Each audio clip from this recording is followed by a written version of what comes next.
Good morning to the people of the Virgin Islands. Good morning to essential staff. Good morning to those listening and viewing.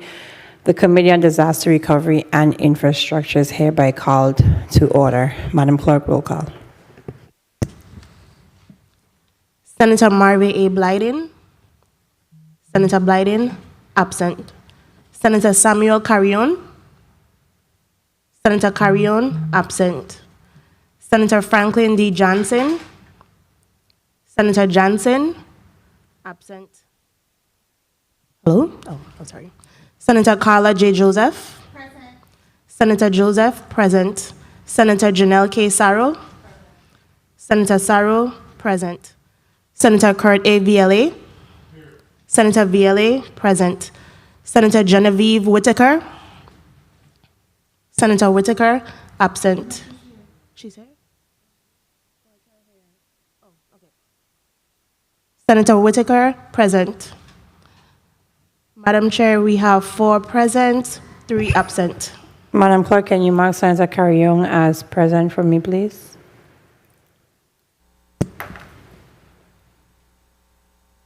Madam Chair, the new count is 5 present, 3 absent. Thank you, Madam Clerk. Can you read today's agenda? Is there any correspondence to be read into the record? Yes. Can you proceed? January 12, 2022, the Honorable Janelle K. Sarro, Chairwoman, Committee on Disaster Recovery and Infrastructure, 34th Legislature of the Virgin Islands, Capitol Building, Charlotte Amalie, P.O. Box 1690, St. Thomas, VI 00804. There, Madam Chair Sarro, please be advised that due to previously scheduled appointment, I will be late in attending today's Wednesday, January 12, 2022, Committee on Disaster Recovery and Infrastructure meeting scheduled to begin at 9 a.m.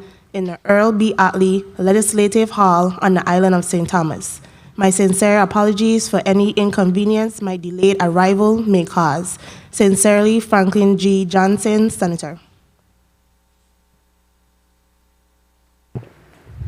All the correspondence. Thank you, Madam Clerk. Can you read today's agenda into the record? The Committee on Disaster Recovery and Infrastructure has scheduled a meeting for Wednesday, January 12, 2022 at 9 a.m. in the Earl B. Otley Legislative Chambers to receive detailed updates on the proposed infrastructure plans and implementation related to the funding obligated to the territory under the American Rescue Plan Act, Block 1. The committee will receive testimony related to the proposed infrastructure plans and implementation related to the funding obligated to the territory under the American Rescue Plan Act.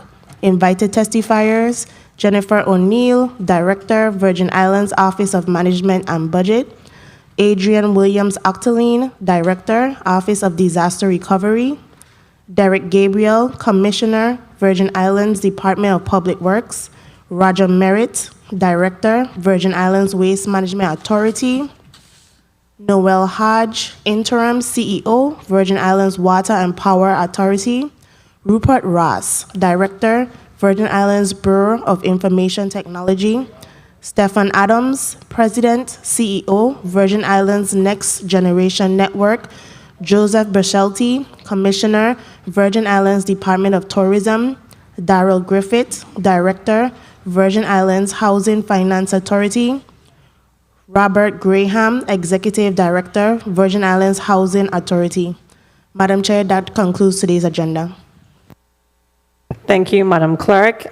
Today we're here to discuss the American Rescue Plan Act and its impact in the territory. For the public's consumption, we've been trying to have this meeting since June, and at the request of the executive branch, we honored the extension to July, and then the executive branch still was not ready, and then we came back in November 19th, and between the executive branch and its institution, I don't know what happened, but the Committee on Disaster Recovery's meeting was canceled, and here we are today in the 5th attempt to have a robust discussion on the American Rescue Plan Act, the funds that have been sent to the territory, and the plans for those funds. So today I look forward to a great discussion after many months of trials and tribulations, to be transparent. I'd like for the testifiers to do a mic check for me. Director O'Neill.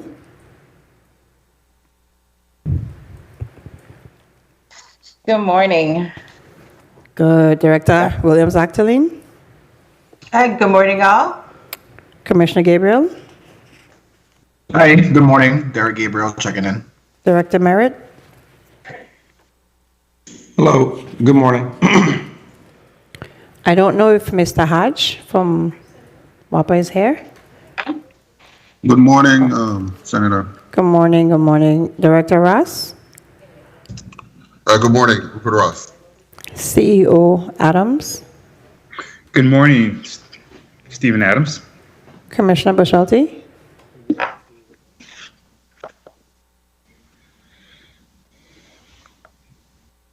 Commissioner Tourism, who is Tourism's representative?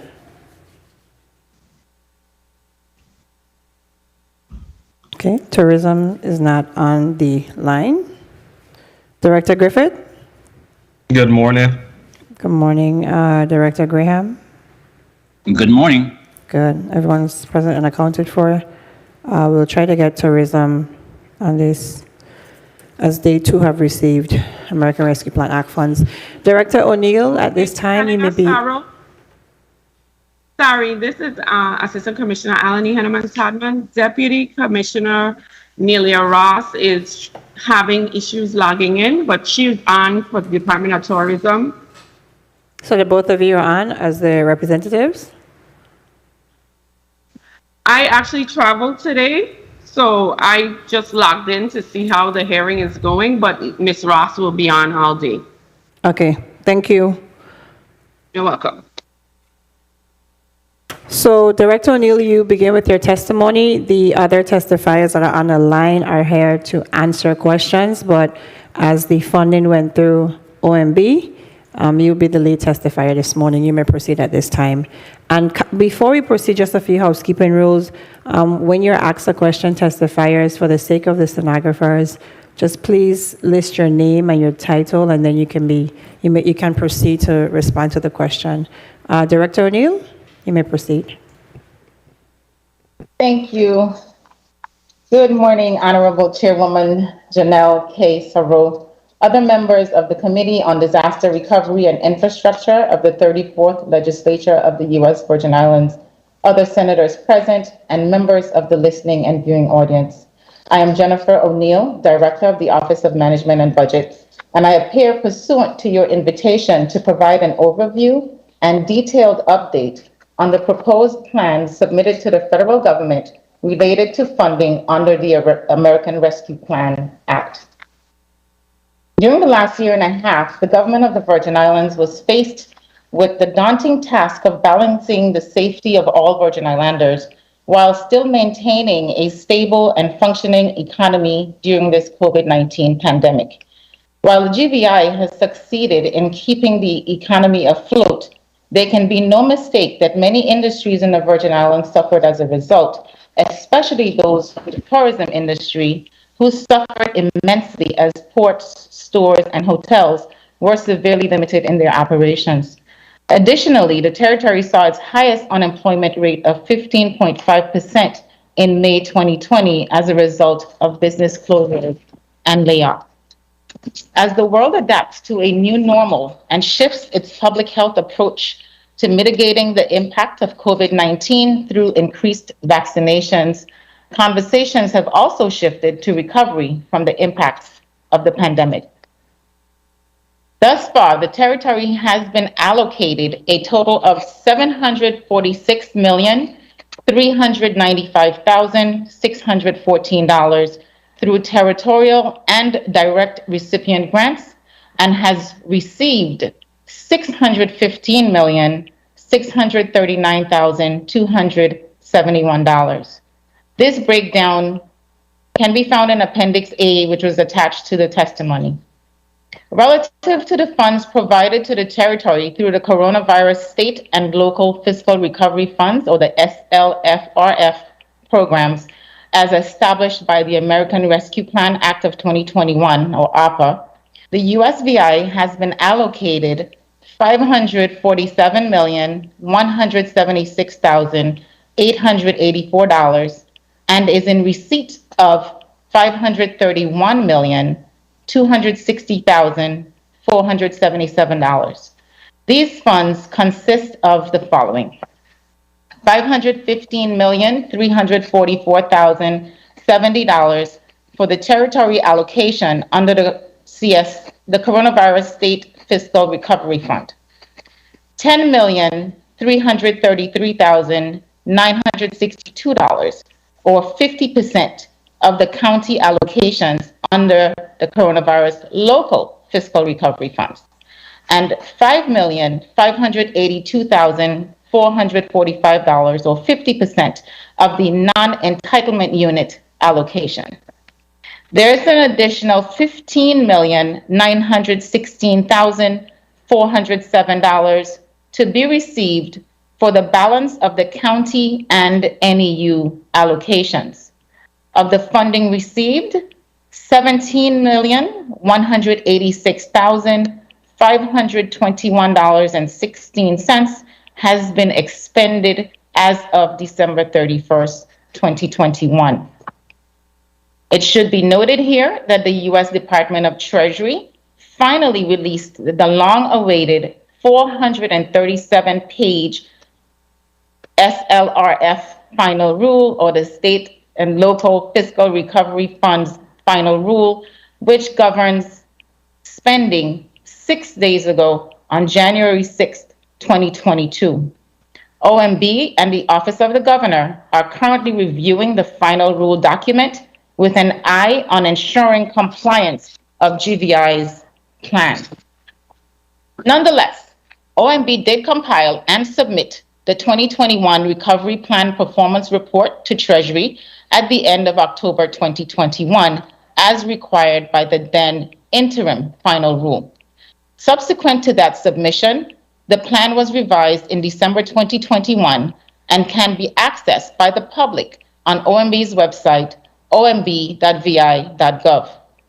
This report outlines a provisional plan for the use of the ARPA funds, and the primary goals of this funding are as follows: create economically stable households through affordable housing developments, subsidize housing programs, workforce development, increased employment, and targeted economic support programs. Increase the safety of Virgin Islands residents by mitigating the threat of COVID-19, reducing crime, and increasing the conviction of violent criminals within the territory. Provide educational, economic, and emotional support for children, adolescents, and other vulnerable populations, and to improve the quality of life for all U.S. Virgin Islanders.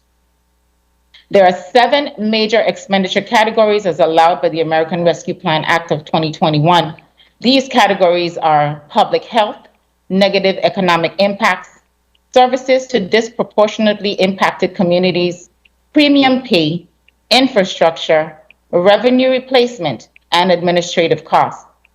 While this list is broad and covers many of the critical issues communities are facing in the wake of the pandemic, there are also specific criteria and guidelines that govern how these funds can be spent. The breakdown of funding according to the current plan is as follows. Public health is budgeted $81,750,000. Negative economic impacts, $33,667,070. Services to disproportionately impacted communities, $46 million. Premium pay, $40 million. Infrastructure, $163,227,000. Revenue replacement, $180,700,000. And administrative, $1,832,814, for a total of $547,260,000. $176,884. Of the approximate $547 million allocated, the following outlines the intended use of funds within the expenditure categories. For public health, $81,750,000. This includes vaccination programs of $7 million has been targeted towards vaccination administration and incentive programs. As of December 31st, 2021, $5,020,175 has been expended for this category.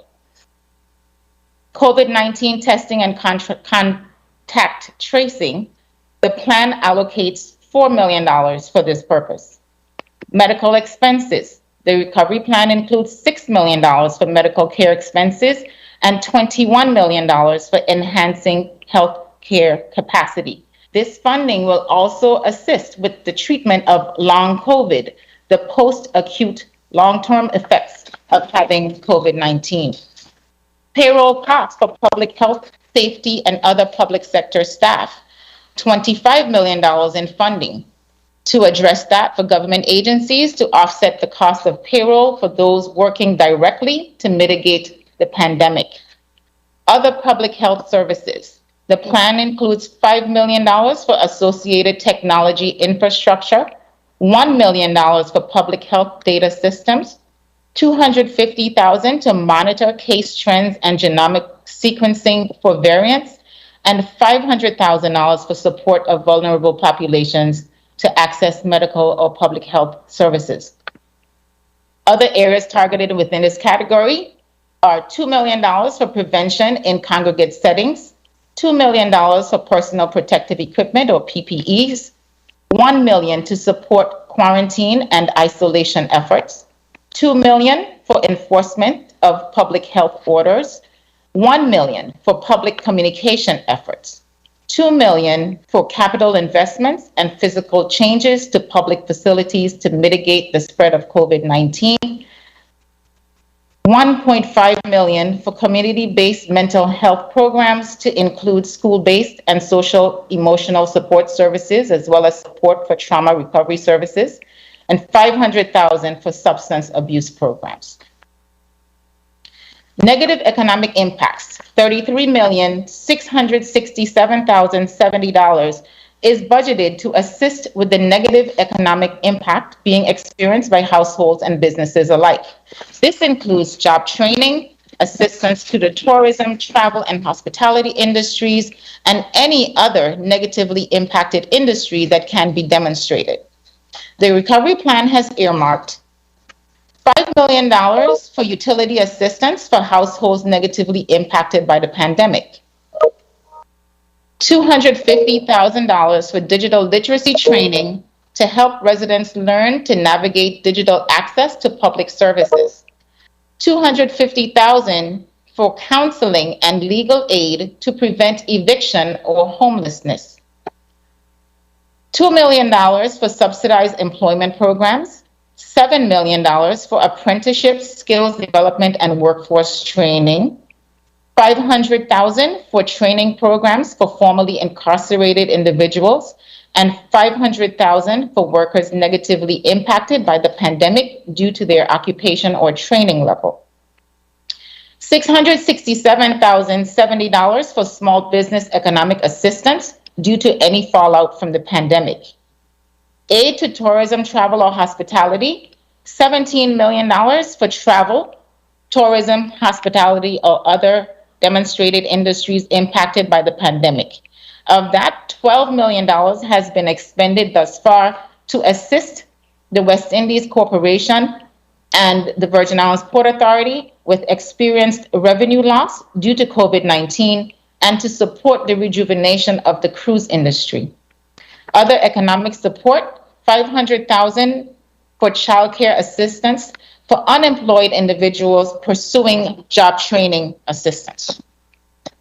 Number 3, services to disproportionately impacted communities, $46 million.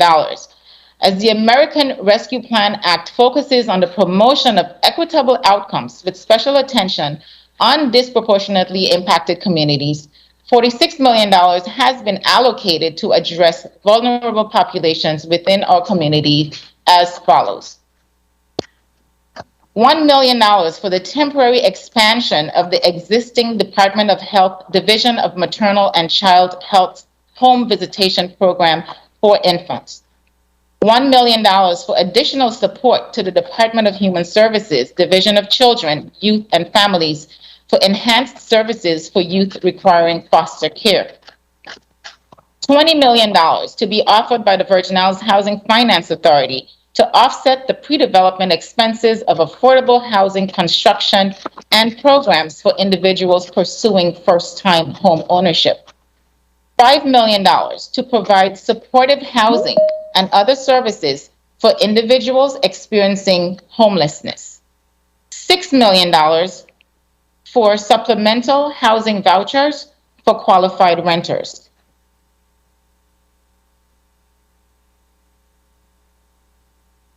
For community violence intervention, $3 million is allocated for technology improvements, such as expanding the ShotSpotter network and installing surveillance cameras. $2 million has been earmarked to deploy a community violence intervention strategy, which will be largely facilitated by the newly created Office of Gun Violence Prevention. $1 million to fund the prosecution of gun crimes, and $2 million to address federal territorial partnership initiatives. The recovery plan also includes $3 million to address COVID-related court backlogs, and an additional $2 million has been earmarked for the hiring of law enforcement officials and the paying of overtime, for a total of $13 million for crime response and community violence interventions. Number 4, premium pay for public and private sector employees.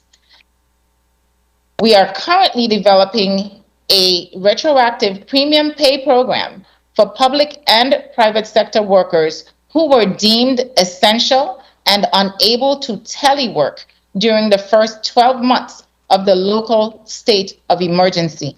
The recovery plan earmarks $40 million for this purpose. Number 5, water, sewer, and broadband infrastructure.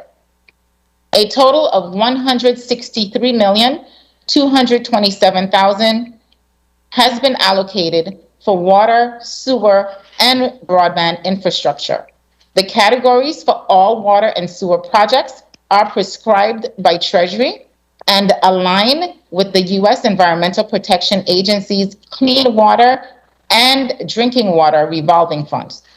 The breakdown is as follows. Clean water, centralized wastewater collection and conveyance, $19 million is for the upgrade of pump stations, the relocation of force mains, and the rehabilitation of sewer lines. Clean water, stormwater, $30 million for the modernization of stormwater systems and drainage projects in the 4 main historic towns.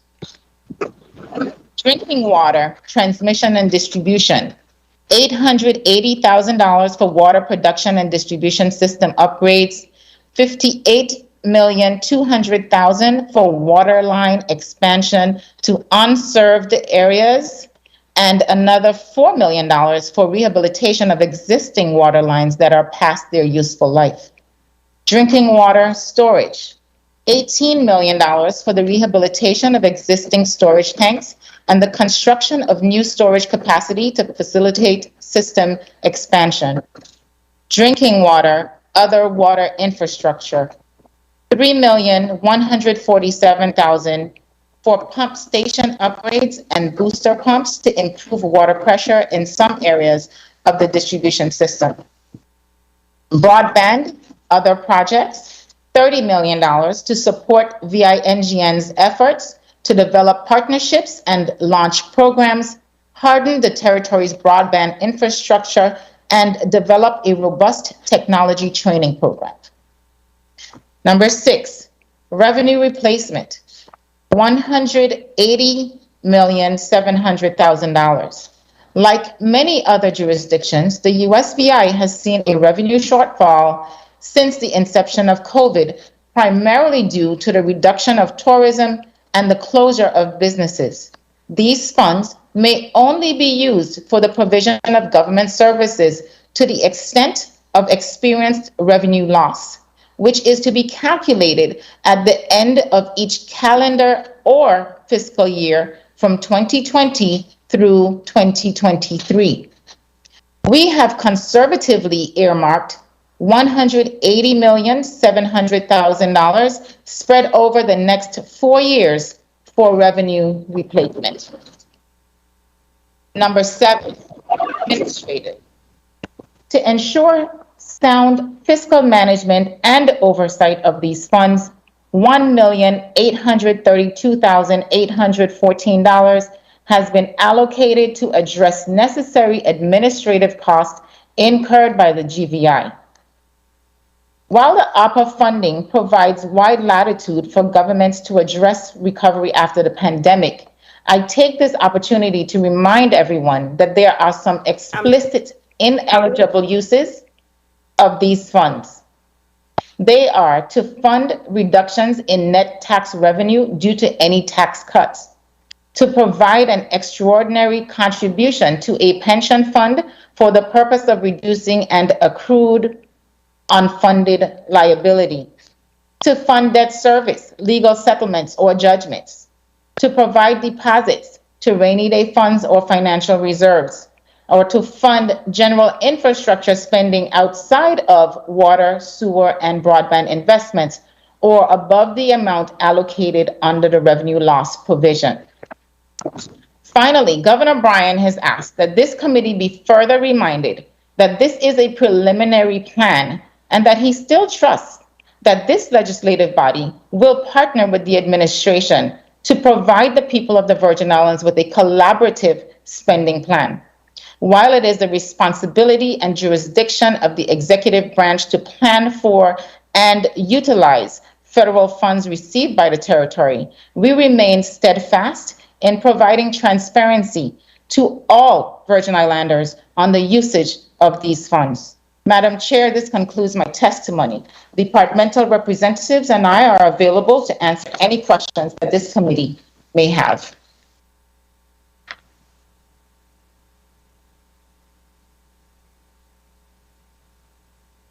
Thank you. That concludes the testimony. I was a bit distracted. I see you smiling at me, so that means yes. Yes, Madam Chair. Okay, I'd like to recognize the presence of Senator Francis Heiliger, and I thought I saw Senator Francis on St. Croix. I'm sure he's going to come in, so I'd like to recognize the presence of those two senators.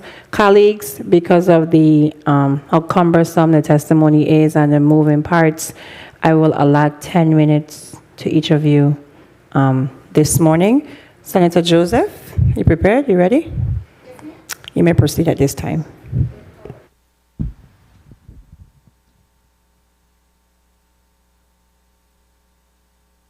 Thank you so much, Madam Chair. Just having a little bit of difficulty with the wiring. A pleasant good morning to everyone. Happy New Year. I'm trusting that all of us are having a good New Year so far.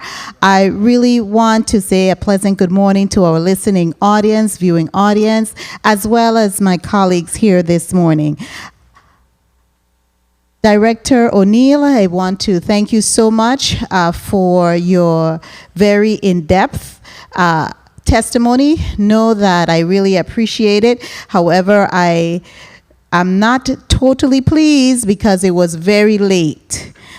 Try, and this is not only you, try to send these testimonies on a little earlier. I am sure the chairwoman had sent out the invitations a long time ago, and as she mentioned, the meeting was canceled. That was scheduled from November. So we should have been prepared and not receiving this testimony so we could fully digest it, as well as ask some really probing questions to you. Is I just think is not that I think, I know it's respectful for us to submit items timely, because that shows our capacity and ability and will to do this work.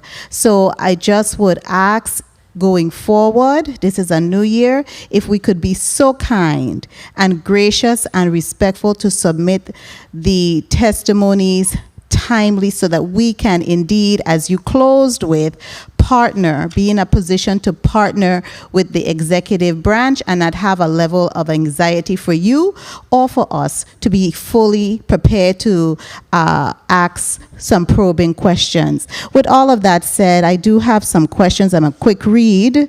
I do have some questions relative to your testimony. Let's begin first on page 3 of your testimony. You indicated that the performance report to the 2021 Recovery Plan Performance Report was submitted in October of 2021. Was that the initial time frame you were required to submit this report?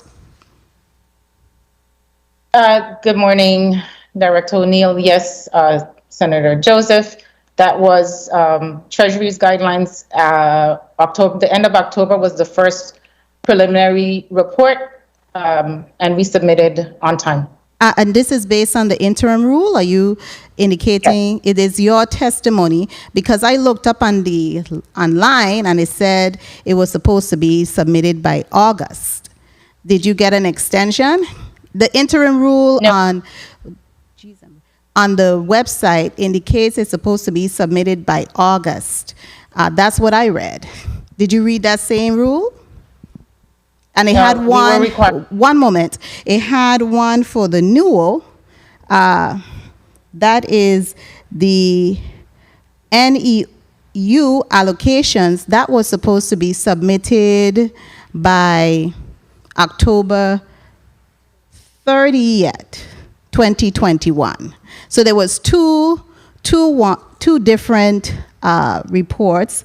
The first one for the Performance Recovery Plan Performance Report that was supposed to be submitted on August 31st, 2021, and the NUO was supposed to be submitted on October 30th, 2021.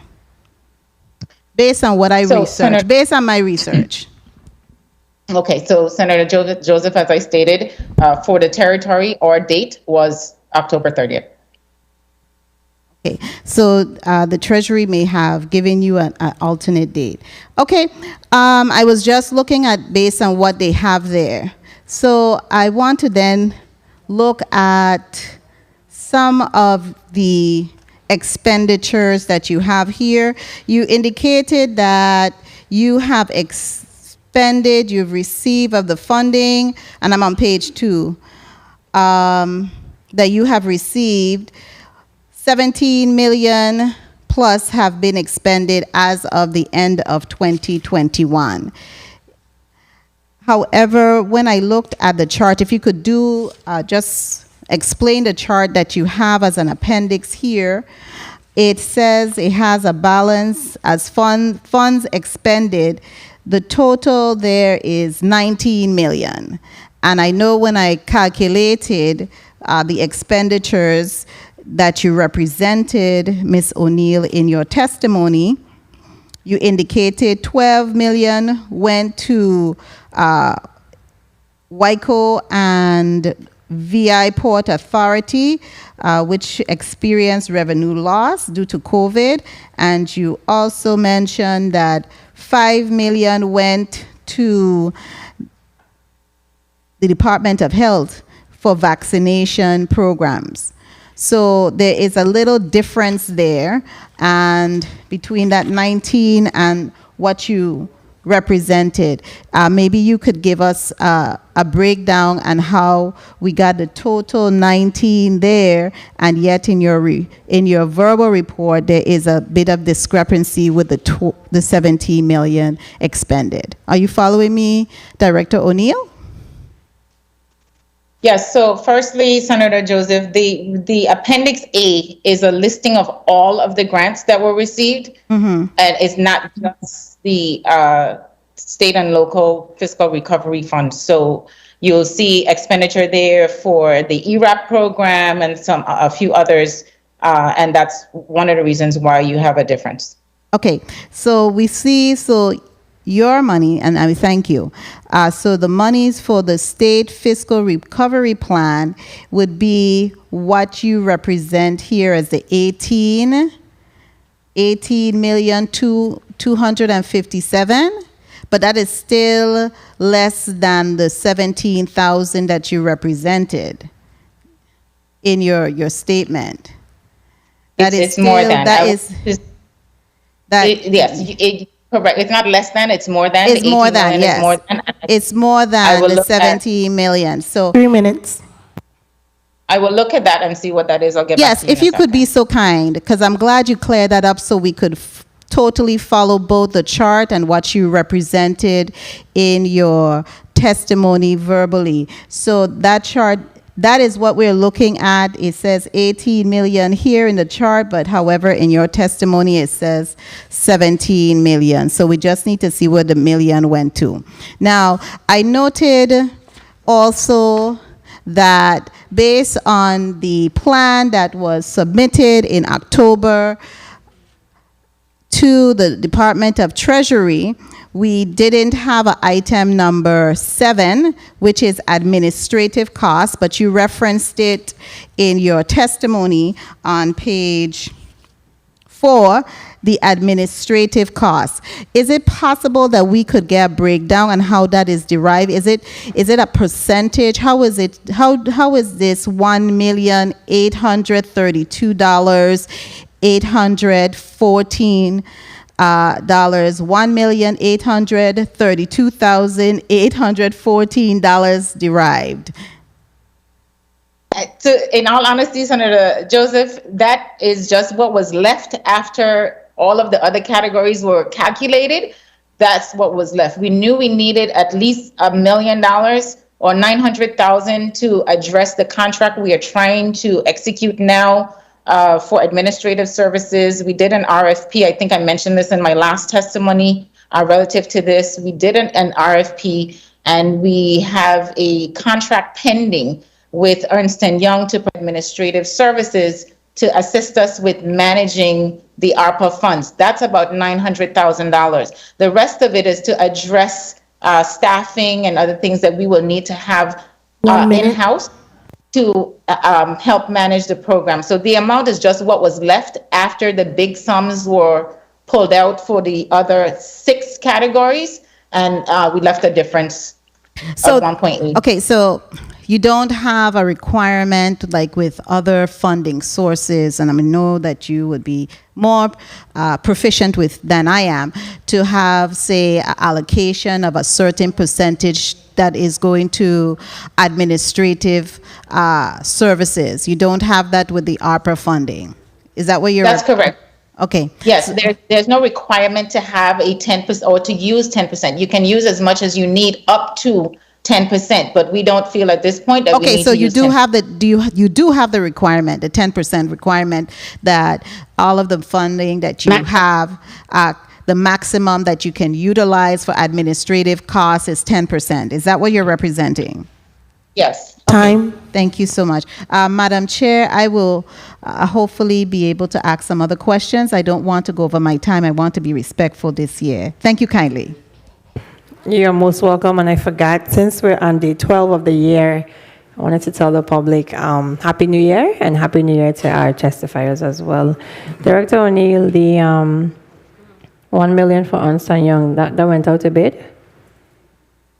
Yes, Senator Sarro, we actually did a full RFP. We had about 8 respondents to the RFP, and Ernst & Young was the winner. Okay. From an optics standpoint, and keyword is optics, there seems to be like just a few companies that receive contracts. And, but if you went through the process, duly noted, but, just keep recycling the same 4 companies. But again, a full RFP was done. We had about 8 respondents, and I will tell you, most of those entities that responded, the cost was significant. They were looking at millions and millions of dollars, which were in actuality coming out to maybe a percentage of like 5 to 10% of the overall grant. And we just did not want to do that. Okay. You have a point of inquiry? Okay. Senator Viola, you may proceed at this time. Thank you, Madam Chair. Good morning to the people of the Virgin Islands. Good morning, colleagues. And good morning to the testifiers. And Morning. Happy New Year to the Virgin Islands. In reference to the contract, Ms. Williams, can we comfortably say that we are pleased with the services of Ernst & Young in reference to their prior work with disaster recovery?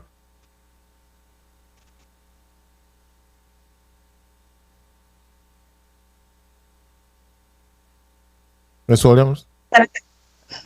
Good morning, Senator. Could you just repeat that for me? I got a portion of what you said. Ernst & Young has been awarded a contract to assist the Office of Management and Budget with oversight or managing the ARPA funds. Are we pleased thus far with Ernst & Young performance in reference to disaster recovery funds? Yes, we are. Okay. Are we pleased with O'Brien performance in reference to disaster recovery funds? Yes. Okay. Director O'Neill, did we utilize any of the ARPA funds to offset the fiscal year 21 budget? Senator Viola, no, we have not. Okay. But in your presentation, you had projected the possibility of using 30 million. Correct. So we did not use any. No, we did not. So your projections are 180 million for the next 3 years? For the next, well, no, we still have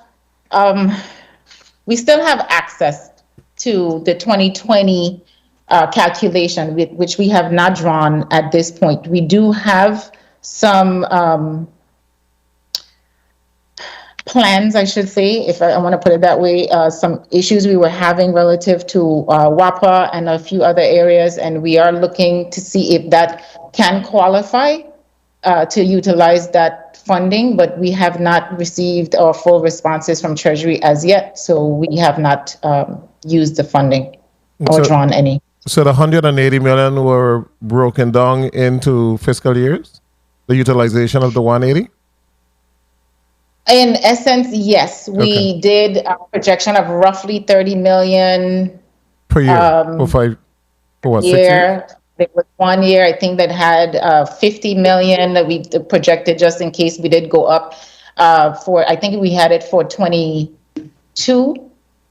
Our projection was maybe around $50 million because we were projecting that things would not rebound as much. Okay. And then we have to bear in mind as well, I think, as I stated somewhere in the testimony, that our infrastructure projects also can't exceed the amount of revenue loss that we have. So we also are cognizant of that and making sure that we don't over budget, let me put it that way, on the infrastructure projects, because we may have to adjust that 180 that we have projected for revenue loss downwards. So it's a balancing act on the plan, and the plan will continue to change. And for FY22, you're projecting, when you did the budget numbers, you projected 30 million from the ARPA. But you said now there's a possibility that it will be more.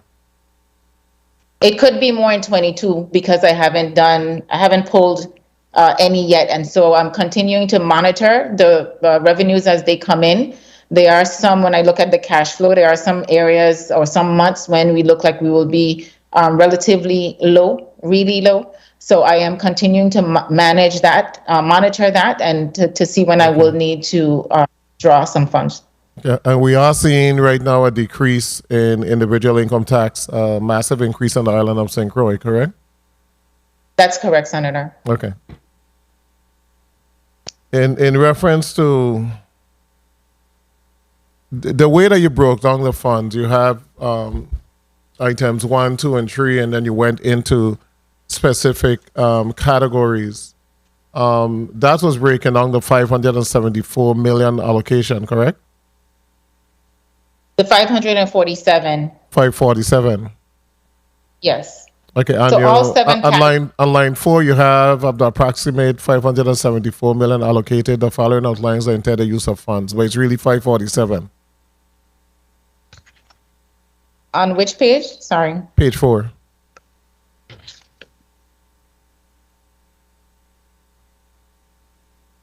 $547, $176, $884. Right, but look right below that. You have of the approximate 574.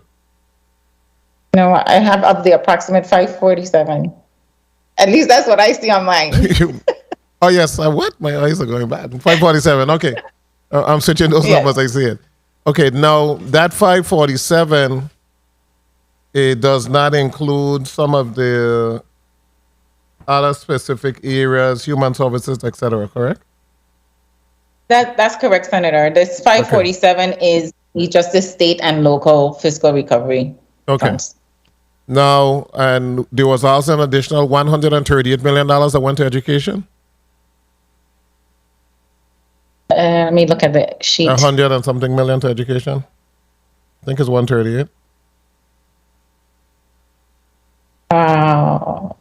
Yeah, it's 100 and something, and not. Okay, so we will have to question education as to the spending of those monies. Now, let me go down with, well, before I forget, there was a category, page 7 of your testimony, item E3E, I think it was, housing support, $6 million for supplemental housing vouchers for qualified renters. But Housing Finance Authority have already been awarded $18,373,958 for emergency rental assistance. Of that amount, they have expended $292,000.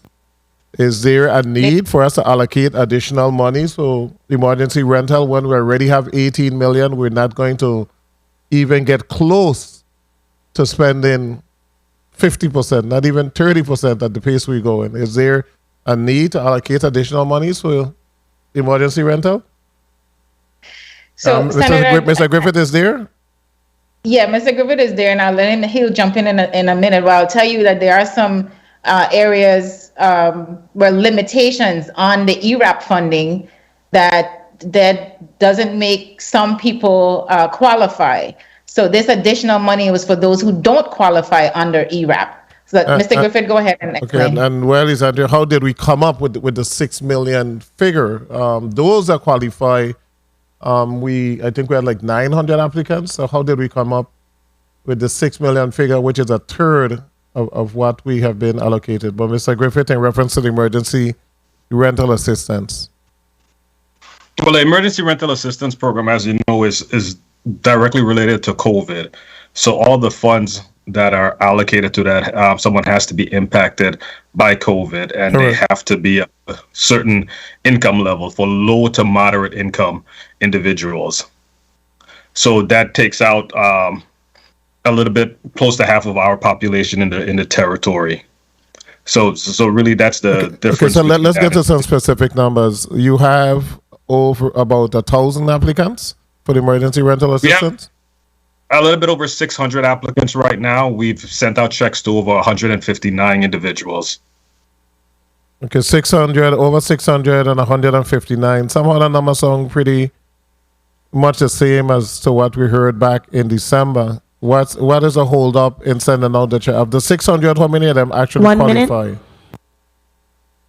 So far, about the 600 who qualify so far. The hold up is really just processing the applications and going through the process. It's based on the number of employees we have who are assigned to that role, and us continuously recruiting to get more individuals, and also seeing how to expand the effort. But it's 159 that have been sent out, a little bit over, I can give you the exact dollar amount actually. Yeah, we have here $292,000 has been expended? No, that's not. Well, what's the That's amount? incorrect. The amount is well over 1.5 million. 1.5? I can give. Yes, sir. Time? How many individuals we have working in the emergency rental assistance office? Right now, we have about 7 individuals working there, and we've had some that come and some that have left, and we're still recruiting for more individuals. So, of the 600 that qualify, how many checks are you able to process a day? We're able to process about 20 checks a week. 20 checks a week? Yeah, because it's not just printing checks, it's reviewing the application and making sure that they qualify and going through the entire process. Okay, 20 checks a week. I mean, 100 is going to take 5 months, 200, 10 months. No. 20 times 4 is 80. So 20 to 25 a week, 100 a month at the current rate. Yeah, 100 a month. Okay, so Time? the 400, it'll take at least 4 months to finish that? Mm-hmm. At this current rate, correct. So what relationship are we having with these, the home owners who have a mortgage to pay and they're not getting the rent, so the rentee is in jeopardy of being thrown out and the home owner is struggling to pay the mortgage? Is there any way that we can get this process speeded up? The only way to get it there, yes, there are 2 ways: more employees and seeing if we can get someone to bid it out and get someone who can process it a little faster than we're able to do internally with the rate of employees. We've been advertising for employees for months, as you know, and I think even the Senate has helped us with that, but we need more bodies to be able to do this work. And the last question, the home owner assistance fund, that is what, for mortgage holders? Correct. Anybody qualify for that yet?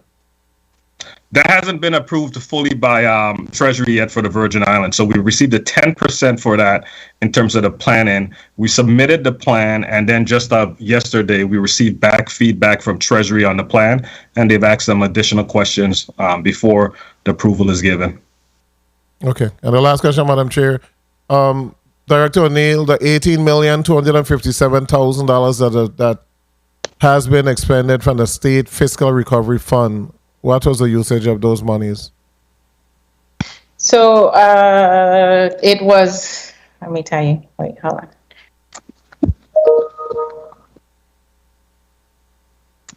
We did $8 million to Port Authority, $4 million to WICO, and I'm going to give you the other 2 in 2 seconds. How many was to the Port Authority, you said? $8 million to Port Authority, $4 million to WICO. And I'll get you the other I'm having issues with my spreadsheet, so Okay. I'll give it to you in 2 seconds, okay? Okay, so you have $6 million left. Oops, yes. Thank you, Madam Chair. As soon as you get it, can you let me know? Yeah.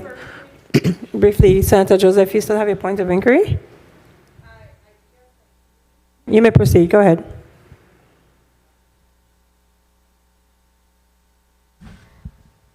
Thank you so much, Madam Chair.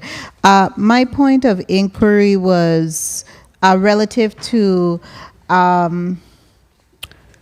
issues concerning supplanting, because we just had a discussion regarding the ARPA and also those matters surrounding housing. And I don't want us to look at any issues regarding supplanting. And so tell us what is being done to prevent supplanting of funds, of the federal funds with ARPA. Do you have a policy in place or a structure in place, Director O'Neill, relative to that? To prevent supplanting. I'm sorry, can you repeat that? Sorry, Senator Joseph. It's my pleasure to.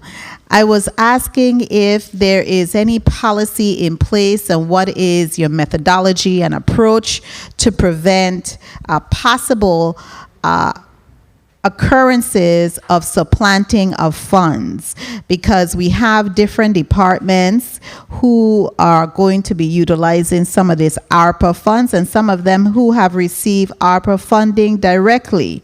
So kindly indicate to us what the method and policies and procedures you have in place to assure that these funds are used correctly. Maybe that's a question for Ms.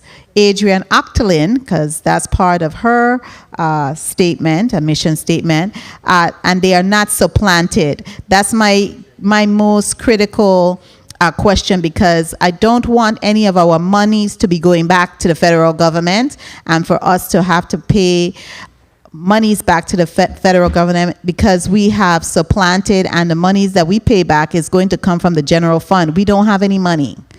Okay, we have a lot of liability. So that's the key and the point of my question. What are we doing? What do you have in place? Because it's a sizable amount of money to prevent supplanting from occurring. You with me? Yes, ma'am. So thank you kindly. We are reviewing, and that is the reason why we have a listing of all of the grants that have been received. All grants do come through this office, so we know what's being spent and when it's being spent and what's obligated, et cetera. So we are monitoring what's being spent, and before approval is given for use of the ARPA funds for any department, we do check to make sure that they have other funding. If they have other sources of funding, they are asked to use that first, and then they can tap into ARPA once they have utilized all that they have based on the guidelines set by whichever department awarded them those funds. I'll give some leniency. Go ahead. Thank you kindly. All right. So for me and you, you should have in place at least a policy that shows your methodology on how you do your checks and your balances internally, or your internal controls to assure that we aren't supplanting. So are you saying you have something, but you don't have it delineated or articulated in writing to do the checks? Well, that is the way OMB operates. That is our policies internally. That's how we operate. It's not a separate policy that is created. This is across the board for any grant that is given. It's not just specific to ARPA. This is what we do on a normal basis. We look at what grants are available. If you have grants, you have to use the grants that you have first before you even tap into the general fund. We do the same thing across the board. It is OMB's policy. Okay, thank you kindly. Thank you, Madam Chair. Thank you. Before we proceed, Director Adams, you have broadband. Are you there, Director Adams? Yes, I am. Okay, what was the amount in the submitted plan for you? 30 million. Okay, what are your plans for the 30 million? It's broken up into two categories. Put your name on the record and title first, sorry. Oh, Stephen Adams, CEO of VINGN. So the way that it's been budgeted for me, unless told differently, is that there's basically two buckets. We have $20 million that is for basically fortification of our network, which has been ongoing for since my arrival 2 years ago. And then there's another 10 million for a new project that we're looking at developing an IO Academy, which would be a project to be able to create a pipeline of our youth to be able to prepare them for high-tech jobs. I'm doing that program in collaboration with Microsoft. Strong relationship we have there. And then the working with the ISPs on the first project to be able to fortify our network. We need a lot of upgrades to it that's been neglected over the years, as well as look at a data hub to be able to attract other businesses to the territory to help create job creation utilizing our infrastructure. Okay, perfect. But that's not sufficient, correct? Excuse me? That would not be sufficient to fully upgrade our. Oh, no. Yeah, like all the agencies, of course, more would be better, but we'll make it work. Senator, what we intend to do is to take the number that's been allocated to us and then work backwards from what can be done, and then have a wish list for hopefully more funding that will come from the federal government in the form of additional infrastructure capital that we may apply to enhance the network even further. Okay, thank you so much. Point of inquiry, Senator Francis Heiliger. Morning. Point of inquiry through the chair to Director Griffith in regards to the rental assistance program. I want to find out from you, when you speak that there are 7 employees working on this project, when did you identify that that might not have been potentially enough individuals to have a speedy process of this program? Because unfortunately for me, as a representative of the people, when I'm in the public and I'm hearing the cries of landlords saying they're about to go under in regards to trying to pay their mortgage, I am walking out of church on Sunday and somebody walks up stressed out that we need to get these monies distributed. I am very much concerned as to the timeline, and when you as a director have identified when you recognize this might not be enough people, and when you say that individuals are advertising or putting out for employees on your behalf, where exactly are these advertising being put out? Because I don't hear them. So I don't know if it's something that I might need to go look for, and how do you directly get this information to the public that you need help in order to speed up this process? Because I think an additional 4 months is a little bit too much time. This is an urgent situation. Could you explain to me, please? Sure, it'd be my pleasure. So from when the program was established, I actually identified to hire 20 individuals. And we advertised daily news, all of our local newspapers. We also put it on billboards for the digital billboards for a time. We also have it on VIHFA's website, also Department of Labor's website, Office of Disaster Recovery's website as well. And those are the avenues we've been used to advertise, and of course radio too as well.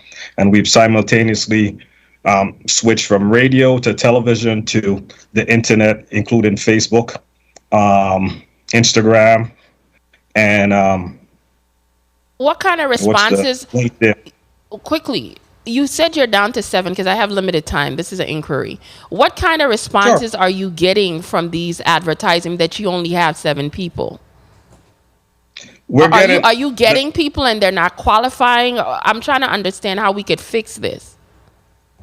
It's a combination of both. We're getting people. We have interviews actually.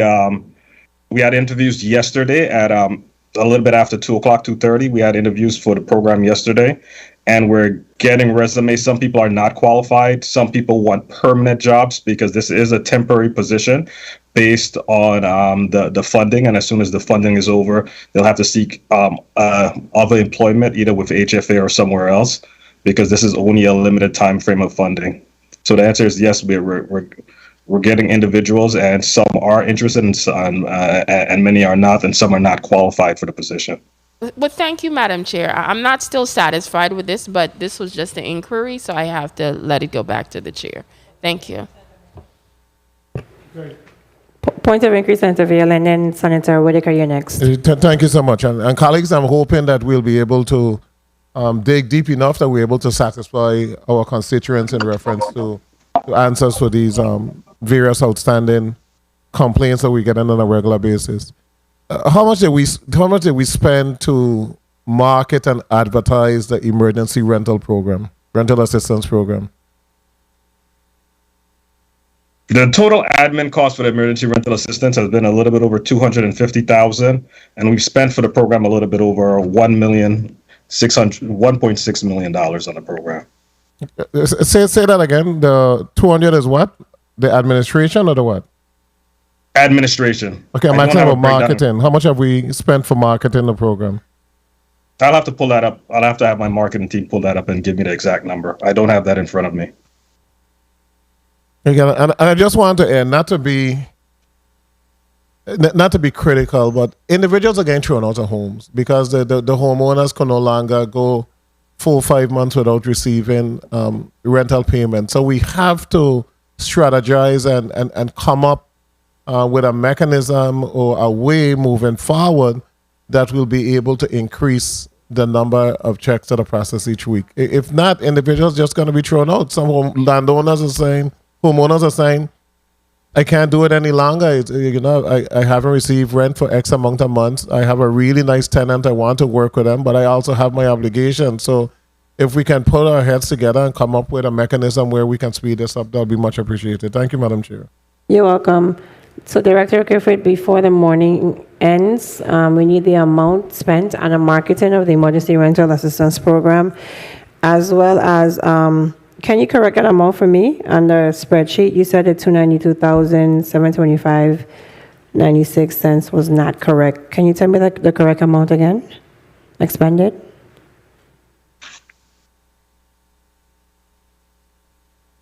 Is that for me? Yeah. Earlier you said that the number expended was wrong. You said it was 1 million something. What was the amount you expended? Oh, $1,652,541.90. Okay, and then just report back to us on the amount in marketing. On market. Senator, Sure. Okay, Senator Saru? Senator Director O'Neill? O'Neill? Sorry. Director O'Neill. Sorry. Thank you. I want to be clear, and this answers the question, the statement you just made, Director Griffith, with the amount being different, as well as Senator Joseph's question about the amounts being different. It is that the testimony was as of, these numbers were as of December 31st. Of course, there have been payments that have been made since that now have changed those numbers. The numbers will continue to change as payments are made every single week. So, it's going to be changing continuously. To address Senator Violet's question, for the remainder of the 17 million that was spent, we spent $5,020,175 on the vaccine program. That is the vaccine incentives. We did 164,000 for other public health COVID expenses, which is communications. And as I mentioned, the 12 million to VIPA and Port Authority, so 8 and 4. So we should be at the 17. 18. Okay. Last point of inquiry, because it's germane to the discussion, hence my leniency. Senator Joseph, you may proceed. Go ahead. Thank you kindly, Madam Chair. Director O'Neill, I did ask about the differential between the 18 and the 17. If you'd be so kind to just send an update with the breakdown for that differential, which category, and I will call them budget category, expenditure categories is how you indicated for us, so that we could see what that differential looked like and which budget category was expended. I would deeply appreciate that, just as a reminder. Thank you kindly. You will get that. Lastly, Director O'Neill and Director Actaline, we do have the ARPA funds, but I requested a breakdown through all of these funds. These agencies, I'm sure, are contracting out some of this work, and I needed to know who the contractors were and the amounts and the scope of work. So if you can work on that for me, please, I can disseminate to the body. Senator Whitaker, you may proceed at this time.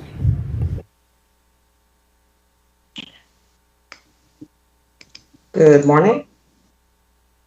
Good morning, Chairman, and Happy New Year. Happy New Year to the viewing and listening audience. Happy New Year to the testifiers.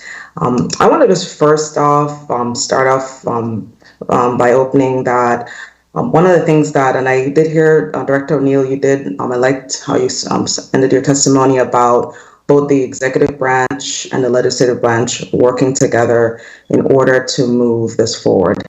I want to emphasize, as I've heard from via the media, from the governor, that there's a concern over Bill number 34-0073, in that we as a legislature are overreaching. That is not the fact. The fact of that measure, as we are pushing, is in fact to ensure that, for one, these funds are spent appropriately.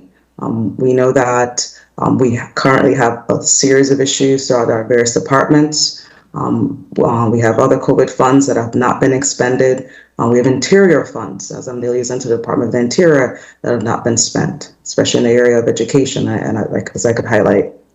And so I want to say that what we're doing here today, I really commend our chairwoman, and what we are set to do as the 34th legislature is to, in fact, ensure that these funds are spent appropriately.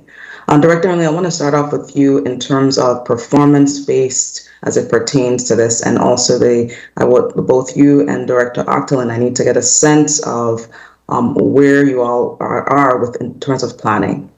Director O'Neill, you also serve in a capacity as a member of the Housing Finance Authority Board. What efforts are you making to coordinate with the commissioners and directors in their respective areas, particularly all the individuals who are testifying today? What coordinating efforts have you all made in preparation for today? Good morning, Senator Whitaker. We meet on a regular basis. We had meetings as recent as yesterday to discuss the plan, the list of projects that are scheduled to come online, what qualifies, what doesn't qualify. We have continuous meetings between OMB, the Office of the Governor, and every single person that is on this call today, as well as other supporting staff. Okay. As you are on the Housing Finance Authority Board, I do have an inquiry. Both I would like you to answer, as well as Director Griffith. Director Griffith, actually to both of you, I would start off with you, Director Griffith, and circle back to Director O'Neill. We had an exchange as I reached out to you on September 28th regarding the ERAP program. That was back in September. Then you responded promptly concerning, there was a concern that the authority had not spent funds, and as we know, of course, now slow, but it is taking place. But I want to turn us to the mortgage assistance program, because to date, since October 14th of last year, you've yet to respond concerning the mortgage assistance program. What steps are you taking to implement this program? What steps are you taking? Because I have no information about any efforts in that regard. Sure. The mortgage assistance program, we've sent the action plan to the Department of Treasury. Treasury has reviewed the action plan, has sent back questions as of yesterday, and we're responding back to the questions that Treasury has sent. We have 30 days to respond back to Treasury's questions. So we're actively putting together the responses in terms of the questions that they have on the action plan to use the funds. And secondly, the first-time home buyers program, Act 8465. What is the status? I have constituents consistently reaching out to me. I have one constituent who I did send you a letter about. I also didn't get a response to. What is the status of the first-time home buyers program? Well, the first-time home buyer program is what HFA does on a regular basis, and I know that the new act that has been passed, and what my homeownership team is doing now is incorporating that act into our regular program, and we've requested the funds, I believe, from OMB already, and as soon as we receive those funds, we'll be able to put it into our program and start expending. But we're also completing the the policy and the procedures for that plan with the different caveats that that act has in it. That's a little bit different from our other funding sources. When will the rules and regulations be completed? What's the estimated time? Our estimated time is by the end of this month. Okay, and you will be sending that to the legislature? No, it's just our regular policy and procedures. But you can have a copy, but we do not send those to the legislature. It does not need legislative approval. Okay. And I want to highlight, it doesn't need us approval, but we are, as it exercises in our oversight, a measure that's passed by the legislature, we do it with the rules. And that goes to the point where I've asked several times to meet with you and you're on the board, and I'll continue to ask for that because that is part of our responsibility in terms of that transparency and communications. Sure. Director, back to you, Director O'Neill. What is the current reporting schedule for departments and agencies? How often do they report? Quarterly, monthly? Relative to what specific? Relative to federal funds. Well, departments don't report to me. Departments have a responsibility to report to their federal grantor agencies, and that depends on the federal agency. Relative to APA, we are reporting quarterly. So that's, we will get information relative to APA quarterly, but outside of that, departments will report to their grantor agencies per that established schedule, whatever that is. So my understanding is that you don't capture any reports. OMB doesn't request any quarterly reports on the status of funds. You're just leaving it to the reporting agency. Am I correct? We don't need to request a report from them. We have access to the ERP. We know what comes through the system. We put the budgets online. We can see what's spent. So we don't need to request a report from an agency. Well, that's just a shift because I'm aware that at least in the past directors, you all had a system in place where on a quarterly basis, your grants employee would request a Excel sheet, a SharePoint sheet, and then to get that information as part of budgeting and analysis. I'll move on to Director CEO Stephen Adams. In terms of, of course, as you know, there's all the issues with reliability. Has there been any analysis of the reliability of households as well as schools in terms of the internet? Stephen Adams, CEO, VINGN. We haven't done an analysis because we're a middle mile provider. That actually would be the responsibility of the ISPs that we serve on the reliability. As far as reliability of the core network, we have not had any significant outages outside of fiber cuts that have happened when AT&T was digging, and we had, I think, another fiber cut by one of the ISPs as well.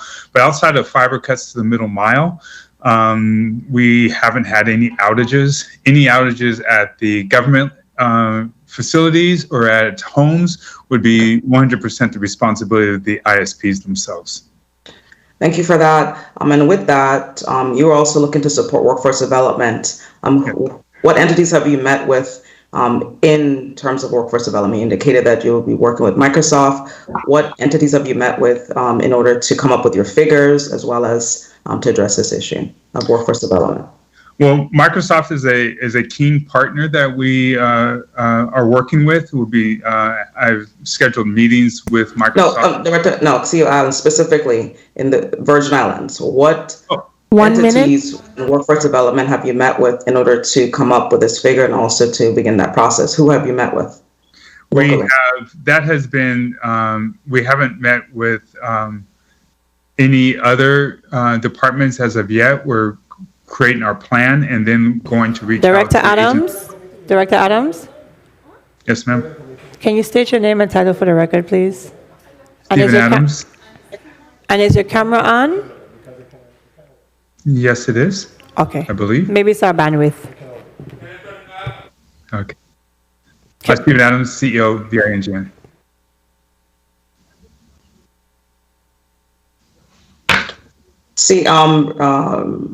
Director Rupert Ross.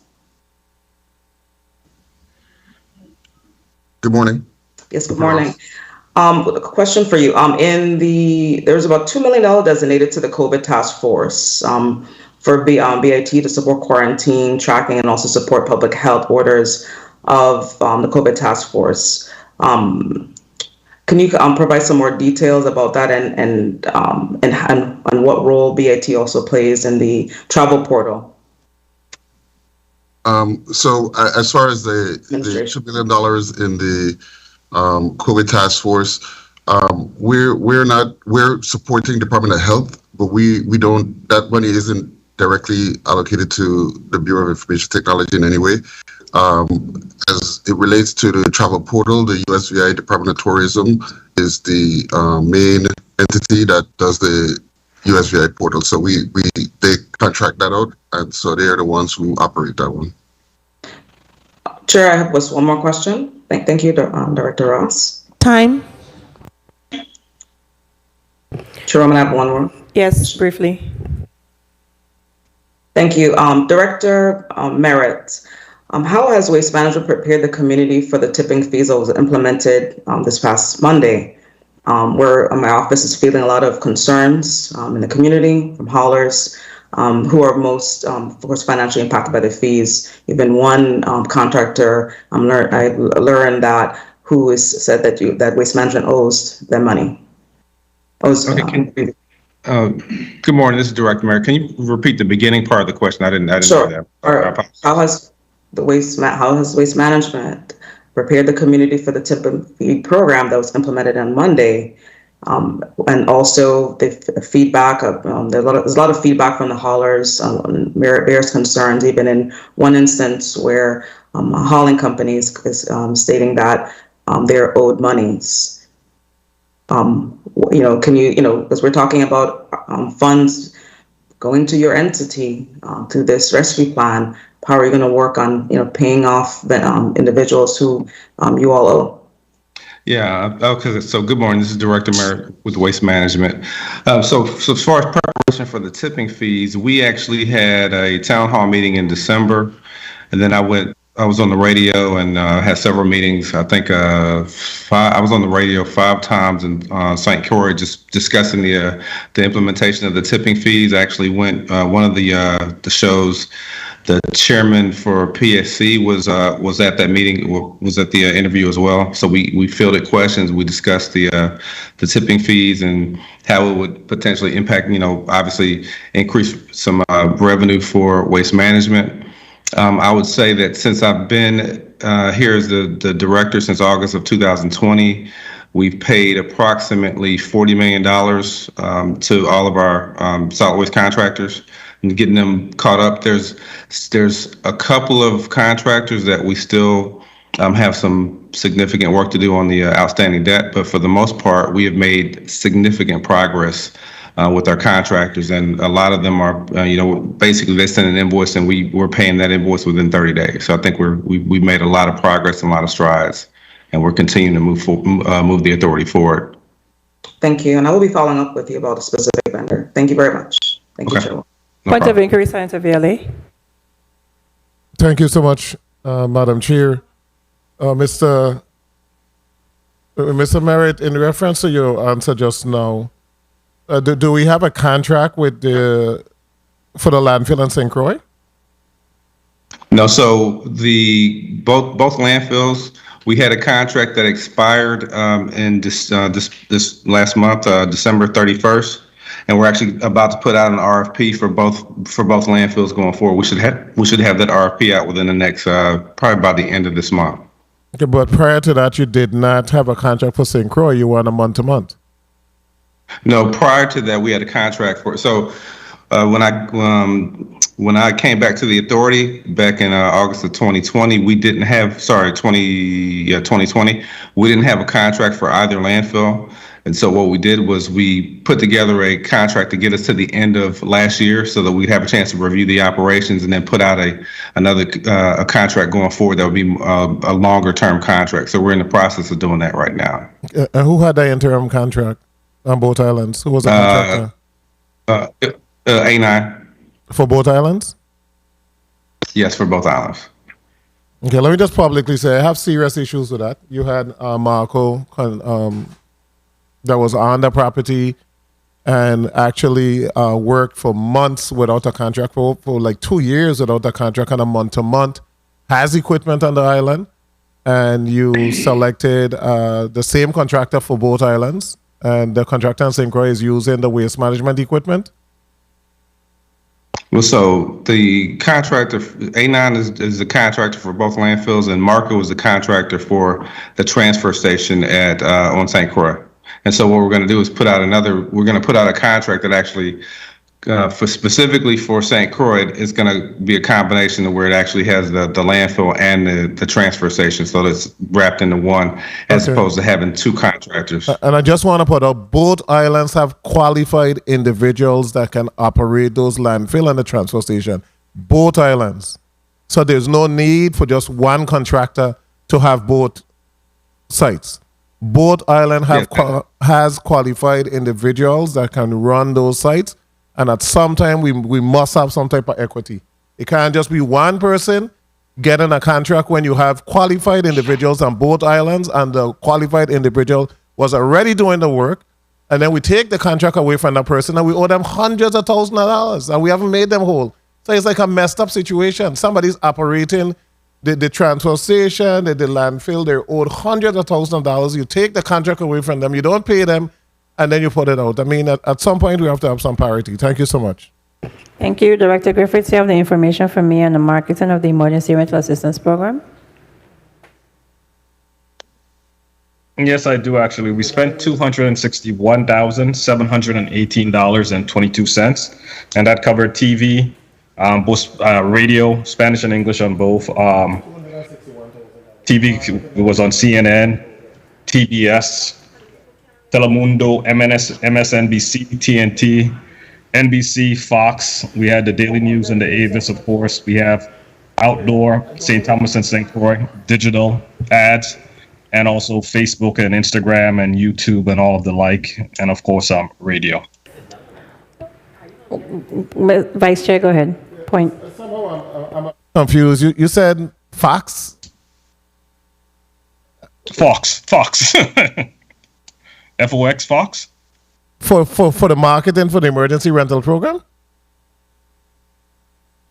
MSNBC? The question was about the marketing for the emergency rental program. And I just heard you name a bunch of networks. What did we do on those networks? Commercials. Okay, so we spent 200 and what it is, 260 something thousand? 261,000 in the total marketing. And that's included in the 1,652,000. Correct. And how much of that is expenses for employees, etc.? This 261. The 1.6. What is our payroll for this emergency rental assistance office? The payroll for the emergency rental assistance, I'll have to pull that up too as well, sir. I did not come with all that ERAP information for this discussion. Director Griffith, who had a contract for the marketing? The strategy group has the contract for the marketing. Remember, we had a big Senate hearing on that? The contract expired? No. What's the time frame of the contract? I'll have to pull it up. I don't have that to memory. What is the contract not to exceed? That's not committed to memory as well. I'll have to pull up the contract and tell I'll give you a minute to come back with that contract. Senator Carrion?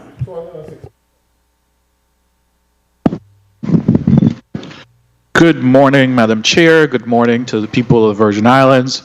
Good morning to my colleagues and to the testifiers. Good morning and Happy New Year. Happy New Year to all. Very interesting discussion we're having this morning. I think very appropriate, as a matter of fact. And we've been long waiting to have this conversation and find out what's the status and what's the plan. So I'm glad to have represented here from the executive branch to be able to clear up some of the questions that we have. Director O'Neill, how are you? Good morning, Senator Carrion. I am well, thank you, and Happy New Year to you. Thank you. I'm glad to hear you are well. I hope that you're sleeping well at night. Yeah, no, that's not the case. But let Let me start by asking you, what are your major concerns as it relate to the American Rescue Plan here in the territory? Major concerns. At this point, honestly, I don't have any major concerns. I think what we have put together in the form of a plan satisfies most of what Treasury has said would be allowable. If there is a concern, is that we spend all of the money and not have any go back at the end of 2026. That would probably be the biggest thing. But I think if we stay on a strategic point and make, fast decisions, we can, in fact, help the people of the territory get these projects moving, get their water and broadband systems upgraded. We've never had this opportunity. So to have this amount of money to be able to fix these things is huge. I think if we really plan it out and get moving by the end of say this fiscal year and really get the project started, we will not return or be in a position where we have to return any money come 2026. So if, like I said, if there is a concern, it's just being too slow to move. Being too, I'm sorry? Too slow to move the projects. That would be the only concern. Got you. And so you did mention that your concern relies in our ability to be able to expend all the funds, or the potential of having to return funds back. And why is that? Well, with any project, sometimes just the design phase takes a long period of time. So we have been encouraging, like Waste Management in particular, WAPA, and Public Works to get started on the projects now, get the design going so that we don't have any delays. That traditionally has been one of the major sticking points in a lot of the projects that we have, the design phase taking a year and a half before we can even break ground. We don't have, in my mind, that kind of time, and we need to move quickly. So if we can start now, that will speed up the projects and allow us to really expend all of the funds before the timeline to have to return any. And I thank you for being candid, being honest and transparent, because that's some of the issues we've been having in the past. The slow process, the red tape, the bureaucracy, but we understand that our state of emergency should allow the executive branch to be able to move swiftly with some of these projects and plans. So what are you doing at your level with the departments and agencies to ensure that this then happens and we don't send money back to the federal government? So like I said, we're continuing to have meetings all the time. We are continuously meeting with all of the agencies to get them to move the plans forward to us, so we can approve those plans, so funding can be obligated and the design can start. That is where the bulk of it starts. Even with the state of emergency and us being able to do things quicker, we can't force the engineers, et cetera, especially those on the outside, to move faster. And it typically takes about 18 months to get something designed, to get a road designed, to get any project designed. So we need to start now on the design, and that's what we've been pushing. So Public Works is aware, Waste Management is aware, WAPA is aware, and ODR, Director Williams-Ackerlin, is on them, just as I am, to get the design moving yesterday so we can make it happen. So for the people that are viewing and listening, what's the time frame that we have to be able to expend these funds before they expired? So we have up to 2024 to obligate, December 31st, 2024 to obligate all the funding, and 2026 to expend. We have 2 years after to get all the money out. Okay, because that was going to bring me to my other question, because I did hear in your testimony that you mentioned that there's some money that is earmarked, 180 million or so, to be spread out in the next 4 years for revenue replacement, that we were foreseeing that we might have some shortfalls. So I wanted to find out if that was within the time frame. Yes, Senator, that is within the time frame. That's based on the calculations, because again, it's either at the end of a fiscal year or a calendar year. So the last period of time that we can do a calculation for revenue loss will be calendar year 20 or fiscal year 2023. Sorry. So it'll be 2023 would be the last year. Calendar year 24. Yes. Okay. Okay. Got you. And you feel confident with that figure? Yes, Senator. Okay. Very well. Now, with regards to, let me take care of my notes. I want to be clear. There's some of the funds that you mentioned have been earmarked for the negative economic impact, and within you provide here the household utility, which is $5 million. You also have internet access program, $250,000 for digital literacy training to help residents learn to navigate. What is that about, and how will you plan to manage that? 3 minutes.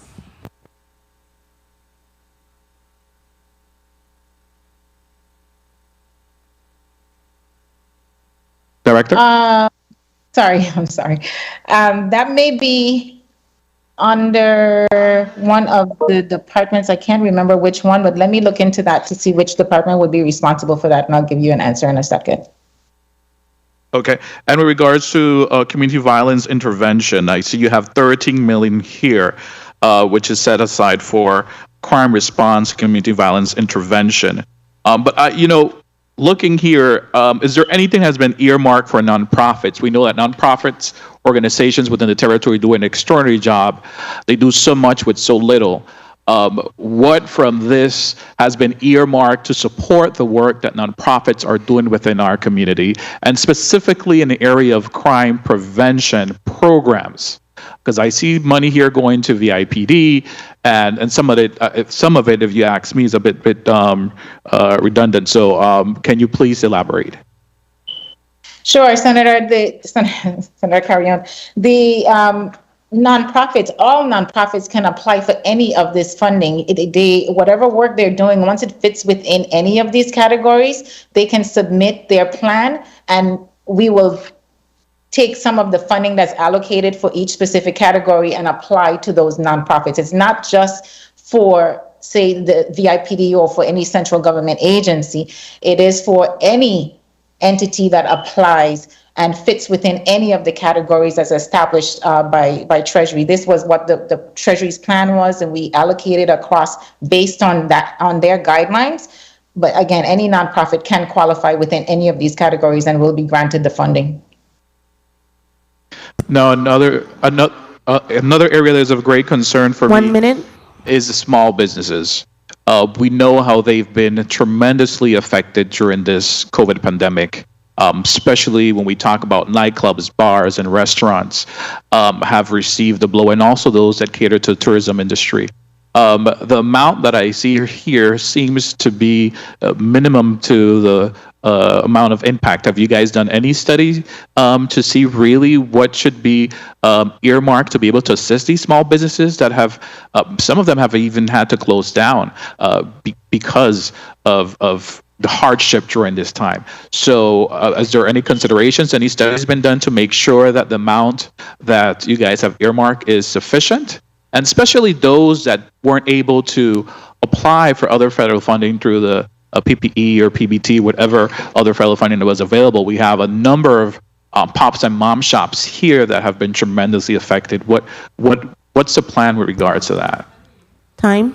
Senator, thank you for that question. We do have, the Department of Tourism did provide, Commissioner Boshelty did provide us with figures based on what they had from the tourism and travel and hospitality industries. And so we are within what Commissioner Boshelty had proposed. In addition, we do have under the EDA, the State Small Business Credit Initiative. If you look at the appendix that I attached, you'll see that is slated, we're allocated $57.8 million. We haven't received any of that as yet, but that is specifically to deal with small businesses in a territory. In addition, we have the premium pay that will be going out to employees who worked during that time, not those who teleworked, those who are actually, dealing with people every day during the pandemic. And any other area that, it's actually job training assistance, those businesses, some businesses can qualify for funding under job training assistance as well. It will help them to hire additional staffing, et cetera, and train while they're doing so. So there are a number of areas where small businesses can qualify. In addition to, like I mentioned, the State Small Business Credit Initiative that will be through the EDA shortly once the funding is received from Treasury.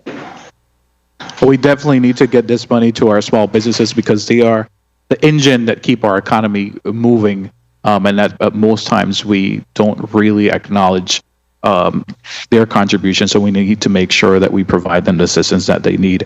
Now, the $2 million that has been earmarked for the Office of Gun Violence Prevention, what's the status with that office? Have they been able to identify a director? Time. I'm not sure if my time has been called.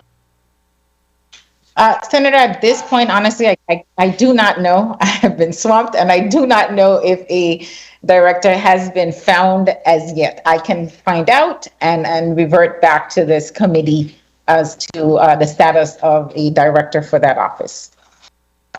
Well, I'll appreciate you getting back to us with that information. Now, Director O'Neill, I also saw that in some jurisdiction and in my research, I also found that there are rebates also for property tax for residents and businesses. Has this administration looked into that to maybe provide some of that support up to our people through rebate for property tax? I will go on a limb here and say, to my knowledge, no, we have not looked at rebates for property taxes at this point. No, it's not included. But are you aware that that's available or allowable within ARPA? I can see how it could be for economic assistance to impacted industry, people who have been suffering. Yes, I can see how that could be a qualified use. But it was not taken into account for us. Well, I don't know that we have that issue here that would need that.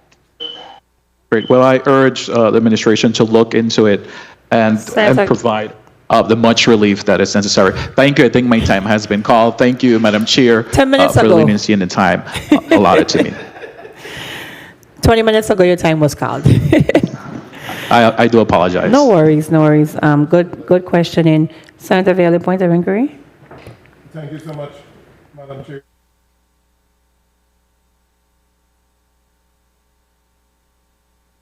Hold on. Okay. Thank you, Madam Chair. Director O'Neill, when is the target date to pay this premium pay? Thank you for that, Senator Viale. We are actually almost there in terms of finalizing who is qualified. The final rule did give some specific job titles that could potentially qualify for this. So now that we have the final rule and we've been reviewing it, we think probably within the next 2 to 3 weeks, we will have the plan finalized and should be able to start making payments probably beginning in February for the premium pay.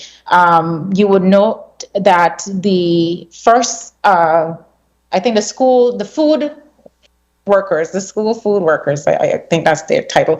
Their payments are being processed, and that was based on Senator Sarro's bill from last year that required payments to be made by December 31st. Those individuals are being paid out because we wanted to stay in compliance. We are a bit late, and I will say that the reason they were not paid was because I did not release the funding to the Department of Education from the general fund because I would not be able to reimburse the general fund from ARPA, and it was, in my opinion, better to make the payments from ARPA than the general fund, and instead would allow us to reprogram that $200,000. Okay, so, that was hold 1 second before you go to the next category. I just want to say that that was the intent of the bill.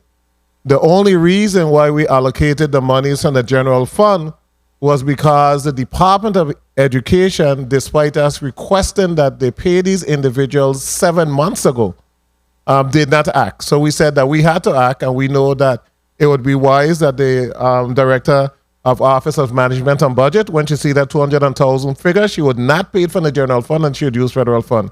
So I'm happy that you did that. Now, what are the other categories? The healthcare workers, who else? So it's healthcare workers, it's people like those who work in supermarkets, bank tellers, first responders, restaurants. Gas station. Okay. People worked in gas stations. So those people who had to deal with people on an everyday basis could not work from home. But even though the pandemic was raging, they had to be out there going to work and still serving others. Those are all the people who qualify. Yeah, let me just take time to commend all those individuals, and I'm glad that we have some federal funds that we'll be able to definitely give them some type of bonus for serving us throughout COVID and going to work on a regular basis. So congratulations to those individuals. Thank you, Madam Chair. You're welcome. I'd like to recognize the presence of Senator J1 James. Good morning. Before we take a brief recess. Point of inquiry? Point of inquiry, Senator Whitaker. Yes, Director O'Neill, let's follow up because I wanted to just really drive home a point. Title 2, Section 22, the responsibilities of the Director of Office of Management and Budget.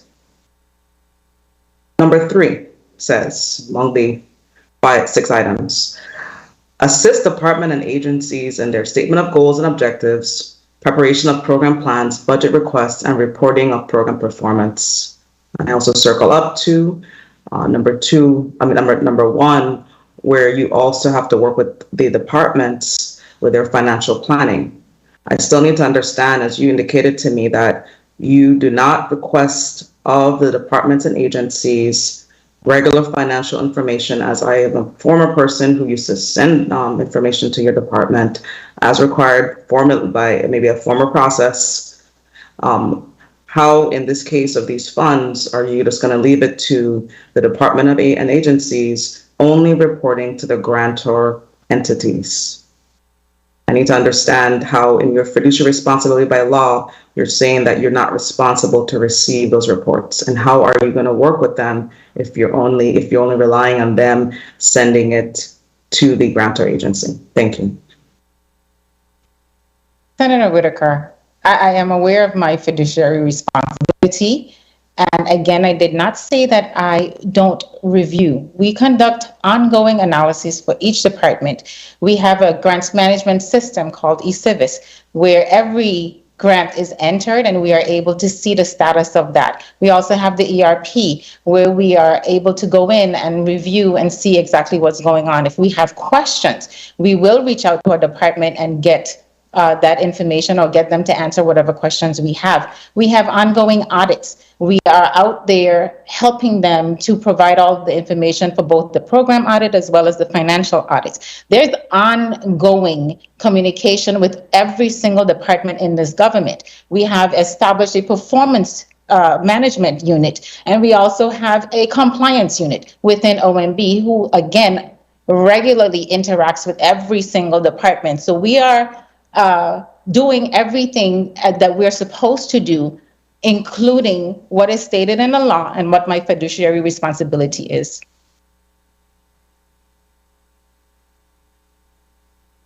The summaries of the performance-based report for each of the departments.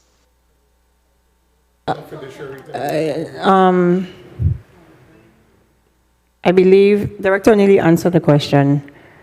Before we take a brief recess, I gonna get flagged for this, I'm gonna get flagged for this in 30 minutes. To the chair, sir. What are you To the asking? chair, I'm just simply asking for the performance. I don't know if you heard me, but I'm asking for the, each department is required, there's a document that each department is required through their performance base. I would like that document for each entity. That's Particularly that's not within my jurisdiction, Senator Whitaker. I'm not in a committee. This is not a committee of finance, Aaron, so I can't ask for performance reports at this time. As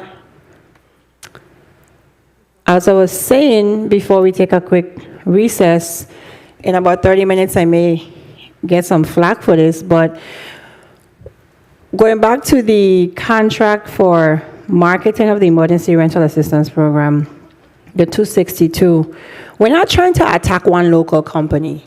That's not what we're trying to do. A lot of us are receiving these surveys in our email, our personal emails, survey for the BMV, survey for Public Works and government's customer service, right? And then every time an agency comes before us and they're marketing, we are utilizing one marketing company. And the concern is not whether we think that that particular company is incompetent. We're not trying to malign the company, but I know of 3 or 4 other marketing companies where those directors went to Full Sail University and all over the place with degrees in journalism and communications. We just had a This Too Shall Pass video between the BVI, Director O'Neill, and the Virgin Islands. A beautiful video done by somebody local. Are we saying that that person cannot receive a marketing contract for the other programs between a disaster recovery and COVID and American Rescue Plan, CARES Act, Build Back Better? Are we saying that? And that is a concern I have, that you have to spread the wealth across the table. Everybody cannot eat, one man cannot eat lobster every single night. And so my concern is always tilted to be something political against a particular company, and that's not it. For the record, and to the people of the Virgin Islands, that's not it. You have more than one marketing company that existed before this one. Let's spread the wealth. That's how you increase your corporate and your individual income taxes, as we see that drastic decline in them. So let's spread the contracts out to our marketing companies. And lastly, Director Griffith, thank you for your service, as I have heard you on your way out. But I want you to understand the frustration with VIHFA.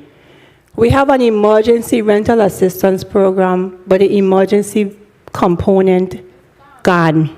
Seems to be no emergency, as people are waiting.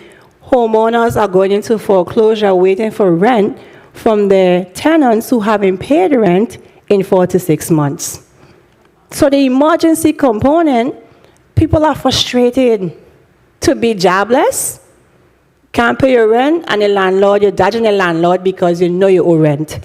And then the landlord frustrated because they may have to do repairs, and they're banking on the rent for their mortgage or to fix their homes. And then you have an Envision program, the slow boat to China. Roofs aren't being repaired. It's always a story why. We had the STEP program. Then we went to Envision Tomorrow. I don't know if Envision Tomorrow means tomorrow in a 2040 vision. And in 20 years, we're working on that. But the Lord has blessed us to have a safe hurricane season. But if we had a hurricane, a Category 1 storm would give a Category 5 impact because the infrastructure is broken. So hold a second, Director Griffith. No, I'm going to respond because we I'm going to give you a chance to respond. I'm going to give you a chance to respond. And the last component of the frustration with the VIHFA It's a first-time home buyers program. The last time you were here, and a senator asked you about drawing down the $4 million for the first-time home buyers program, I believe the answer was no. You didn't begin the process to draw down the $4 million. So you have to understand. Nobody is discrediting you, but you have to understand the plight and the frustration of the people of the Virgin Islands. You may respond. Go ahead. Of course, I understand the plight of the people of the Virgin Islands, and I understand the tremendous work that HFA has done too as well. You have to understand that this agency, on the last audit, we did over $500 million in revenue from an agency that was accustomed of doing $20 million in revenue.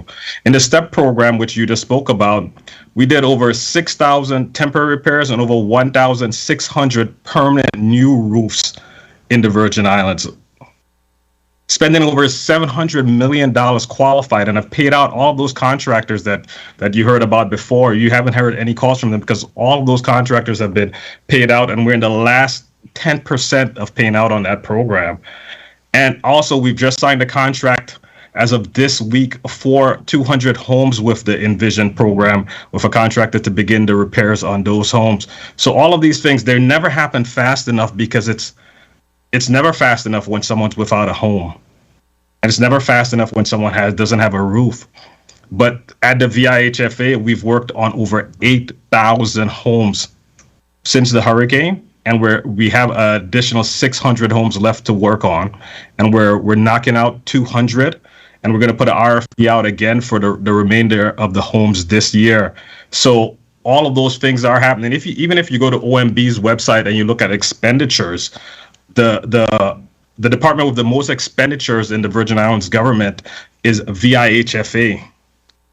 When FEMA did a task force and the government did a task force, they said only $250 million was what could be spent in the Virgin Islands on an annual basis based on our size.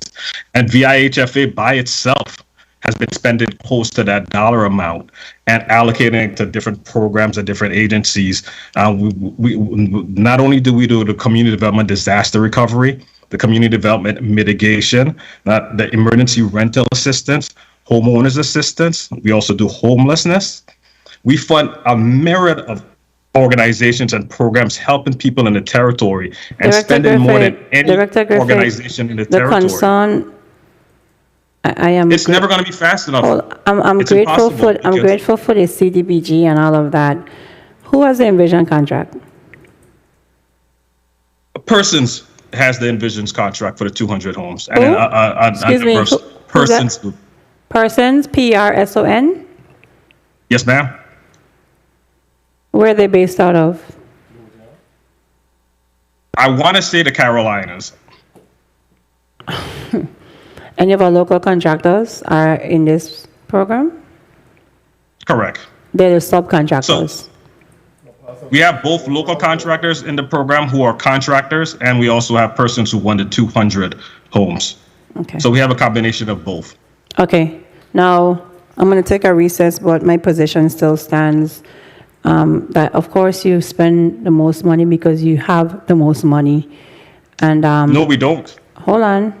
And you have a lot of money. Then you don't have the most. You have a lot of money, but I really have to, and it's constructive criticism. If you have all these programs, your hiring should have been out the gazoo to move these programs. You should have been amping up. And I could tell you, Director Griffith, that I have a few, I keep saying it, and I keep singing the same song, that there are a lot of qualified people who call the office and say, I applied to VIHFA. They have degrees in accounting and this and that. And Director O'Neill, you can attest to this, that the government and its semi-autonomous and autonomous agencies are not hiring.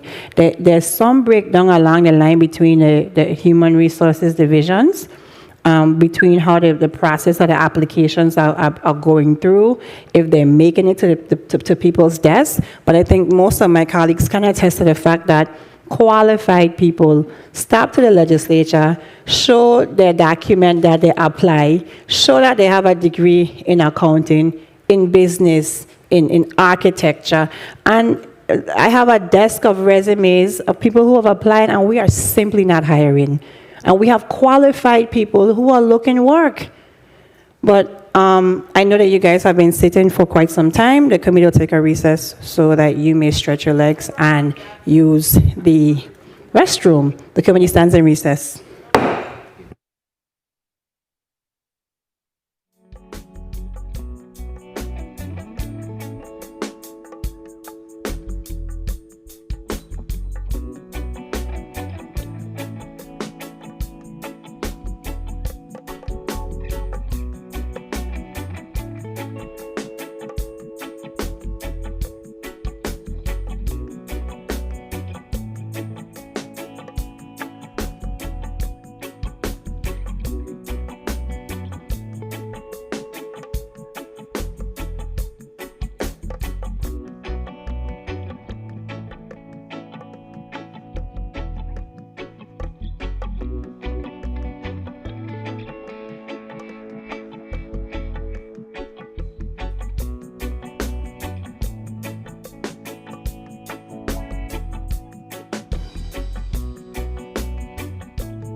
The committee is back on the record.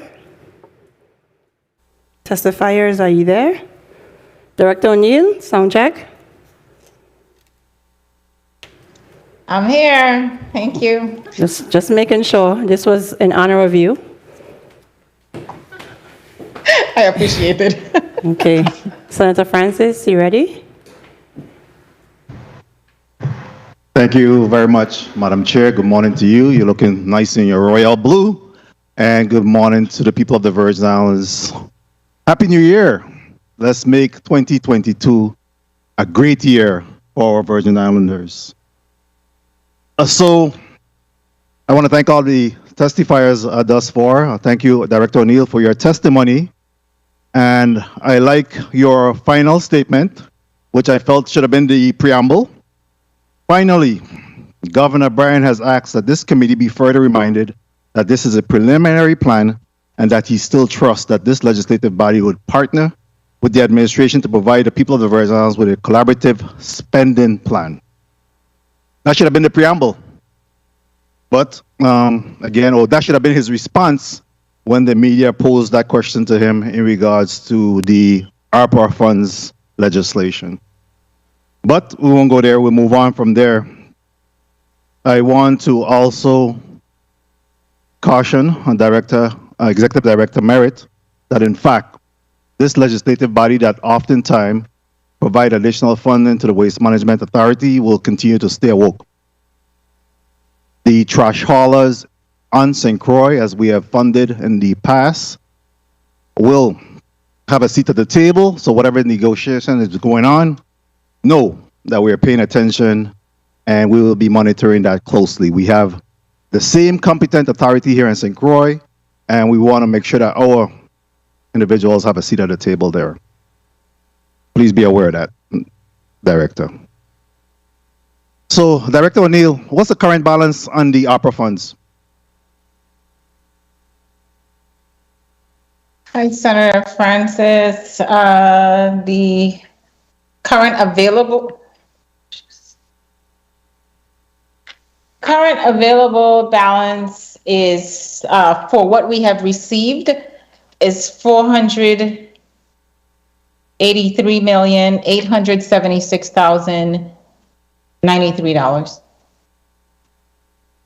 And from the expenditures, how much have been expended from the fund that you have received thus far? That was roughly $18 million. 18 million? Yes, Senator. Very well. And the remaining amount is kept in one pot of money, or do you have separate categories based on the chart that you provided the legislature with today in your testimony? No, Senator, the money was actually just split in two, and it's deposited in the two banks in the territory, First Bank and Banco Popular. So they each have about half sitting in some in CDs, mostly CDs, short-term 6-month CDs, and some that's just clear for us to use. That's just in a checking account.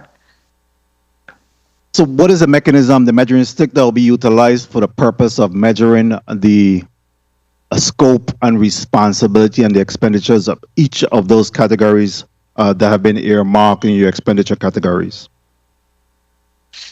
So for each of the categories, as we do awards, every entity is given a grant award, and there are specific things that are listed in the grant award based on the plans that are submitted for requesting funds, that we hold them, and we will be holding them to that. So when we do the release of funding partially, most times we do not give all of the money at the same time. We give some of the money, and then they are required to present monthly reports for this funding to OMB. This funding in particular, they're required to present those monthly reports, and we will follow up on them to make sure that they are spending in compliance with the federal guidelines. There are some that, when we have, especially over 500,000, I think the figure is, it requires you to go through the same procurement process that the government would have to go through. You'd have to do an RFP. You'd have to make sure that you have a full competitive bidding process for some of the items that are needed. So not everything can be sole source, or you can't just spend the way that you want. Treasury is very specific in that this funding must follow the same procurement guidelines, regardless of who the money is awarded to. And in respect to your $25 million funding payroll expenses for those working directly to mitigate the pandemic, how is that money paid out? Those would be reimbursements actually to the GVI in most cases, or to the hospitals. In other cases, there are COVID-related codes that were established at the inception of the pandemic, and people who are working directly to mitigate, like the first responders, et cetera, and those on the task force, they are required to code their time, whatever time they spend, utilizing that COVID code, and that is the way that we track to see how much we've expended for payroll purposes. And then what we would do is reimburse the general fund or reimburse the hospitals for the payroll costs that they've incurred based on these codes. So in respect to the $8 million that the governor had given to the respective hospital for the purpose of recruitment and retention, was any of this taken from this particular part, or what part was that taken from? Actually, it has not been paid as yet. We are going through the plan with the hospital, so it has not been sent to them as yet. It would be from the medical expenses category on the public health. But is your testimony that the money have not hit the accounts of the hospital thus far? That is correct, Senator. None of the two hospitals have received that yet for the retention or recruitment program. Do you have a timeline? Do you have a timeline? Yeah. Timeline, probably within the next 2 to 3 weeks is what I would say. We had different plans being submitted from each hospital, and we wanted them to align. So we're working with them to align the plan, and it should be the same across the board for both hospitals. Please bear in mind, of course, you sit on the hospital territorial board as well, that in fact, our hospital is in crisis, and certainly the retention and recruitment of nurses is critical.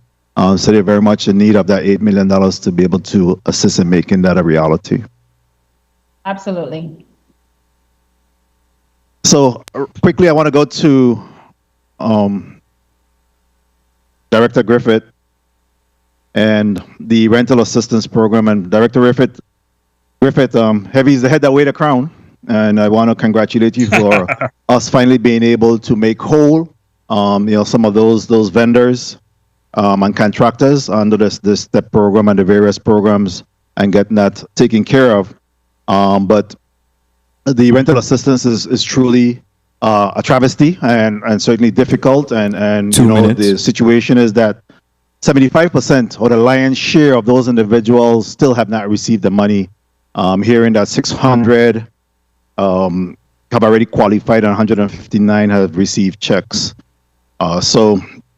Again, don't take it personal, but it's critical. We have individuals, and I hear the story that they're living on the beaches, they're living in abandoned buildings, and even situations where landlords continue to request deferred mortgage payment as a result of not receiving this money. So it's critical that we try to take night and make day and make sure that we try to ramp up the payments to those landlords.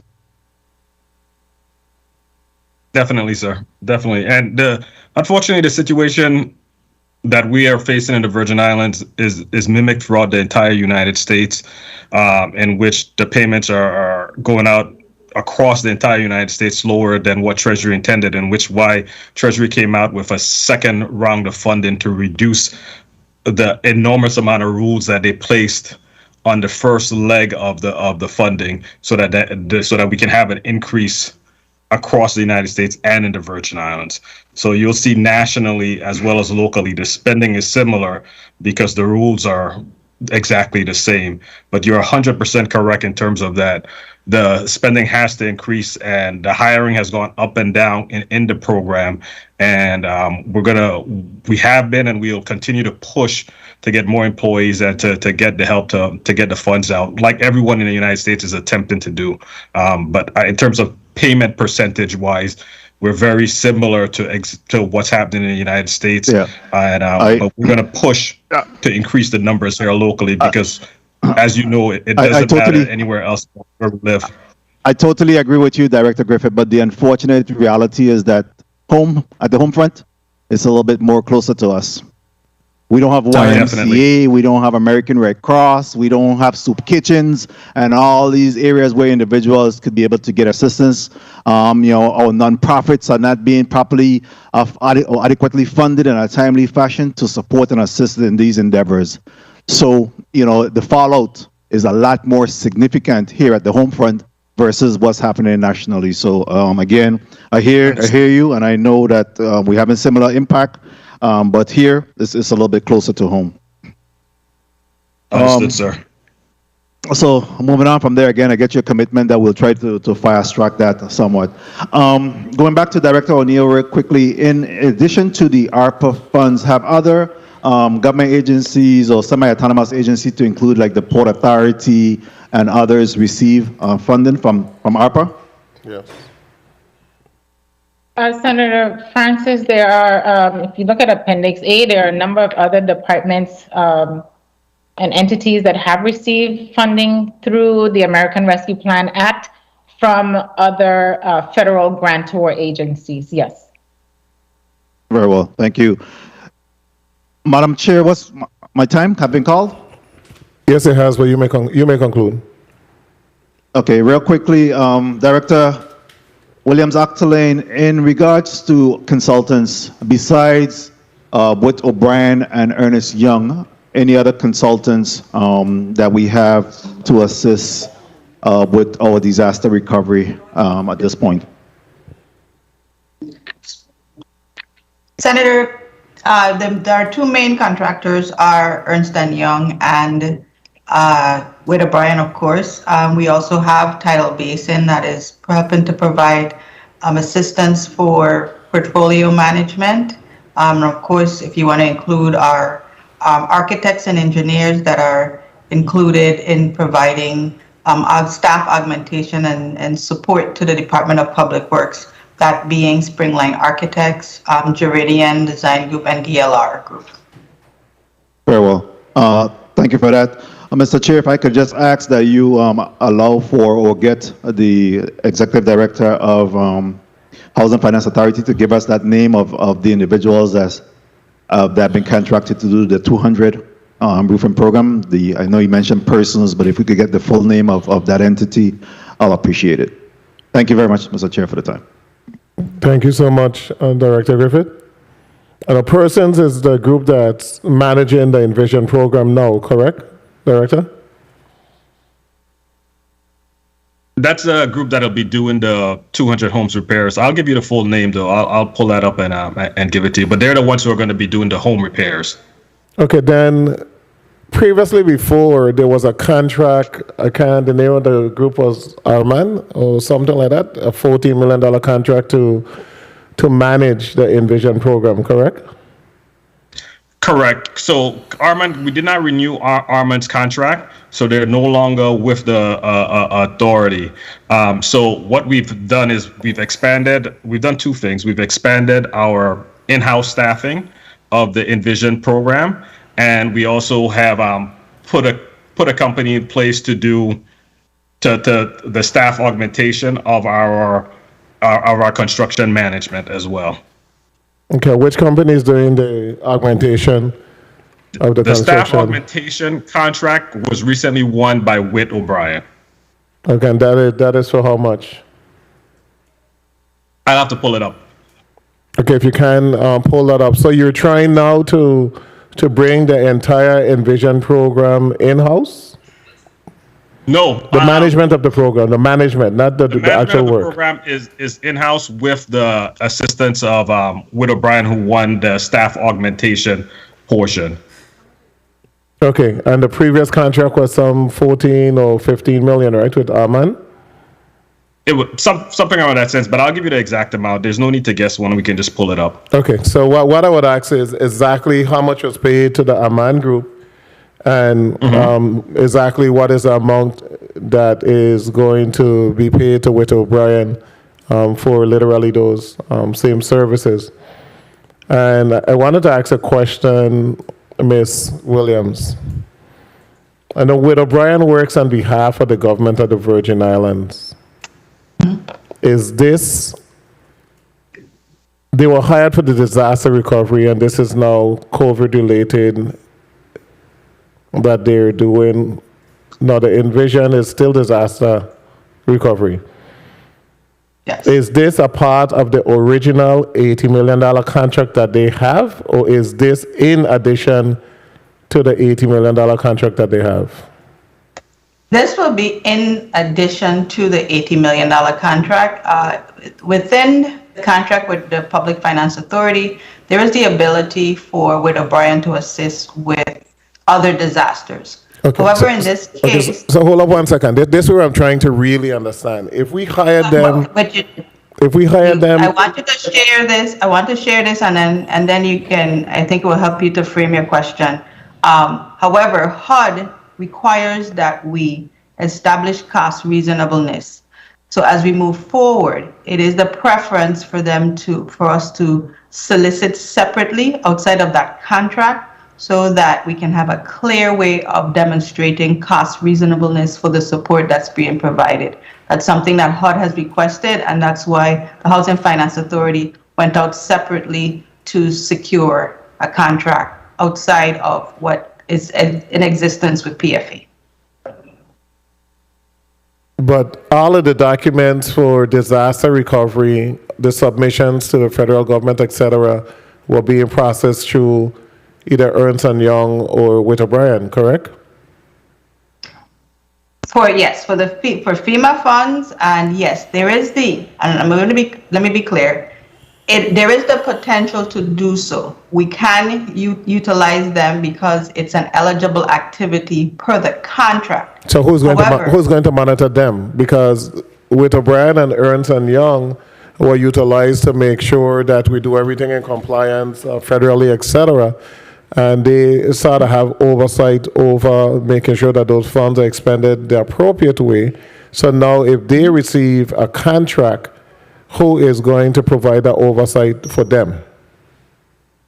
So that oversight is provided by, again, the staff for the Housing Finance Authority and also HUD. Every draw, every payment over a certain amount, over $5 million, is reviewed by HUD. So that additional oversight will be provided by HUD. Yeah, but HUD is a federal entity. We submitting to HUD.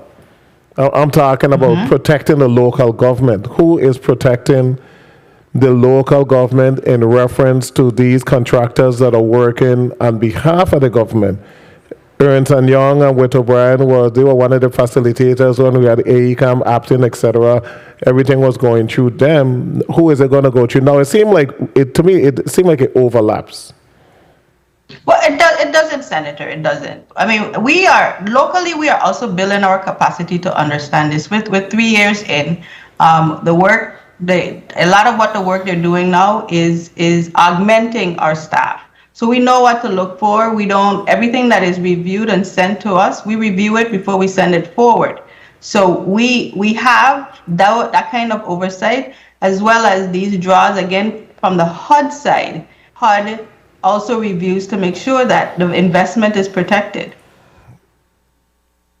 Have you found the amount of the contract, Mr. Griffith? The amount of the contract? I have the amount we spent. We spent $7 million from that contract for Arman. Armand, correct. We paid them $7 million, and they were able to. How much work? $1 million in homes? No, I remember. Well, not remember. Let me inform you what Armand's responsibility was.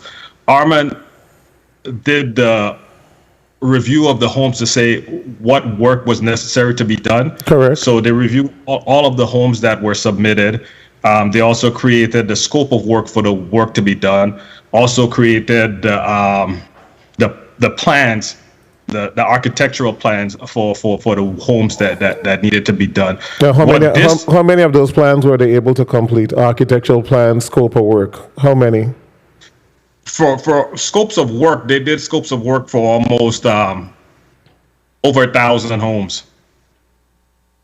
Okay. I have to give you the exact amount, but it was over 1,000 homes that they did scopes of works for. Because we remember initially we received about 2,000 applications, but based on the criteria of low to moderate income, about 600 of those applications have been approved for the CDBG DR. So what's going to be done by the Witt O'Brien team, though, is that when the contractor goes out to do the actual work, they're going to be there augmenting our staff as construction management to make sure that the work is done correctly and in accordance to the Virgin Islands code. And what is the cost of the contract? That cost of that contract I have, bear with me 1 second. The Witt O'Brien contract is $9 million. Witt O'Brien have done very well in the Virgin Islands. They got to say, God bless the Virgin Islands. Senator Alma Francis Heilaga, you recognize. You should have seen the other bids. Thank you so much. Okay, so before you go, so what were the other bids? How many companies bid for this contract? It was about, I want to say off the top of my head, over 6 contractors bid, and they were the lowest responsive bidder. I had contractors who bidded to watch over the work more than the actual work cost to repair. So imagine that you have a contractor putting in a bid in the Virgin Islands, and just round numbers, say the homes cost $30 million to bid, they were bidding over that dollar amount to watch. I mean, the prices that we received were astronomical for this work. Okay, I just want to make sure that we're able to ramp up the Envision program, we get these homes built, and we have appropriate oversight. Because if we're paying individuals to provide oversight, we expect that they're going to do the job. And we don't want to hear excuses 5 months from now, after we have expended X amount of money, the scope of work has been completed, the architectural drawings, etc.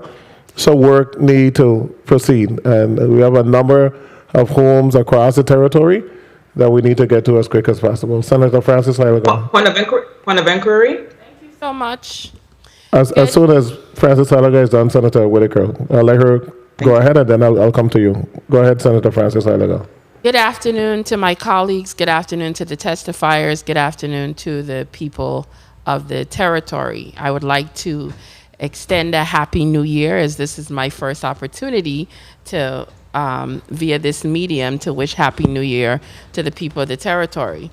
When I had a chance to dig down into these documents, I came up so far with about 42 questions, and I don't think I'll be able to get to all of them in my 10 minutes, but I will be trying my hardest to get to as many as possible.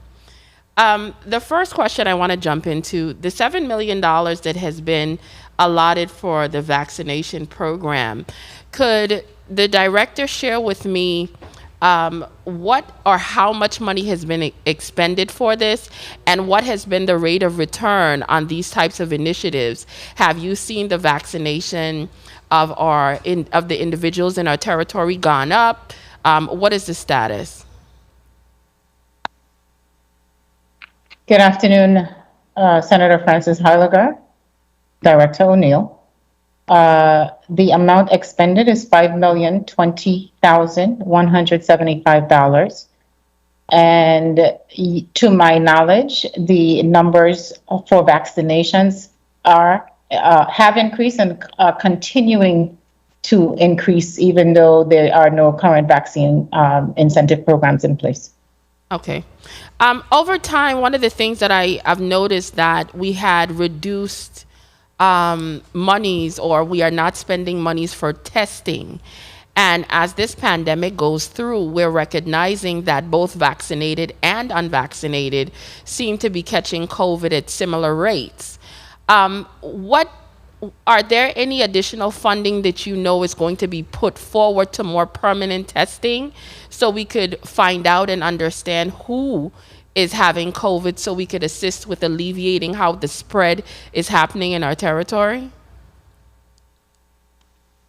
Senator, the Department of Health has additional funding outside of these state and local fiscal recovery funds that does allow them to do continuous testing. And as part of the plan, we have allocated $4 million for continuous testing and contact tracing within this proposed plan. I want to ask a question, and this one has to do, because I'm going to be a little bit all over. The part where we spoke about in your testimony, you spoke about 163 million, and it touched on various things: the water, the sewage, broadband infrastructure.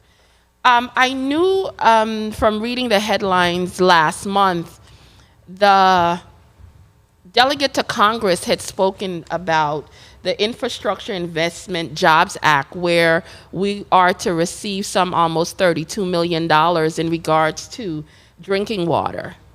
What is the status of potentially adjusting some of the funding being utilized around that to utilize the other funding so that some of this monies could maybe go to more pertinent areas? Is that something that we can do with this particular set of monies? So I'm not sure if Director Merritt can probably give you a little more, or Commissioner Gabriel may be able to give you a little more information on that. But what I will say is that the funding from the Infrastructure Act is spread over 4 years. That is to be divided, and we have not gotten, to my knowledge, the actual awards at this point. So if we need to move on projects, our first available source of funding is this ARPA funding of the $163 million that we have put forward. So Commissioner Gabriel, feel free to jump in and add. Good morning. Derek Gabriel, Commissioner for the Department of Public Works. Good afternoon. It just turned afternoon. Yeah, I do agree. To your point, we do, the money that we have is available now. The other funding from some of our other infrastructure bills that we got on the federal side has not been made available, and it is stretched over years. And it's not been as much per year as is being delineated because it was added to our normal allotment. I want to ask a question. When I was looking at the program, when it came to drinking water and dealing with some of the sewage lines, etc., I didn't notice that there was anything specifically as it deals to cisterns.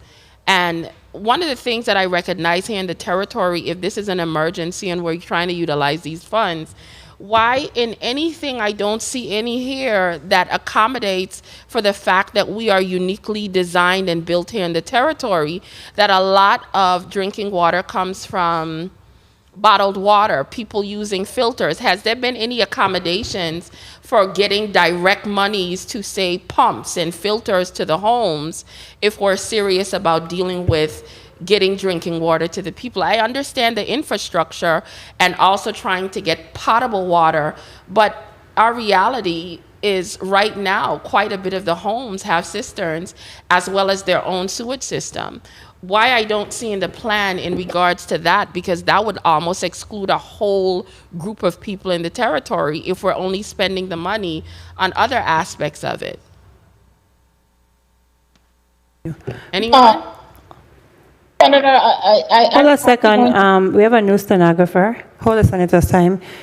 Put your name on the record and then respond. You may proceed. Go ahead. Sure. Good afternoon, Director O'Neill. I will defer the drinking water to WAPA. I'll just defer to WAPA. Thank you. Good afternoon, Noel Hodge, Chief Operating Officer, Water Systems. The plan does include portable expansion of the portable water system.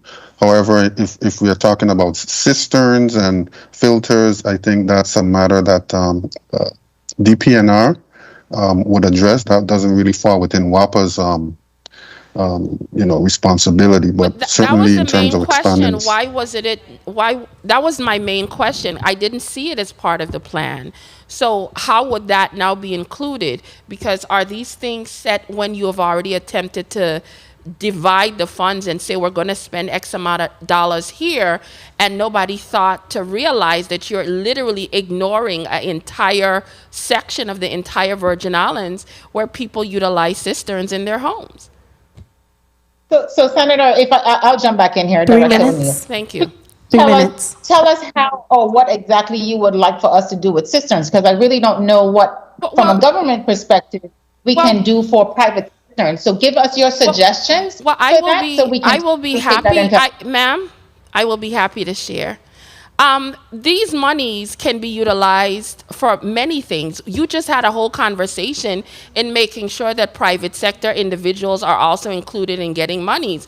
So simple things like maybe providing filters to homes for clean drinking water, maybe providing funding or either shipping in pumps, maybe providing for cleaning of cisterns. There's a lot of things that could be done in regards to this funding that does not necessarily have to be limited to just the things I see here that are only directed to either the government or public sector. So that's why I'm asking you, are there any other plans for these things to potentially be altered to focus on the fact that in the Virgin Islands, we are very unique? So, Senator, I will say that on OMB's website, there is a section for community feedback. We welcome all community feedback. Please go to the website and send us your suggestions, and we will gladly take that into consideration. Ma'am, I am a senator, and I'm speaking to you right now. And what do you want us to do? You submit your submit. Hold on. One at a time. Hold a second. And we will be glad to take it into account. This is the rule. Hold a second. I don't know what else you want to say. Hold a second, one person at a time. Director O'Neill, I need you to answer the senator's question, please. I did, Senator Sorrow. Actually, the question should really be. If you'd like us to take it into account, we would love for her to submit her suggestion so that we can take it into account. Okay. That's my response. Director Ackley, you had something to add? Oh, okay. No, I don't, Senator. Because I could see you, seeing your face, so I have to make sure. Okay, ma'am. No, hold a second. Hold the senator's time. I need to control this discussion for 2 minutes. Director Hodge, what is I believe the senator is asking a question. I know there's a section to submit your concerns, and the Senate also has met a few times to give input on the American Rescue Plan. Noting that water is a problem and you only deal with public water, but you guys deal from that area, I believe she's asking you, the senator's asking you, what's the discussions with DPNR and the other pertinent agencies as it pertains to? That's what you're asking, right? Ma'am. No, I'm going to give you your time, Oh, I'm not taking your time from you. Oh, okay, I'll wait. I'm rephrasing to see if we could get you to get the answer that you're looking for. So, Director Hodge, what are you now? See, Chief Operating Officer, go ahead, and then after he responds, then resume the senator's time. Thank you very much. Yeah, so like I said, Senator, there's no discussion between WAPA and DPNR in terms of enhancements to residence cisterns and upkeep and maintenance. That does not fall within our responsibility, nor do we get involved in improvements on the customer side in that regard. So I'm going to follow up after the senator has her time because I know where you're going. I'm going to follow up. You may proceed and continue. Thank you very much, Madam Chair. I need to say something quickly. I know Director Hodge had already said that earlier when I asked the question in regards, and he said WAPA does not have anything to do with that. And when I am hearing suggestions that I, as an elected official that's sitting here and asking questions, should go to our website and submit suggestions, when I'm sitting right here and I'm asking questions, I think that's a little disrespectful, but that is from my perspective. But at the end of the day, I will continue with my line of questioning. 1 minute. One of the one of the additional things I wanted to ask, in regards to the internet access and digital literacy program that I saw here in the presentation, who exactly will be facilitating this, and when is this supposed to be implemented? Has it already been implemented? And what do you expect to see out of this for the funding that's being allotted or spent on this?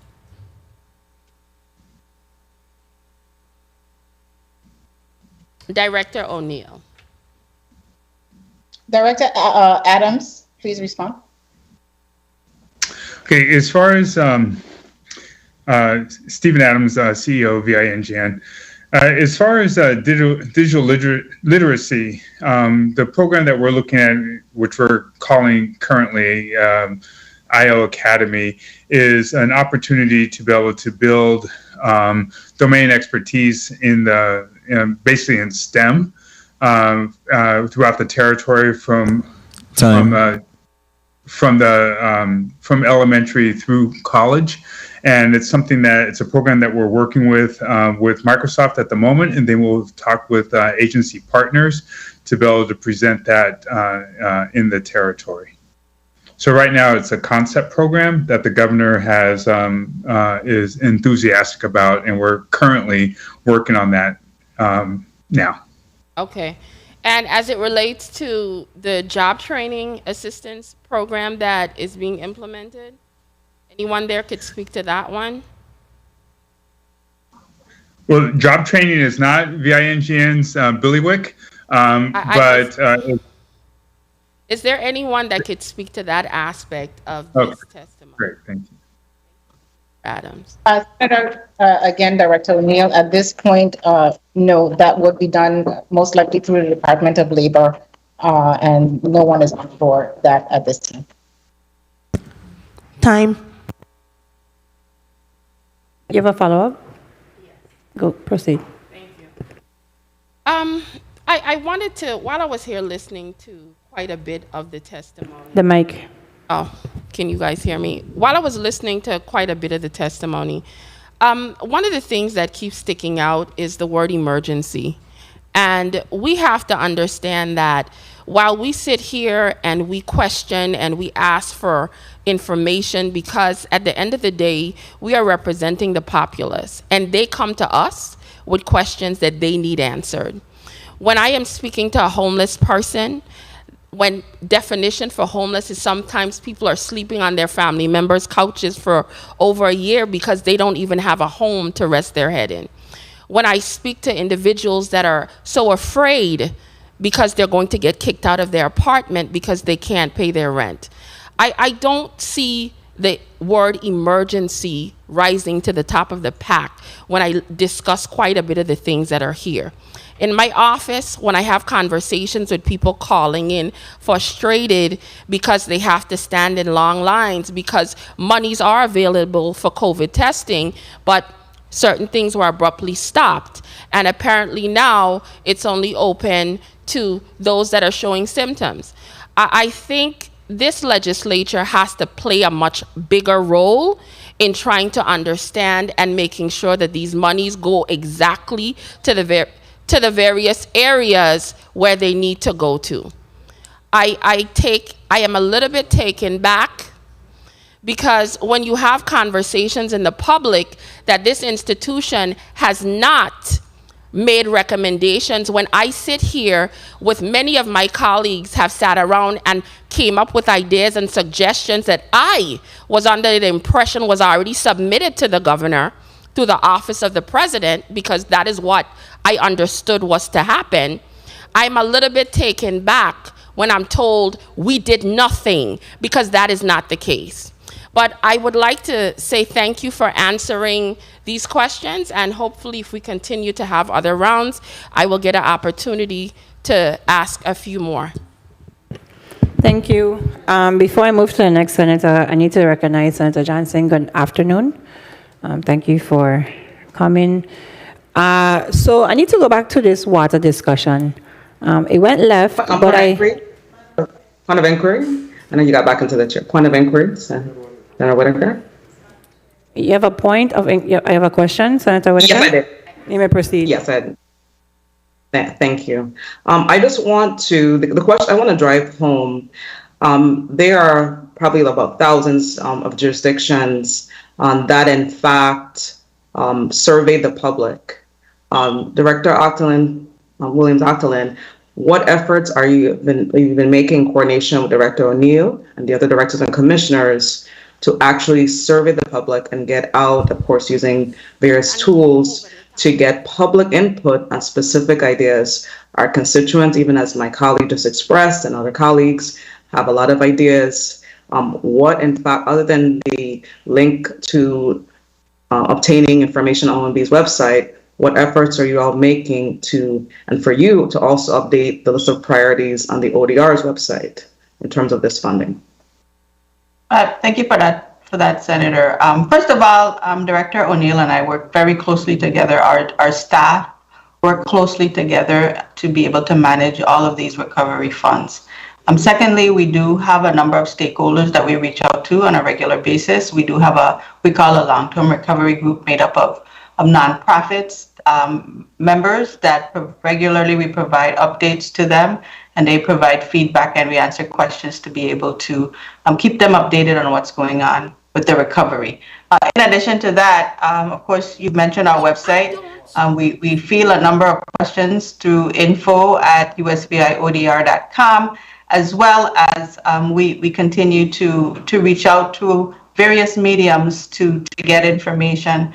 Some of our plans require public hearings, as with CDBG, DR, that Housing Finance Authority shares that information with us so that we can have a dialogue going back and forth. This part of our responsibility, again, is to provide information to all of our stakeholders.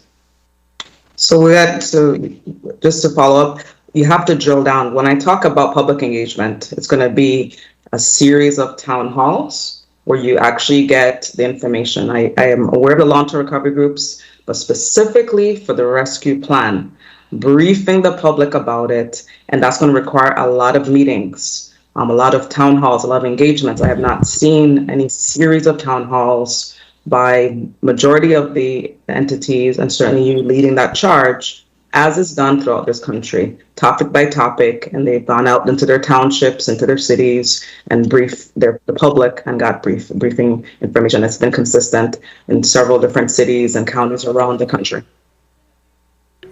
So, Senator Whitaker, Director,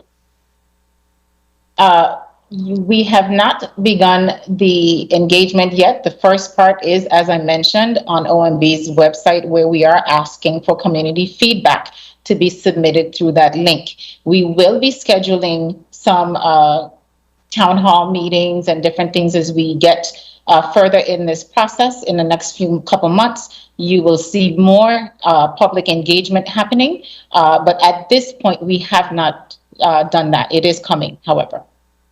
Thank you. Going back to, let me recognize the presence of Senator Fred Gregory. Madam President, good afternoon. Back to this water discussion. The Navajo Nation, have you seen the Navajo Nation's report? Or any of the indigenous peoples? If that's for me, the answer is no. Okay. So the Navajo, you see I have my devices in front of me, right? The Navajo Nation, the federal government wouldn't know if you don't ask for it. And our system does not look like the metropolitan cities of the United States. And I think what the senator was alluding to, and I believe what she was alluding to, is that, various areas of the country are rural, and they're making the requests based on their geographic makeup.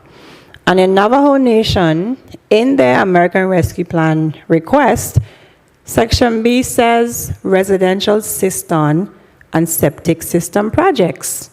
So they've recognized that the Navajo Nation has cisterns, and it says these projects will include the cistern septic system but also require a drain field and electric solar generator service.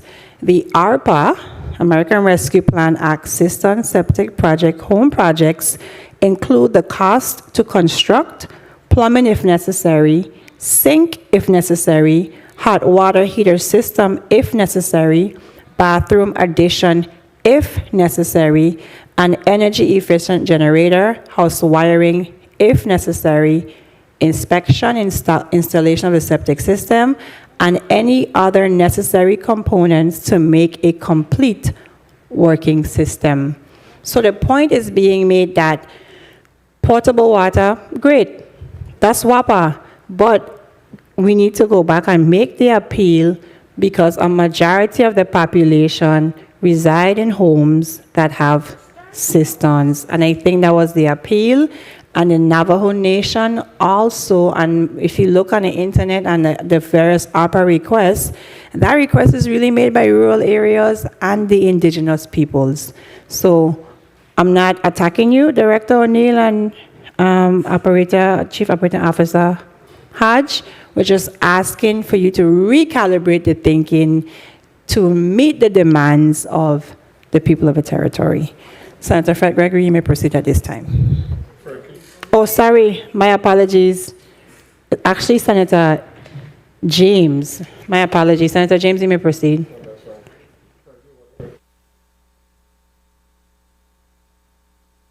Good afternoon to the people of the US. Good afternoon to the people of the U.S. Virgin Islands. I want to start off by saying Happy New Year. Madam Chair, can you take a quick recess? There's serious feedback in here. Go again. Senator James, talk, please. See if the feedback is still there. Yes, much better. Thank you, Madam Chair. Let me start from the top. Good afternoon to the people of the U.S. Virgin Islands. Happy New Year. Thank you, Madam Chair, for the time. I'll get straight to the point since most of my colleagues asked most of the pertinent questions. Out of the $17 million, approximately $17 million that has been expended from the COVID-19 funds, based on what I saw here in the testimony, $12 million has been expended to assist the West Indies Corporation and the Virgin Islands Port Authority. So my question, out of that $17 million, $12 million is a lion's share. Can someone explain to me how we were able to see a great return on our investment using that? And I'm not downplaying the importance of St. Thomas being a main hub when it comes to the cruise ship industry and bringing in tourist dollars. But I just need to see or hear from someone as far as the return on investment, as most of the funds went towards the West Indies Corporation and the Virgin Islands Port Authority. Good afternoon, Senator James.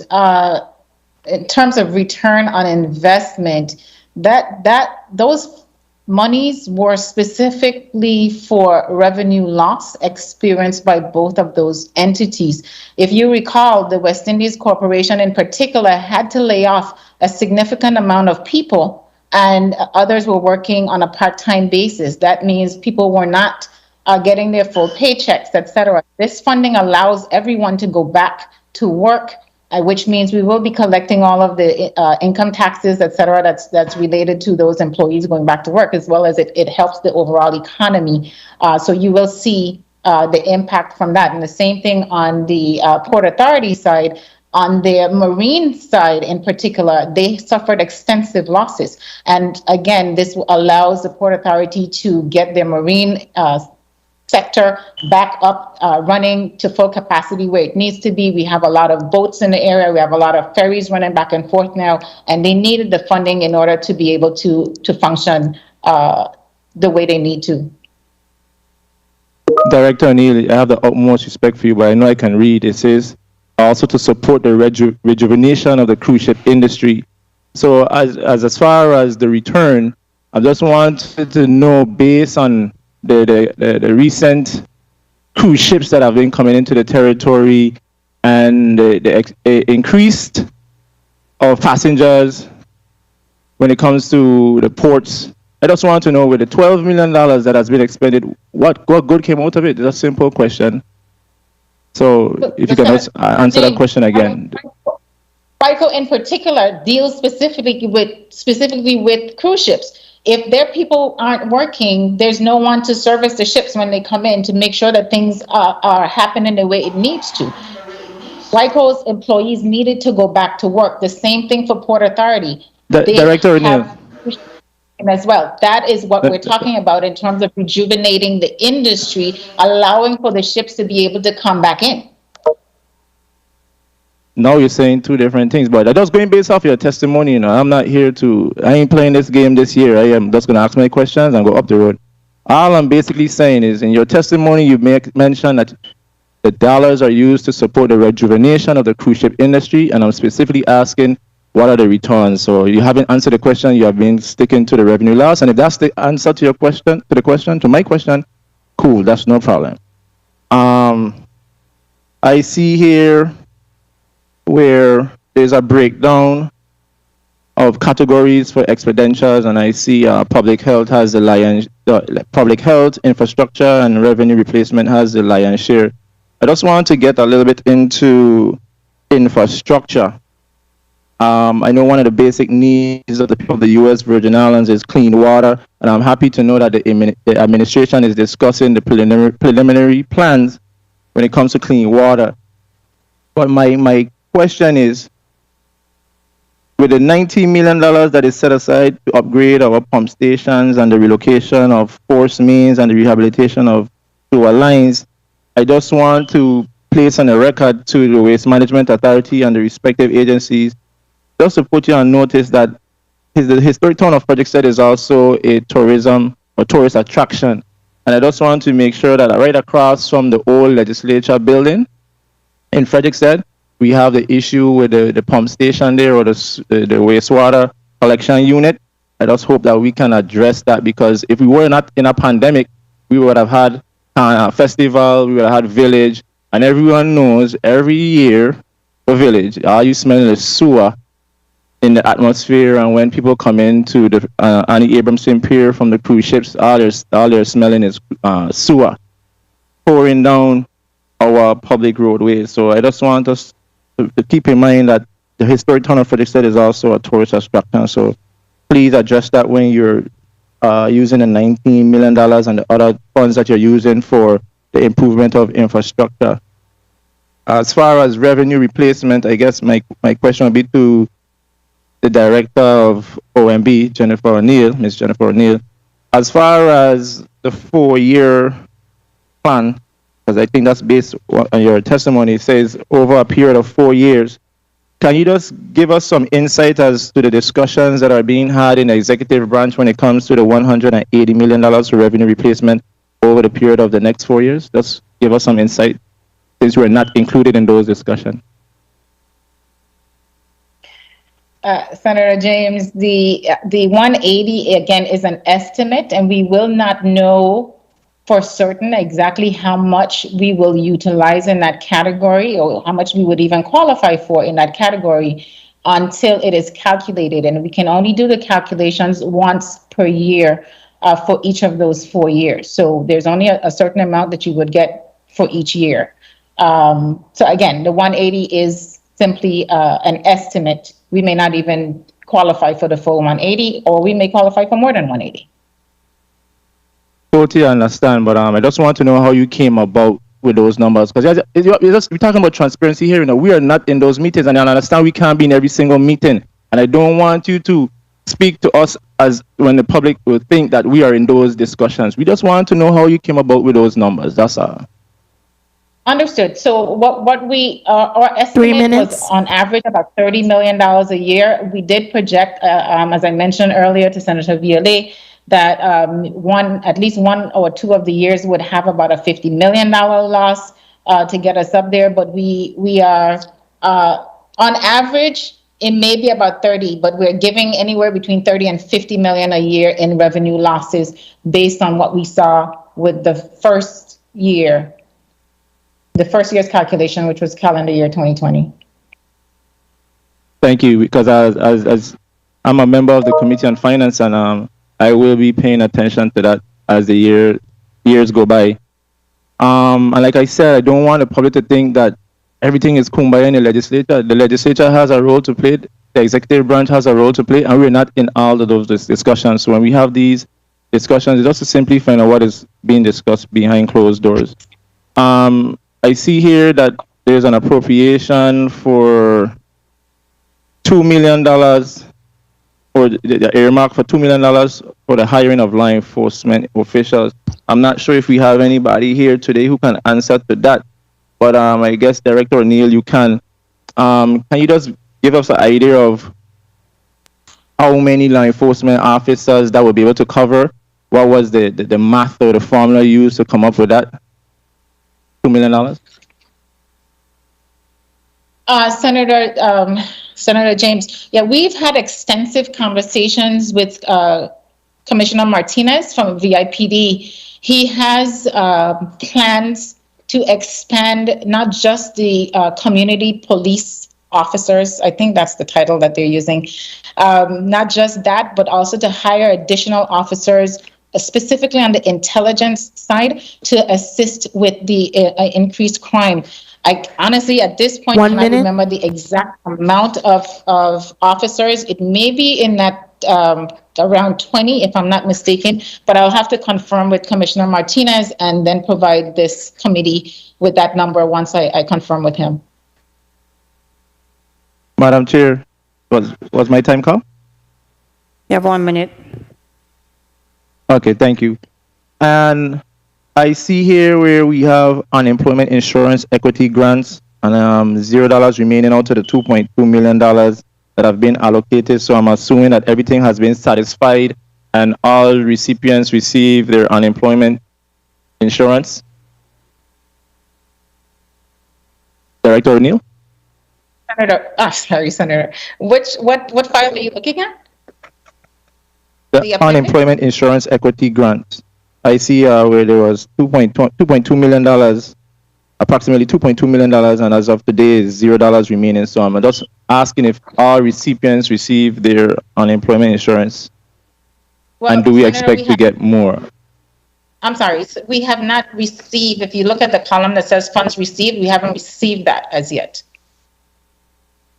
Okay, understood. And when do we plan to receive that? But that would be a question for the Federal Department of Labor as well as the local Department of Labor. Time. We do not know when. I'm not aware of when the funding will actually get to the Virgin Islands. Okay, no problem. Madam Chair, with the indulgence, I would just like to ask one more question. My question is, we see here where you have $58 million put aside in the preliminary plan for water line expansion, an additional $4 million for rehabilitation of existing water lines that are past their useful life. I just want, in the closing of my questioning, for someone on this panel to explain to us reasonable timelines and projections for the utilization of this fund. And that would be my last question until the second round. Thank you, Madam Chair, for the time. Yes. Good afternoon, Senator Noel Hodge, Chief Operating Officer, Water Systems. And so in terms of the water expansion projects to the unserved areas, we're going to get started immediately with the designs for those projects. And so typically we're looking at, like a year and about 4 months or so before we can actually, start the constructions, typically on a typical expansion project. So we're going to get started as soon as these funds are, are made available to us and get those designs going. Go ahead. Madam Chair? Go ahead. My last question, because I understand there's no rush, there's no pushback here, Director Hodge. But at a later time, I'm just kindly asking that when the dust settles and the executive branch and the legislative branch meet and discuss what will become of this plan, I just would like to see our overall plan when it comes to that. Because yes, health is important, and I have that other question that I hopefully I could be able to get addressed at a later time. But I really want to make sure that when it comes to our infrastructure, that we are improving it. So in the name of transparency, I'm asking that when the dust settles and we reach an agreement on what we're going to use these funds for, if we could just have an overall plan, so it won't be all this back and forth like this somewhere. And I understand every moment is not going to be kumbaya in the legislature because it's a deliberative body and we have to do our due diligence. But I want to make sure when it comes to our infrastructure that we do it right for years to come. And with the money that's going to public health, I see that there is an appropriation there for $21 million for enhancing healthcare capacity. If someone can just explain to me there what we can expect from that $21 million, some exact details, and that will be the end of my line of questioning, Madam Chair.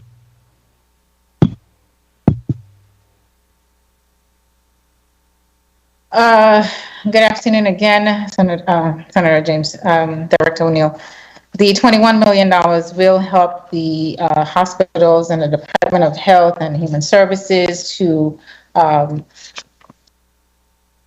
get more staff and to compensate their staff adequately to provide incentives and recruitment incentives and possibly some one-time or one-off payments to healthcare workers that would allow the territory to maintain or improve the healthcare services that we're offering at this particular point. Both hospitals are struggling for nurses. We are aware of that. Department of Health and Human Services also are struggling for nurses, and this funding will go towards helping them to get people on board and assist with the recruiting and retention.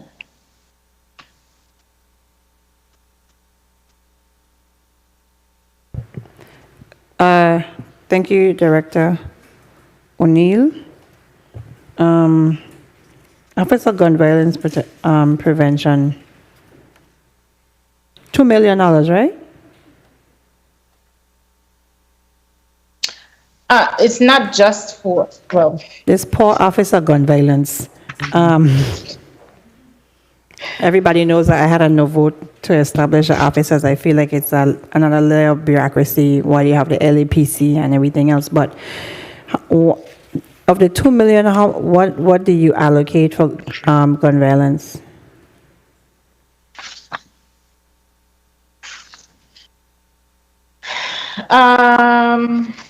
If you need time to get a breakdown, that's fine.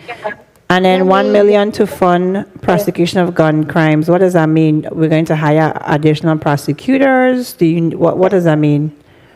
Yes, the $1 million to fund the prosecution of gun crimes, I can tell you definitely that is to allow for expanded hiring of prosecutors at the Department of Justice to specifically deal with the gun crimes. So hold a second there. So when you hire additional prosecutors with this $1 million, at some point these positions will have to roll over to the general fund, correct?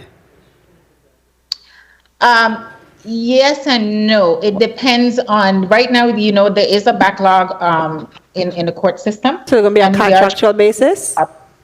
They may be done on a contractual basis, so they may not have to roll over. And that's why I'm saying yes and no, because they may have one or two that they keep and others that are on contract.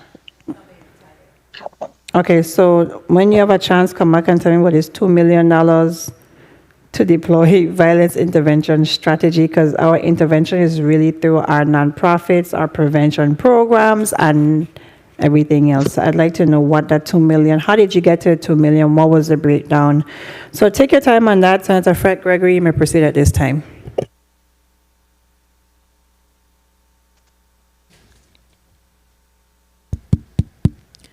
Thank you, Madam Chair, and good afternoon to my colleagues and good afternoon to the listening and viewing audiences. And of course, Happy New Year to all those within the sound of my voice. Happy New Year to the people of the U.S. Virgin Islands.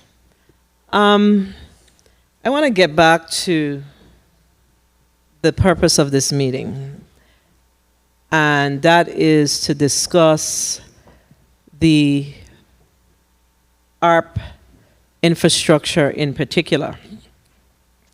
And I took the opportunity to read the testimony, and I noted specifically that of the $547 million, $47.1 million, about 30% has been allocated for infrastructure, which is about some $163.2 million. Is that a correct assessment, Director O'Neill? For the most Yes, part? Senator. Okay. So my first question, well, my one concern that I have before I even get to my questions is the testimony that's before us today, while it presents to us numbers and specific projects, what is noticeably missing, particularly around the infrastructure projects, are timelines. So it makes me beg the question, and I need clarification, not for myself alone, but for our community. And the question that I have around that is the $547 million in total, of course, has a timeline, correct? Right? Yes, So Senator. there's an obligation and a liquidation period.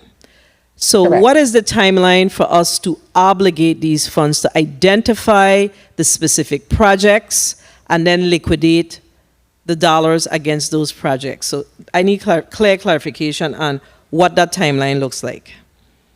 So for obligation, and again, good afternoon, Director O'Neill.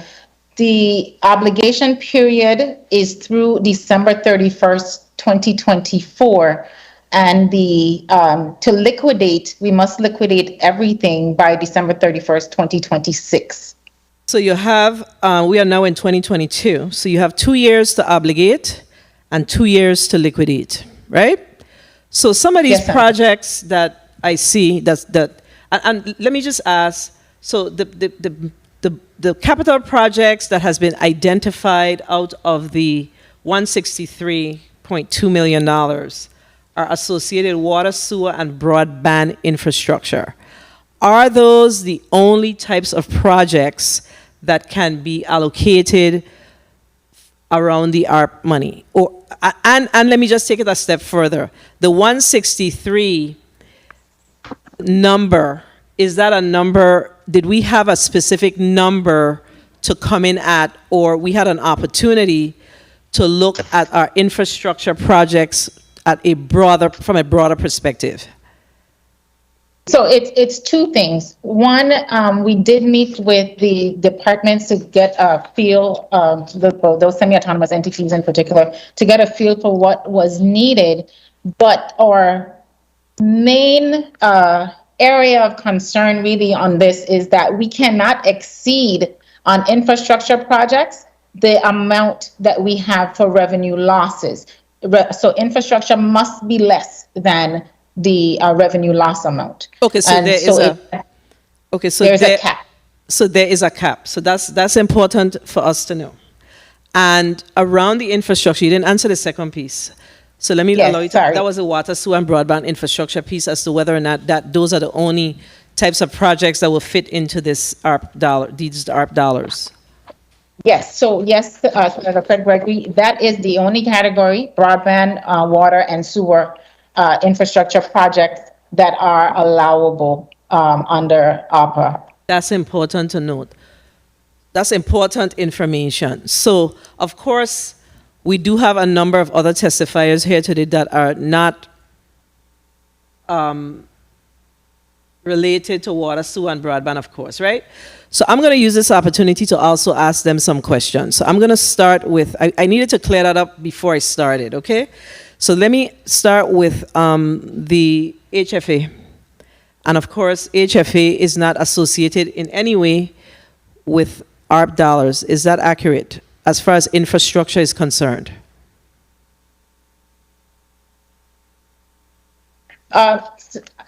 As far as infrastructure is concerned, that's correct. They have household assistance and things of that nature, but all right. Infrastructure, no. Okay, thank you. So let's talk about the CDBG dollars for a second and the Envision program. And I know that it was discussed earlier. However, I wish to continue to discuss that just a step further, a little further, as it relates to the Envision program. Now, Director Griffith, you spoke specifically about, I think, 1,000 architectural renderings. Is that an accurate statement? Did I receive that correctly? No, that was the number of scopes of works that were done, over 1,000. Okay, so it's scopes. Okay. So what's the status of that work? So you've completed 1,000 scopes of work. What is the timeline around that 1,000 scope of work? And I'm asking that question because there are individuals calling my office that have said to me that I received $120,000 in insurance dollars, and I gave my $100,000 to Housing Finance Authority, and to date, I haven't heard back from them as it relates to when they are going to come to assist me with rebuilding my home.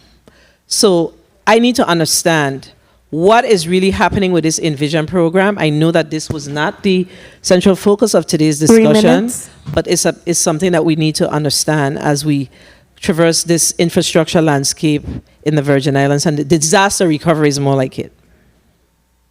Sure. As I stated earlier today, we signed a contract with persons this week to repair 200 homes. So that contract has been signed. Persons or contractors or businesses? No, I'm sorry. That's the name of the company. Companies? Company. Thank you. The company, persons is the name of the contractor? Yes. Oh, yes. Okay. Could you just stop? I'm trying to focus here. Thank you. So we've signed a contract with persons to repair 200 homes. That contract was signed this week, and they're going to start on those homes, starting with a block of 50 at the end of this month, and then we're going to continue, and then we're going to put out the rest of the homes for additional RFP to get the okay, so you're homes simultaneously working on that. Good. All right. Yes, ma'am. So there is information that's going out to the community around the fact that you basically started up, and these are the expectations that folks will see moving forward. So let's see how that works out for us. So let's now go to to WAPA, and let's go back to the drinking water. Now, a portion of these funds, if I'm not mistaken, is going towards centralized. No, this is stormwater. This is drinking water transmission and distribution. That's $880,000. This is for Director Octolin. Did we receive funding under FEMA for water production and distribution system upgrades? 1 minute. No, Senator, we have a request into FEMA for the replacement for water lines. They're following the same premise as the wastewater lines for a full replacement, but that is still pending. So is this this is pending supplemental to it, or this is we're saying we're still, because it's pending, we've moved forward with this? What are we doing here? So there's still gaps, even after the FEMA funds only fix existing water lines. There's an opportunity to expand the distribution for potable water, and some of those opportunities are going to be realized through these ARPA funds. And what does this drinking water storage mean? What does that mean? That $18 million for rehabilitation of existing storage tanks, etc. I guess that's for what? Yeah. Yes, good afternoon. Noel Hodge, COO Water Systems, WAPA. Yeah, those are our existing storage tanks to do rehabilitation work and repairs to those, as well as and to facilitate and in new construction of tanks to serve the expansion of the water distribution system. Yes. So how does that impact the contractor that is responsible for ensuring that we have clean water, which is what, 7Cs? How does that play into, what is the responsibility of that contractor as it relates to this whole, I need to understand what that means for the people of the Virgin Islands when we have a contractor that provides us with what the processing of our drinking water, if you will. Yeah, so the 7Cs contract is just limited to just that, as you said, to for the production of the drinking water. But these monies are not do not affect them in any way. These are funds that go towards the distribution end of the water distribution system. 7Cs is limited to just water production, and there are no funds. So what is drinking water storage is? That's what I'm saying. The large water storage tanks in our distribution systems, those are WAPA tanks, part of our distribution, and we have to do maintenance and repairs on those. I have a lot more questions, but I know my time has been called. But was my time called? I can't. Oh, my time has been called. You have a follow-up? Go ahead. May I continue? Yes.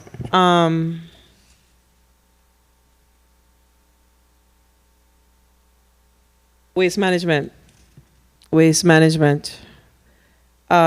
sewer and wastewater collections. What is the plan around that? What is the clear plan around that? Because as I noted earlier, and I just have to repeat it again, that, you know, there's a reason why I went back to the obligation and the liquidation period, because we have to have dates in front of us. When are these projects slated to begin? And when are they slated to end? We know that we may have to move the goalposts from time to time, but we need more than $168 million for waste drinking water, and that's it. We need to know what that means. So I need to understand from the Waste Management Authority, what does that mean? What does the sewer, I have it written down here, the sewer and wastewater collections plan mean, and when do you intend to start that plan, and when can we anticipate that it will be ended? Because the liquidation period and the obligation period are very critical periods, and while we may think that we have until 2026, we really don't. We have 2 years to obligate these funds, and once we obligate them, we have another 2 years to expend them. So I need clarification around the timelines, and it's overall, just the timelines are just noticeably missing. So let's hear from you, Mr. Merritt, please. Yes, good afternoon. This is Director Merritt with Waste Management. So the $19 million is for the upgrade of pump stations and our force mains and our sewer lines throughout the territory for St. Thomas, St. John, and St. Croix. $2 million is for the LBJ pump station. The other $17 million is for St. Thomas and St. John. We're going to use that. We're going to use those monies for design of everything I just mentioned. What is your timelines? I am not interested in all of that. I'm trying to establish the timelines, when we intend to begin, when we intend to end. That's the problem, because I wasn't here earlier, but I heard the discussion around concerns with federal dollars going back. So if we don't start now, 2 years is not a long time. Today's already January 12th. How long have money been sitting in the bank, Director of OMB, Director O'Neill? Senator, it's probably about 8 months or so. Yeah, that's my point. Precisely my point. So those funds have been sitting in the bank for 8 months. And we are still having a discussion around, we should have received timelines today. That's my concern. So we've lost 8 months around infrastructure. So my question again, what are the timelines? That is what we need to know, as the people of the Virgin Islands need to know when these projects are going to start and when we are going to begin to see tangibles and movement. Thank you, Madam Chair, for the time. Ms. Merritt, can you please answer on the Chair's time? Thank you. Yes, no, our timelines for the design are this year. I mean, What I was trying to mention is that for St. Croix, we received prudent replacement approval for prudent replacement in October of last year. So we're going to use this money for the design stages of a lot of projects throughout the territory prior to actually receiving the funding for prudent replacement. So we'll definitely meet the timelines for the obligation of that money. Director Merritt, you said that it's going to be this year. That's not a timeline. And I think that is the crux of the issue. So the 2022 to 2024. Okay, so Senator Carroll, go ahead, Director O'Neill.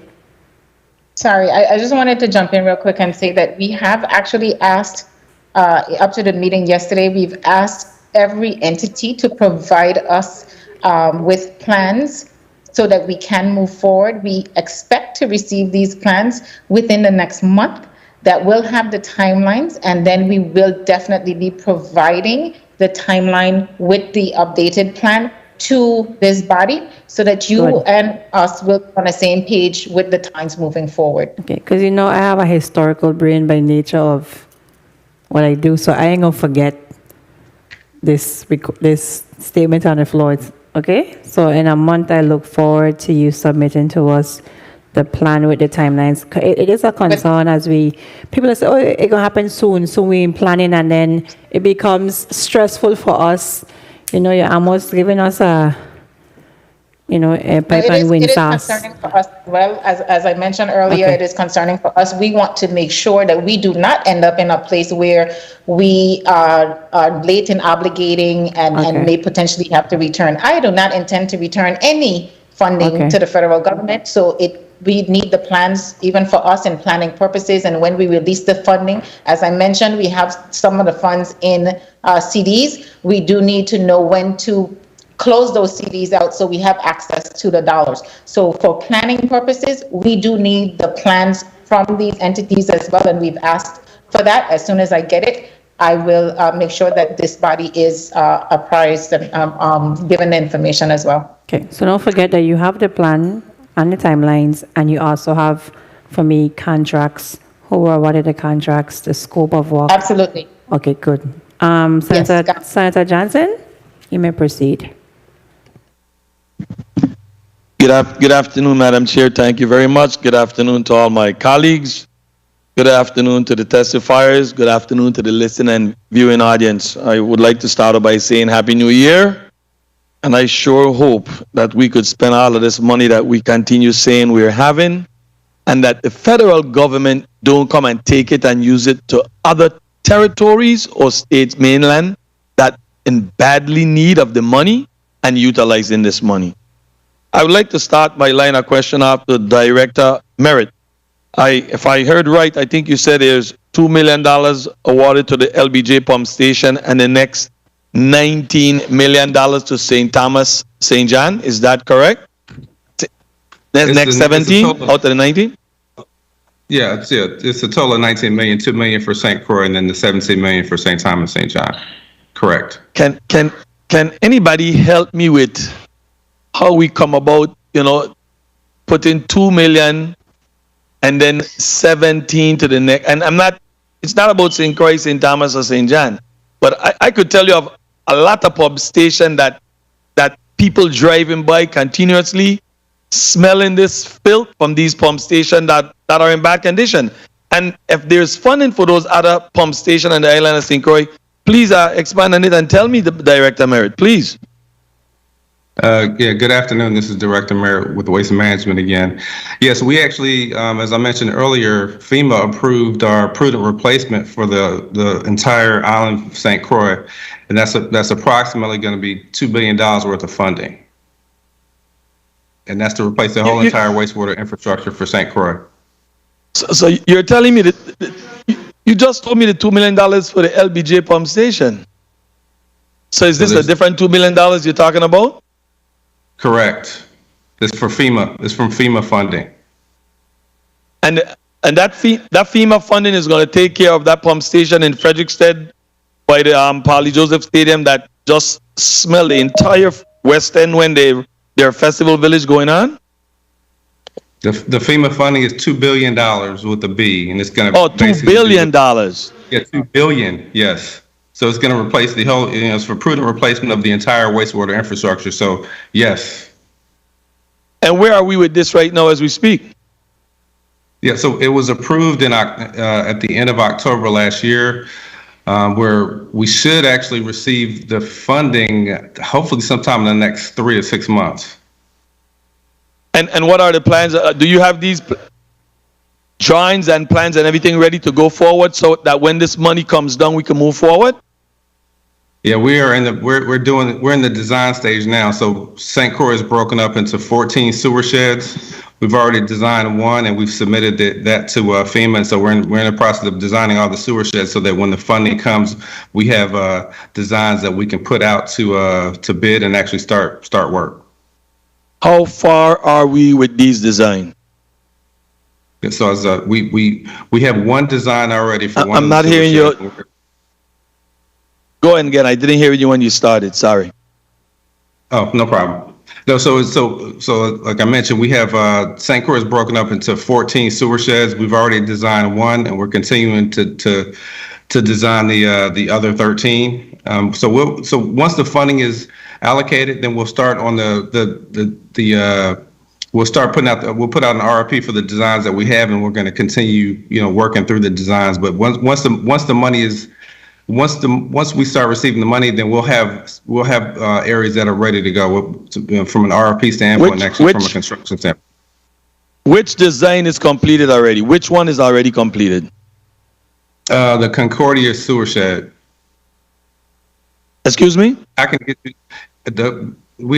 so all the sewer sheds we have the St. Croix broken up into 14 sewer sheds. Let me provide you the information as to the sewer sheds and then where we are with the designs. But right now we have the Concordia sewer shed. That design is complete. Thank you very much.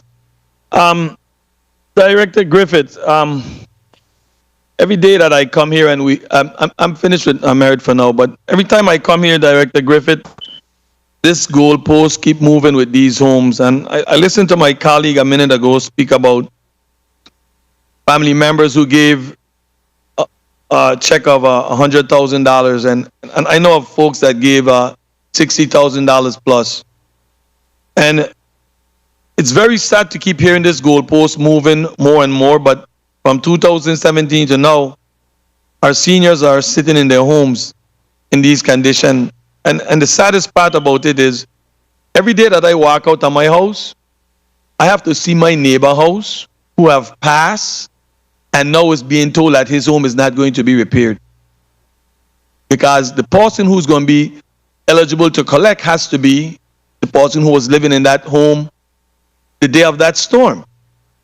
But every day I walk in my yard, I have to see my neighbor house his son is now being told he's not no longer benefit from this program.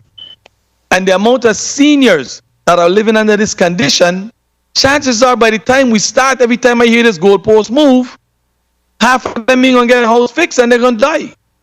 So please tell me, Director Griffith, since this Envision program has been incepted, how many homes have been fully repaired? The VIHFA has repaired over 8,000 homes since the hurricane. We've signed a contract with persons for 200 homes for the Envision program this week. And slow up a minute, Mr. Griffith. Slow up a minute. I'm specifically speaking about this Envision program for these homes that has the roof messed up, have the windows knocked out. So you talk about 8,000. I'm not speaking about those small repairs that was done. I'm speaking about these major repairs home that are sitting there with roofs and blue tarps on them. Sure. We did over 1,600 permanent roof repairs, and we signed a contract for 200 homes for persons. And we have additional 400 homes that we have to do an RFP for. The last time we spoke about these homes and this Envision program, I remember hearing a number like 8 homes that was fully repaired. Am I right to say that? You're right to say that. The 1,600 homes that we repaired were on the STEP permanent roof repair program. And I'm not speaking about the STEP. Well, I break it down at the Housing Finance Authority work that we've been doing across the territory since the hurricane. So we've Director Griffith, please. I am very specific in my line of question, and I keep asking about the Envision program. I didn't mention anything about the STEP program. I consistently speaking about this Envision program. I've been going to people home left and right and seeing the conditions that these people are living in. And every time that we come, you continue moving this goalpost as to when it's going to start. And my question again is, how many homes under the Envision program has been repaired? Under the Envision program, even though we've done 1,600 permanent roof repairs, under the Envision program, we're working slightly underneath 100 homes being repaired, and we're currently just signing the RFP for the 200 homes that are going to be repaired, and we have an additional 400 homes that we're doing an RFP for. Sir Griffith, you have a nice day, because the people at the Virgin Islands going to speak this year, and they're going to speak loud. They're going to speak loud.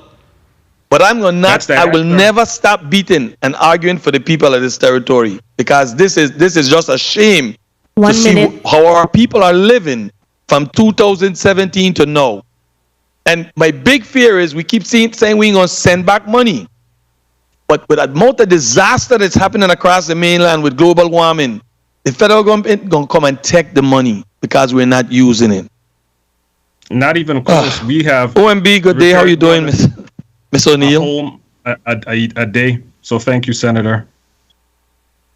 Good afternoon, Senator. I'm well, thank you. And yourself? Fine, thanks. I want to ask a question about this community violence intervention, this $2 million. Has they selected a director for this gun violence program yet? And if, who is the director? I am actually following up on that. That was a question that was asked earlier. I haven't received a response yet. To my knowledge, I don't know yet. So let me just find out on if there has been a director. And I think the question was also asked as to how much money was approved for this particular program. Do you have that information thus far? So the $2 million is for the Office of Gun Violence Prevention. If you remember, in this year's budget, it was not funded from the general fund. And so because it qualifies under ARPA, this funding will cover the Office of Gun Violence Prevention, including staff and programs for the next 4 years, for 4 years. For the next 4 years, you say? Yes, through the obligation period, absolutely. Thank you. And I appreciate once you get that information about if a director has been selected and who's the director, if you can share it on the chair time. Historic Prevention Fund grants. I would like to hear a little bit more about this. How is this assistance reaching the property owners in the district, especially for those historic district area? Time. Are you referencing, what page are you on in the testimony, Senator? Well, I pretty much dropped up my question, but we spoke about having funding for historic homes and funding and grants and stuff like that. I'll have to go back in and come back. My time have been called, so in the second round, I'll have the exact page for you if you don't pick it up at the time. Oh, okay. You have a follow-up question, Senator Johnson? Yes. Okay. Proceed. I'll go on the second round with that particular question, and I'll give her the page so that she can know exactly what I'm speaking about. Thank you very much, Madam Chair. No problem. Point of inquiry, Senator Fred Gregory? No? Okay. Point of inquiry, Senator Viale? Thank you so much, Madam Chair.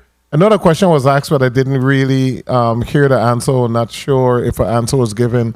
in reference to the first-time home buyers act that was passed, have you made the request for those funds, Mr. Griffith?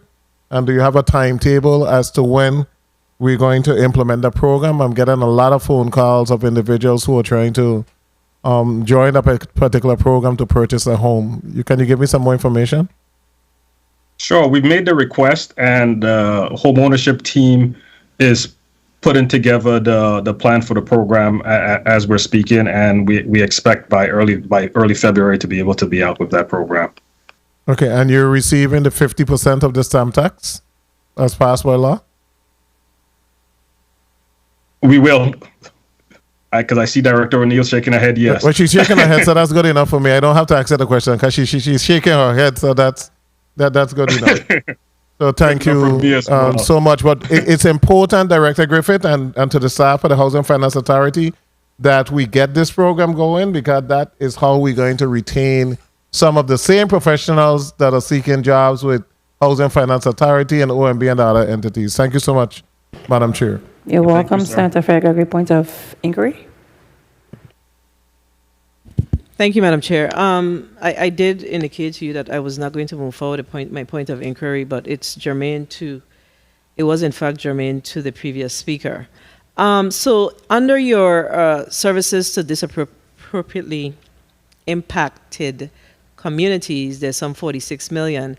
And within that 46 million, there's some 20 million to be offered by the VA Housing Finance Authority to offset the pre-development expenses of affordable housing, et cetera, and programs for individuals pursuing first-time home ownership. So my question is, I know that this body appropriated $4.4 million from the, I want to say, is the Internal Revenue Matching Fund for similar purposes. So how does this impact how does the 20 million impact the 4 million? Are we going to be making it 24 million, or are we no longer going to be needing the 4 million for this particular year? The primary concern is the year that we're in, because the 4 million was a one-time boost.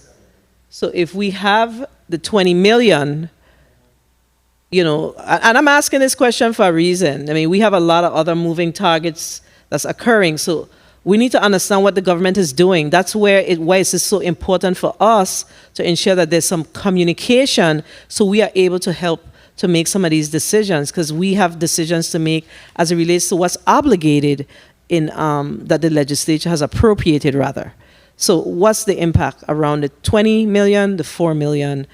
Is the 20 million, is the 4 million, is the 20 million sufficient for this year? What's the plan? If I may, Director O'Neill and Senator, what we've seen, unfortunately, is a dramatic increase in the cost of home construction that we're getting for bids in the territory. For example, on the island of St. Croix, homes that were being responded for bids that were at $200,000 and now coming back at over $300,000.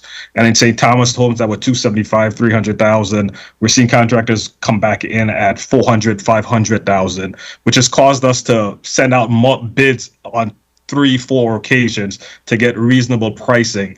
Because even if we have these grant funds, which they know about, we still have to translate this cost over to a mortgage that someone can afford, and we'll have to do a significant reduction. So I say all of this to say, yes, the funds are still needed, and we need them for the number of homes that the people in the territory need, because for the existence of Housing Finance Authority, we never had the availability amount of funds.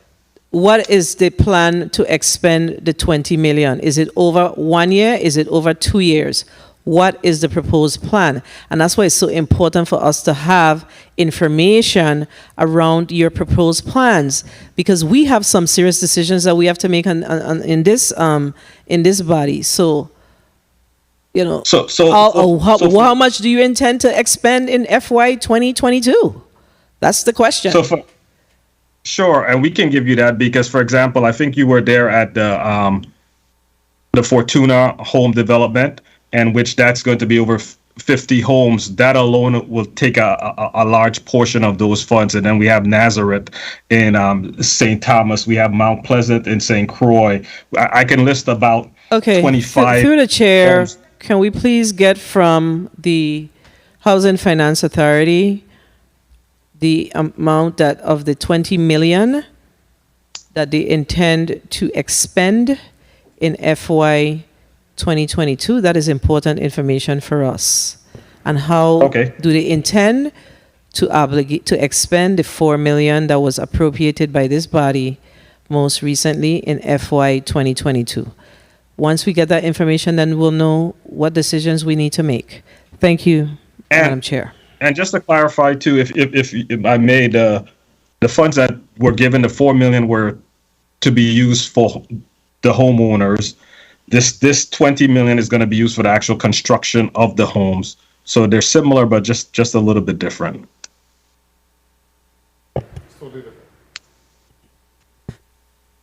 Okay. Good afternoon, Senator Gittins. I'd like to recognize the presence of Senator Gittins. You may proceed at this time.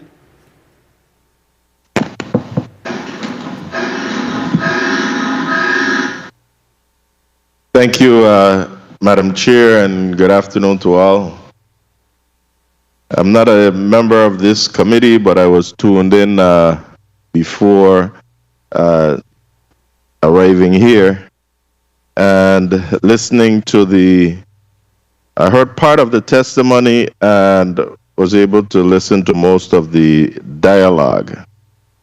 First off, I like my colleague from Frederick said his statement about moving the goalposts, because we know when we continue to do that in government, we could never reach the goal as long as we continue to keep changing the goalposts.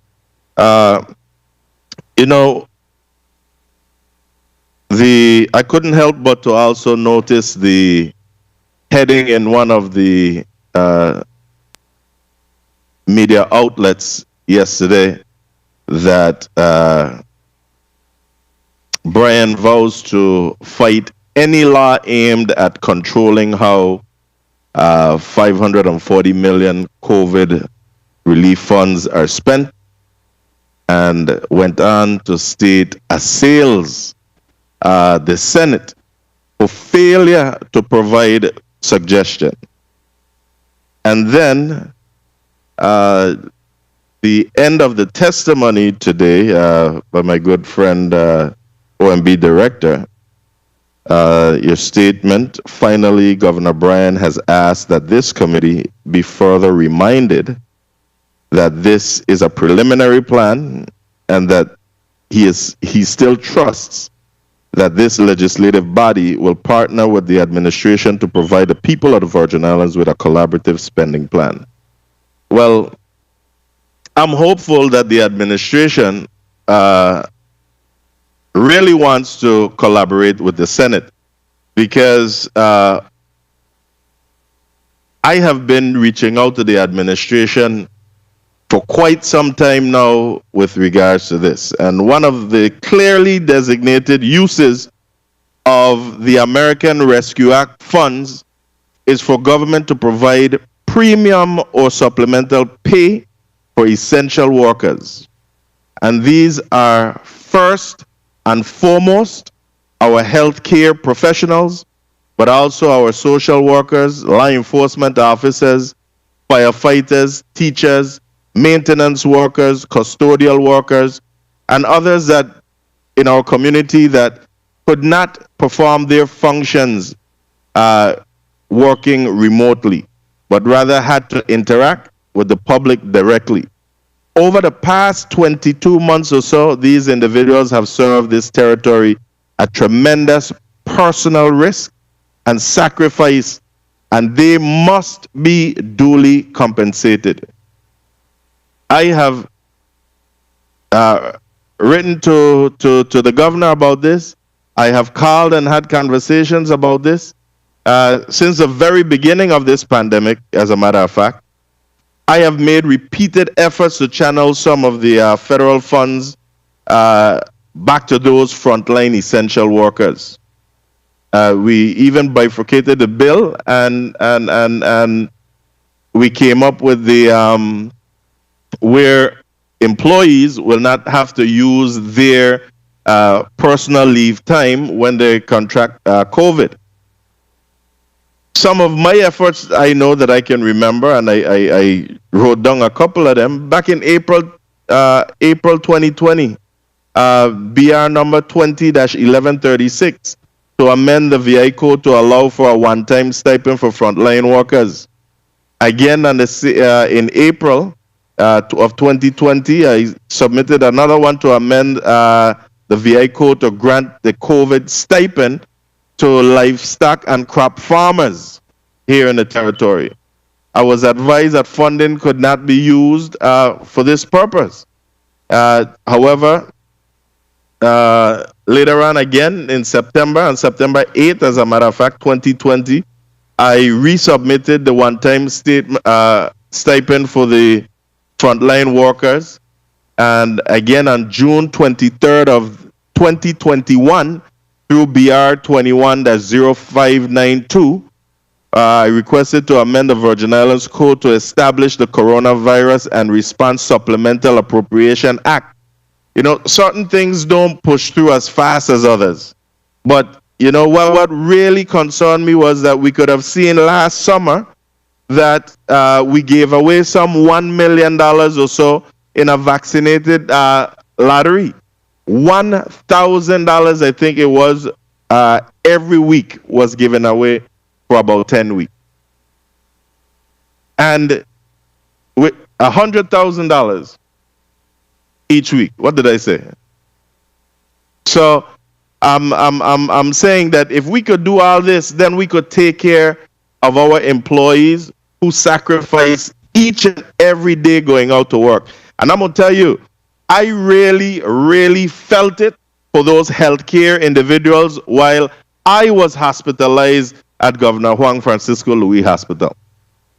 Because what dawned on me was that while I was championing and still will champion for first line employees, what I came to realize was that when the police department is affected by COVID, we shut down the police station. When the fire department is affected by COVID, we shut down the fire station. But when the hospital affected with COVID, we don't shut down the hospital. Hospital never shut down yet. But yet still, we're debating when and whether to pay our healthcare workers a stipend. In the beginning, it was that, oh, you can't give stipend, and we can't call it stipend. Okay, so we get fancy and we say premium payment. Listen, whatever it is, I am saying administration and colleagues, let's get together and get this ball moving. And this ain't where we want to keep moving the goalposts. If we agree that these individuals deserve a stipend, a premium payment, whatever you want to call it, let's get it done. 3 minutes. Talk is cheap. We can't continue to go. We can't go to the bank with talk. I heard one of my colleagues saying people are losing the property, people losing the house, people are becoming homeless and whatnot. Those are true stories. I watch a nurse cried, full, long tears. And it truly hurt me because I am sitting here and I feel now helpless as if I can't even assist this individual who truly needs our assistance. As I was tuning into the hearing, I'm still not clear on the plan for these premium payments. So what I want to ask of the OMB director, what is the exact plan, if any, for these payments? When do you anticipate paying them out and to whom specifically? Because I'm hearing now public sector and private sector. Good afternoon, Senator Gittens, Director O'Neill. If you would refer to page 8 of my testimony, I spoke to premium pay for public and private sector employees and that we have allocated $40 million for this specific purpose. It is to, again, pay everyone who was deemed essential and unable to telework during the first 12 months of the pandemic. That includes bank tellers, restaurant workers, supermarket workers, public sector employees who had to deal with the public, bus drivers, and any person who worked dealing with the public during the first 12 months of the pandemic. As I mentioned earlier in questions, I said that we are dealing with the food service workers from the Department of Education. That payment should be going out this week, to my knowledge, and the other public and private sector employees. That plan will be finalized within the next couple of weeks, with payment expected to go out in February. So I was clear of the $40 million, but then you're saying paying to everyone, because again now, it's 40 million sound like a lot, but when we're saying now we including the private sector, have we done a cost analysis as to how much this is going to cost? And that's why at one point I started to zero in and say, you know what, we have to take this piece by piece and do this. And that's why I had reduced mine to first responders and healthcare workers. So that's what I'm asking. Is there a plan for how much it will cost for government workers? I know you have 40 million for everyone, but have we done a cost analysis as to what it will cost even our hospitals? Let's start with our hospitals. Time. Senator, we are in the process working again with the agency, the contractor that we have. Even though we don't have a full contract, we do have a notice to proceed with Ernst & Young, and we are working with them to put together the portal for submission by the private sector of their documentation that would allow us to have a cost for what the private sector would be. We know what the public sector roughly it comes out to. Public sector employees, which means central government, which are the first responders, healthcare workers, etc., is roughly $8 million. That did not include the hospitals. We are getting that cost from the hospitals, and we are again setting up the portal to allow us to get the information from the private sector for the cost of that. So let me be clear as again, well, Madam Chair, I'm not sure if the time was called or how much time I had. Hold a second, Director. Hold a second. Hold, guys. The stenographers won't kill me. Director, I didn't hear that. No, two of you guys are speaking at the same time, and our stenographers are going to be stressed. Your time was called, Senator Gatins, but you may finish your questioning, and I believe that Director O'Neill was also saying something. Yes, I was still answering the question. Sorry. And then Senator Gittins, you can finish up. I won't. I'll conclude with VI Housing Finance Authority. Again, my good friend, I know that you know that people are frustrated. These were supposed to be this was supposed to be an emergency.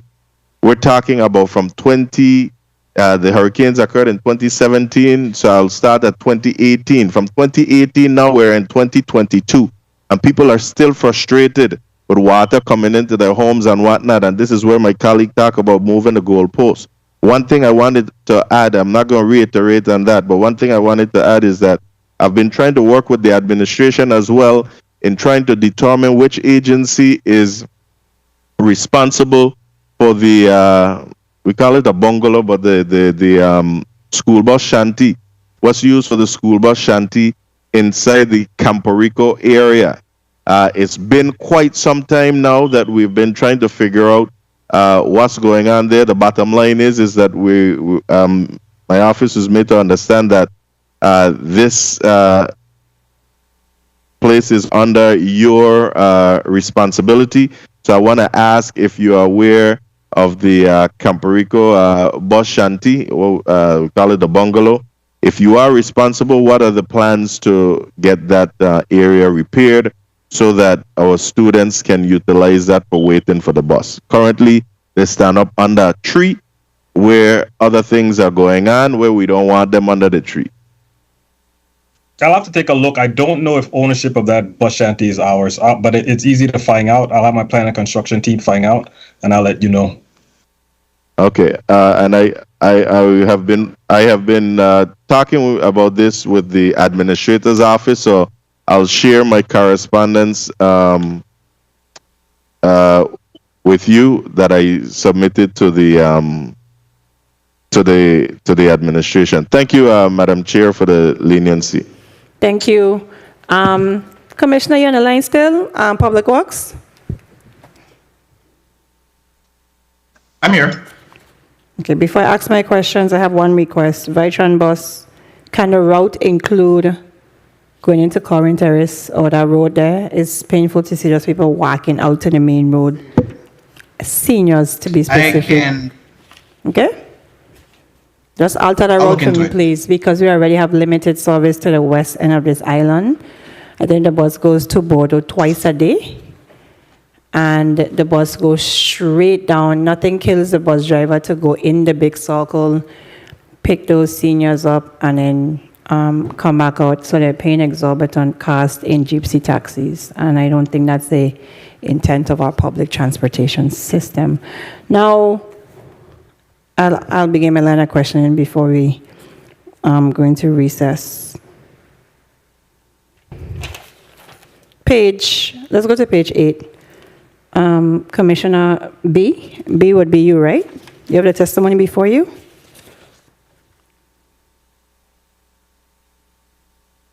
Sorry, yes. Okay, clean water, stormwater, $30 million for the modernization of stormwater systems and drainage projects in the 4 main historic towns. The question for me would be, we keep saying 4 main historic towns. Water Island doesn't, how do we help Water Island and how do we help Coral Bay? Or we just sticking to 4 historic towns? So yeah, I can't answer that for you right now. I know our 4 historic towns are Christiansted, Frederiksted, Charlotte-Amalie, and Cruz Bay. But I mean, it does also include the surrounding areas. So my issue is the verbiage, historic town. We have more than, just like I was saying, I have a Christiansted and Frederiksted. St. Thomas has a Charlotte-Amalie. Red Hook is happening to be the next major town, and St. John has Cruz Bay and Coral Bay. And a lack of infrastructure in Coral Bay has led to the marina debate, the drug issue, the fact that there's nothing happening there, that they're dumping, the boats are disposing the sewage in the harbor. It's just a man for themselves. So if we begin to pay some attention to Coral Bay, I think that we'll see a difference. So were you included in just putting historic district? Can we open that up? Director O'Neill, help me out. I'm looking at your face. I see your facial expressions.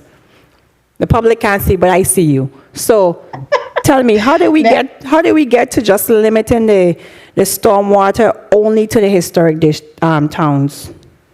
So Senator Saru, it's actually not just the historic towns. There are other neighborhoods and other areas that will be taken care of as well with the funding. And the plans, once submitted from Public Works, will show the exact areas. I don't have all of the listing yet. So for the testimony purposes, it was, for me, easier to just say the historic towns, but in actuality, it's the towns and surrounding areas and not just the 4 towns. So let me just clarify. That was a Jennifer thing doing for the testimony. So Commissioner Gabriel, you couldn't tell me that? Because you're the commissioner and you would be the one executing? No? I got you, but I didn't draft the testimony. It wasn't my testimony. Okay, but did you at least send a plan to the director of what you want to do with this stormwater bacchanal? So yeah, we did. We had some discussions, which I think have been pretty fruitful and ongoing. So tell me, right now we're crafting our. So tell me preliminary or succinctly, what is the plan? Director O'Neill, tell me something for testimony. For testimony's sake, she put 4 historic district. Tell me, what is the plan for Public Works? So right now, we're crafting the RFP. We are starting with the historic areas. I think you know, Senator, that areas like Savan, Garden Street, Frederickstead, which had some pretty serious inundation after the October rains. Those are where the bulk of the stormwater drainage system that needs to be addressed is. And those are the areas that are in the most disrepair. So that's why we're starting in those areas and then trying to work our way out. And as you know, the network begins to stretch out from those areas and starts to touch the other arteries. So that's why you see the verbiage there where we have historic towns and the surrounding areas. That is the initial push and that is the initial focus. And then we're going to start moving out from there. Okay, so do you have an estimate of what it'll cost for the main, you just told me the main arteries and then you branch out to like the veins, right? We went to science for a second. So what would it cost let me go back. How much area can this 30 million cover? What do you think? So that's a good question. The way that we're designing the RFP is going to be a design build because I think some significant assessment needs to be done. For example, like we know down in the area, I think I call it the Down Street area, like just past St. Peter and Paul, down by the Department of Labor. That area is really in bad shape. I mean, we've done significant clean out there. We've spent a lot of money and we're seeing that the drainage just it's still not occurring the way that we need. The short answer to your question is the $30 million is a really good start for us to begin to get that assessment and see exactly the condition that our stormwater system is in. Okay, now when I had design bill, I get nauseated because design bill change order, and then before we know it, we have a Vital 2.0.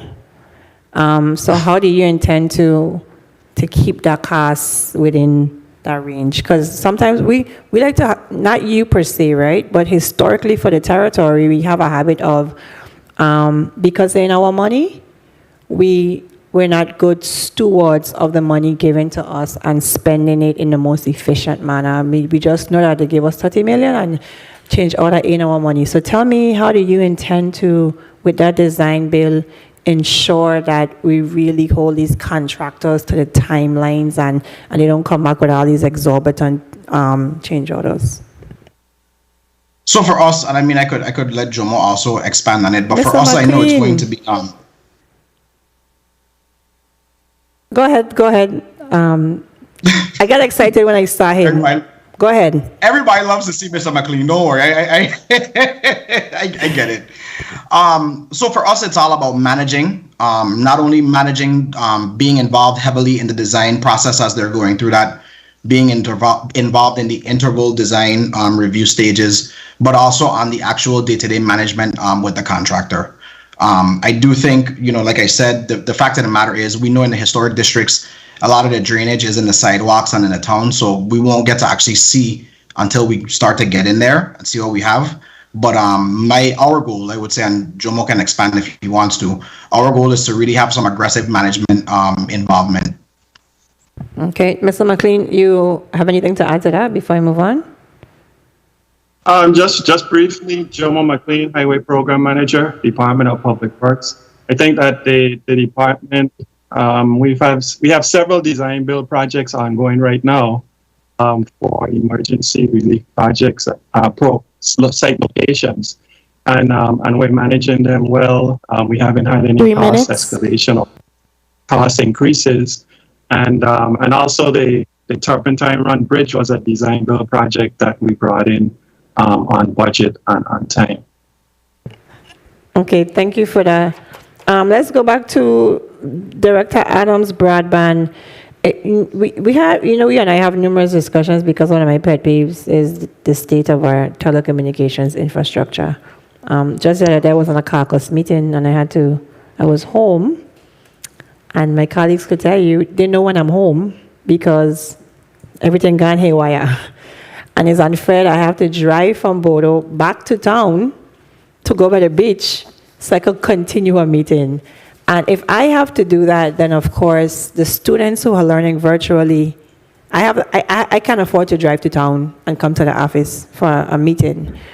But those students who are learning virtually across the island, that must be frustrating for the teacher, the student, the parent. We talked about the middle mile, but you always, I think in one of our discussions privately, you explained that it ends here, you have to get to the home or something. I think that was I mean, excuse my ignorance, but I hope you know what I'm asking you, right, in this whole discussion. How do you intend to use part of that 30 million to connect to the end, to the homes? Okay. Stephen Adams, CEO of VINGN. Actually, I want to answer this in two parts. The first one has nothing to do with the ARPA monies, and it has to do with interagency MOUs and collaborations that we're doing right now to address the question of how do we get the students to be able to get on the internet without going through all these gyrations.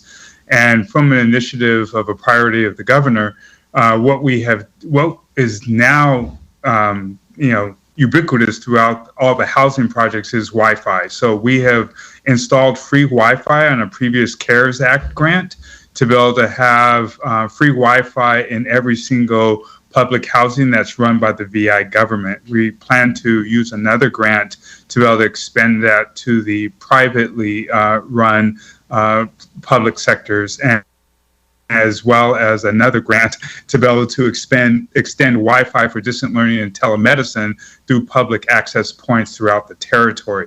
So the governor has made it very clear that he wants Wi-Fi to be part of our network. Mr. Adams, Yes, while you're answering, can you tell me the timeline for that? Do you have a timeline? The timeline for public housing is now. We completed in St. Croix. We started with St. Croix. With St. Croix first, and we deployed Wi-Fi through all the public housing. So that is complete now. So you go to any public housing that's run by the VI government, and you will find VINGN free Wi-Fi currently. Okay, so that's also the case in St. Thomas. So I asked you about the west end of this island and other parts that are out, and you tell me about the housing communities, right? I St. started Thomas, there. okay, because on St. Thomas, as you start to go outward, service is limited. So can you explain to me from this 30 million or from whatever CARES Act, Build Back Better, whatever, how do you intend to get from the middle mile to the homes? Right. Well, we do not get to the homes. There's a USVI Connect Act that Broadband VI won over VIA last year. That's an $89 million project, and that's now Liberty's responsibility to get to the home using our infrastructure for the middle mile. We are not the last mile provider. There is a provision in the ARPA Act that allows for municipal broadband, but our administration has decided not to pursue that. Let that reside in the public sector the private sector with the ISPs, and we'll continue to upgrade our infrastructure to support them. But going to the home, the only thing that we can do there is we do have an exclusive MOU with WAPA, that as WAPA does their undergrounding projects to the home with electricity, there's also a communications conduit that's going to all the homes that they go to underground. VINGN will either run fiber as WAPA runs to the homes, or we will lease the conduit or the fiber to any of the ISPs to get to the home. But as far as getting a bill from VINGN for internet services to the home, that's not in our current charter. Okay, thank you for that. Are you satisfied with the private sector and their end-mile work? Personally, I think that it could be hastened.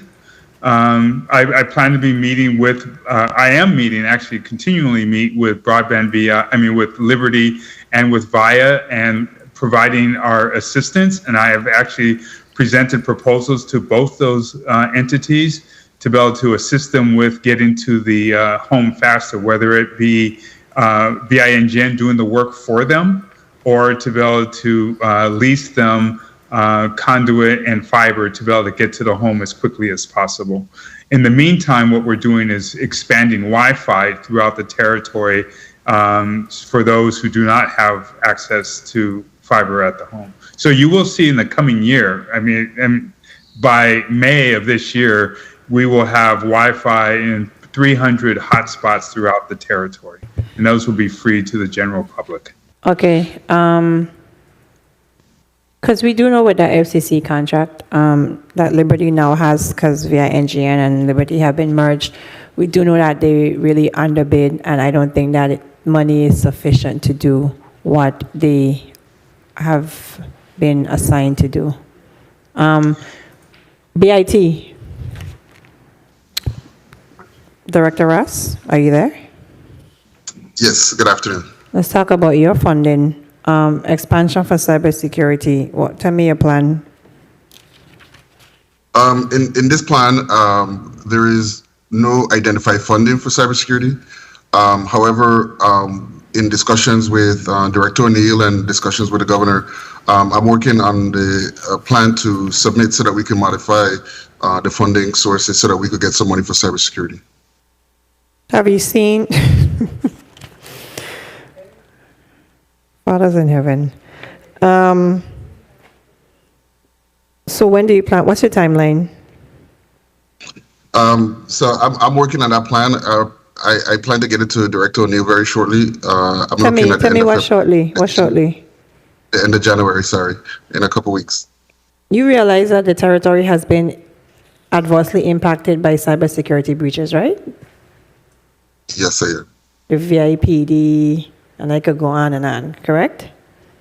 That is correct. Okay, so where in Director O'Neill, going back to you for cybersecurity, where can you carve out funding for the cybersecurity project from this ARPA funding? Are you going to pull it from the 30 million for broadband and other projects, or will that be pulled from something else? Senator, we can pull it from the broadband area, or we can pull it from the under revenue loss. It would qualify as provision of government services as well. So we have at least two different areas that we can fund it. So as soon as Director Ross gets me the plan and the expected cost, that would be included. Okay, I'd like for that to be a priority, because every budget hearing I drill and pour BIT, because I look at, every time I read a code, BIT has not lived up to the mandate as set forth in the Virgin Islands Code. And this is not an attack on you, Director Ross. We need to really amp up that component of the VI government as we continue in this tech-filled world. So I look forward to that. Let me jump to WAPA. Mr. Hodge, let's go to page 9. Testimony. I believe C, D, and E would be you. Let's see, page 9. Drinking water and transmission and distribution. What does that C, look? D, and E, yeah. Okay, that's you, right? Yes. Okay, what does that look like for C? Drinking water, the system upgrades. What does that look like per island? What does that look like? Okay, for the 58 million, that's the waterline expansion to unserved areas. So we have a number of waterline expansion project on all 3 islands, and these are based on our water system master plan that we completed in 2020. And so, at this point, we would be able to start the design of those expansion projects. And like I say, we could begin actually put shovel in the ground, somewhere around a year and 4 months, a year and 8 months.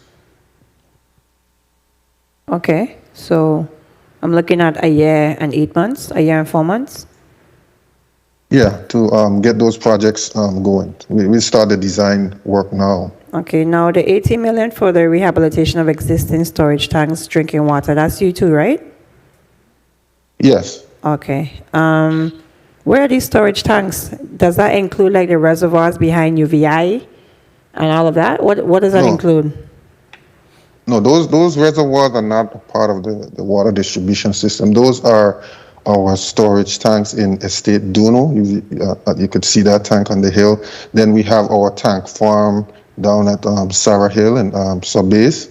You have cruise cruise bay, and then we have our storage tanks throughout St. Croix, Kings Hill, Mumbiju Mountain. Okay, and, what's the timeline for that? Yeah, those are similar in terms of, we won't be able to do all of them at the same time, so we have to stretch it out. But we would get started within a year and a half in terms of being able to start construction or rehabilitation on those tanks that need repairs. Okay, and then the pump stations, that's you too, right? Yeah, those are existing pump stations. So what's the timeline, a year and a half too? Yeah, generally speaking, those are pretty much straightforward in terms of the booster stations and getting the RFPs and the design and plans ready to get that work out. So it's that I'm saying the same type of timeline. Okay, let me jump to tourism. Tourism? I don't know who for tourism there because conveniently the Commissioner of Tourism is absent from our hearings quite often. Assistant Commissioner Ross. Good afternoon, Senator. Afternoon. Good afternoon. How much are you expected to receive from ARPA, or have you received? We have been approved, but we've been approved so far 11 million total. 11 million. We've only secured the funding so far, Senator. Say that last part for me, please. We've only secured the funding so far as recent as last month, December. Last month. Okay, what's your intent with your funding?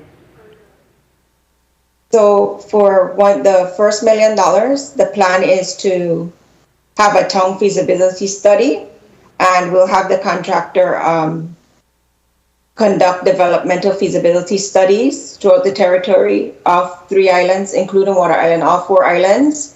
And this study will provide a gap analysis between older hotel developments and the ever-changing tourism landscape caused by this current pandemic.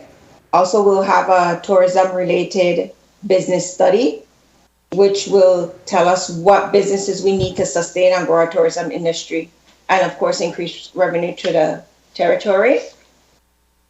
And we do have funding for marketing, $3 million, to continue to promote our destination as a marquee, position it in a marquee position. 1.5 million for airlift, a marketing plan, infrastructure improvements, which would include bathroom projects and welcome centers and signage throughout the territory, and also community enhancement, such as customer service training to strengthen our overall tourism product and visitors experience. Okay, so how does the studies, does this overlap with any of the studies? Because we have a whole tax study commission and all kind of things, and UVI also, they're studying the hazard mitigation grant that they receive. So how does that intertwine with, you have a town feasibility study, but you also have a hazard mitigation grant at UVI. How does that interface with that? How is it different? Well, of course, if the it's what we want to look at is the ever-changing tourism landscape because of the pandemic. But of course, we will not duplicate the work. Whatever is there in a study, we can definitely use.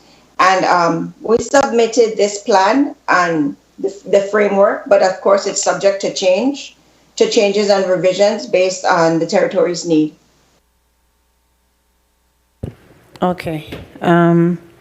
So how much have you received last month? The full 11? We haven't received the funding, just awarded, but okay.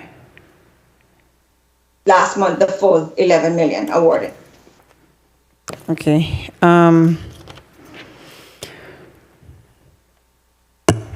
Then housing. So we see housing. So we gave the $4 million in the first-time homebuyers program for housing, and then we also have some 20 million here for affordable housing as well. to offset pre-development expenses. And we often have the argument that housing is not infrastructure. And housing is critical infrastructure, and housing is the hub for all infrastructures. Light, everything. It is the hub. So, I don't know if I missed your answer, but when do you intend to move the 20 million for affordable housing, Director Griffith? If I missed it, just tell me I missed it. I think that's Commissioner O'Neill has to tell me when we're gonna move the money. But I think it's 10 million for affordable housing, 5 million for homelessness, and then the remaining for other housing assistance. Okay. Okay, so I'll work. I need a timeline on that for all the people that you work with. Director Graham, public housing. What has been allocated for you in public housing, if any? We have, I believe, 4 projects for roof repairs. That's in the list of priority projects. That's Curran Terrace, Conte Knolls. There's Bavoni, Paul Pearson, and Molly Holmes in St. Croix. And that's your 6 million? On page 7, look at page 7, under 3E. Is that yours? Is that what they have allocated for you? No, I guess that wouldn't be for you. So what is your total? Because you just told me you have projects, but what is your total amount awarded? Senator Carroll, yes, the 6 million for housing support is for the Housing Authority. This is Director O'Neill. Oh, that's it. Okay, good. What's your timeline, Director Graham?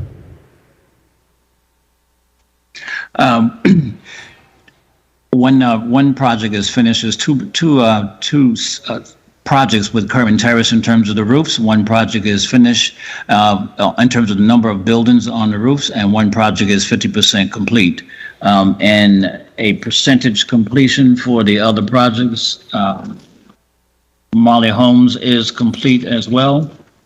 And can I have a timeline, please?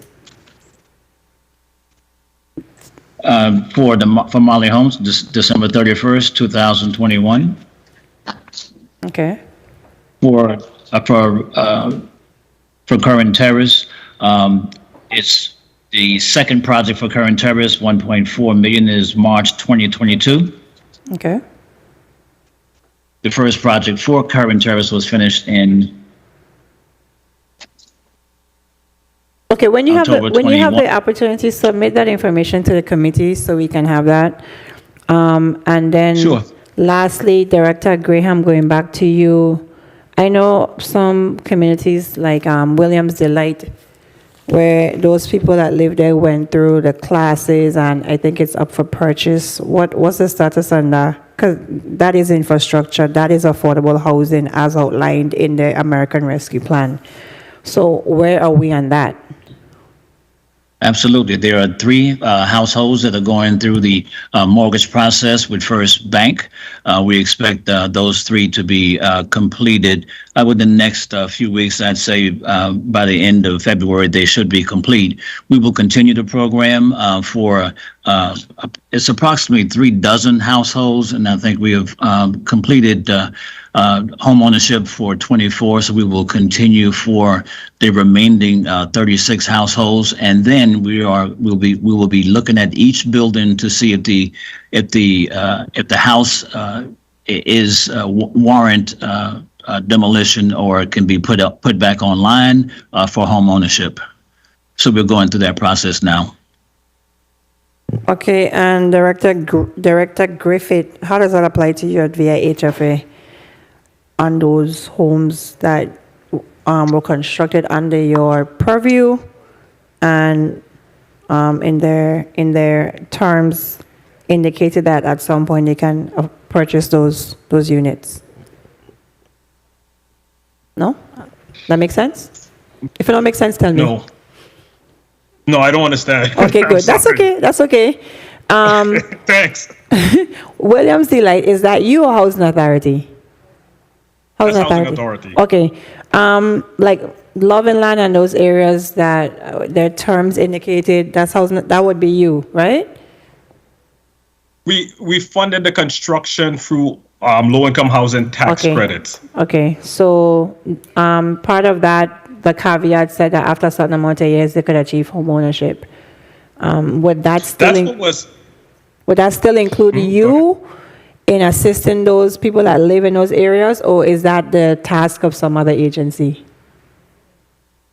It can include us, or the entity that owns the property can do it by themselves. But yes, we can assist. For example, we've been asked to assist with I want to say Love and Land. Love and Land. So we're working with the entity there they would like us to purchase those units.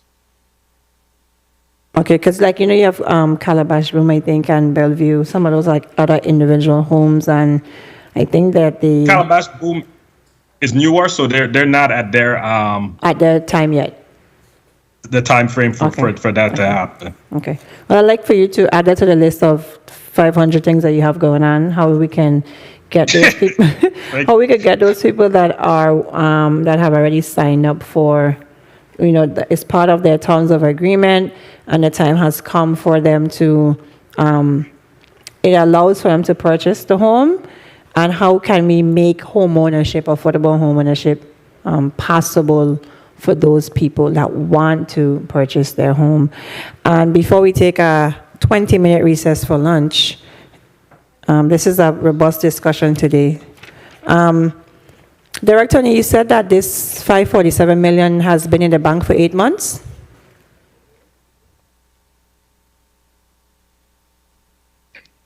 Senator Saru, just about 8 months, yes, but remember too, or bear in mind that we were not able to do much because we didn't also have the interim final rule at that point. So we couldn't really spend, we got the money long before we got the guidance. Okay, so no problem. I'm going somewhere, 8 months, and all the reasons. And then we still haven't had public engagement because we answered Senator Whitaker by indicating that it will come.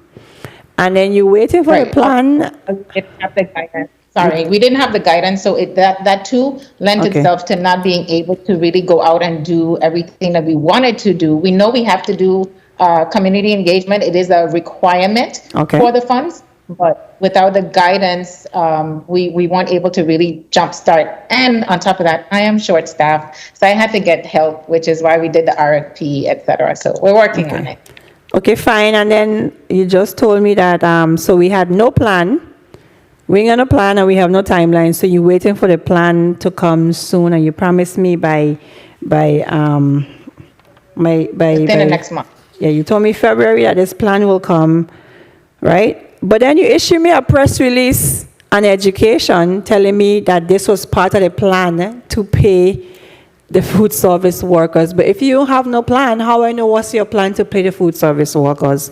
But that was a clap back for the press release calling for the food service workers to be paid. It was a poor clap back because evidently there was no plan. But the point I want to make today is that you have to understand the public's confusion, because when we start to connect the dots of the timeline that the money has been in the bank, the no guidelines, the no public engagement, the no plan, the no timelines, it does become confusing. And this is why we're asking the questions that we're asking today, to try to decipher where are we in this whole American Rescue Plan. Okay? The committee will stand in recess until 2:30. The committee stands in recess.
nature of man. It's the earth man. Rasta man. I Selassie the first. What is a Rasta man? The man we set the plan. The man we touch the street and love and bless up everyone.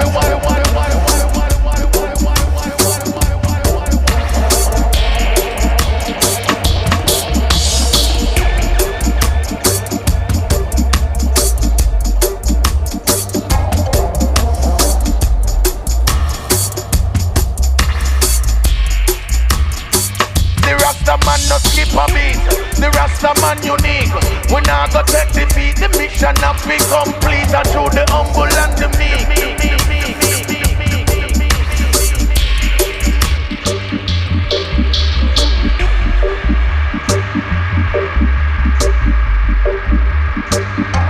My lyrics is my gun. No boy can't tell me no.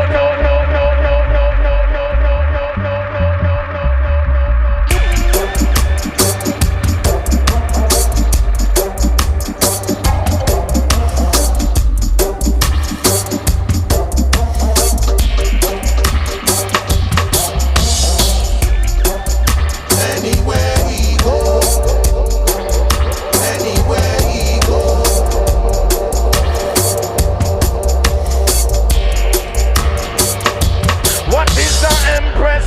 She rise above the rest.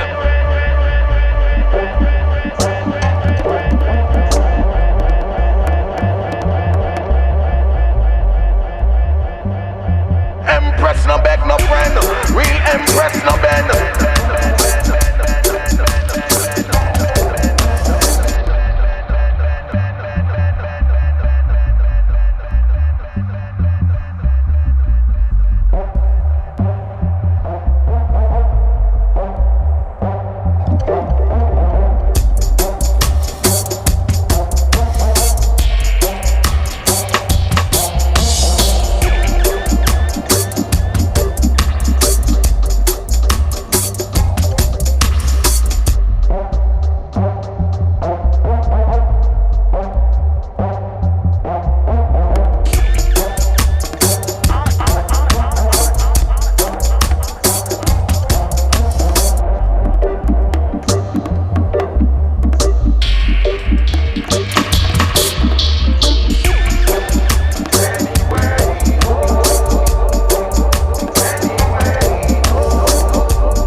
I'm so sorry that I broke your heart to pieces.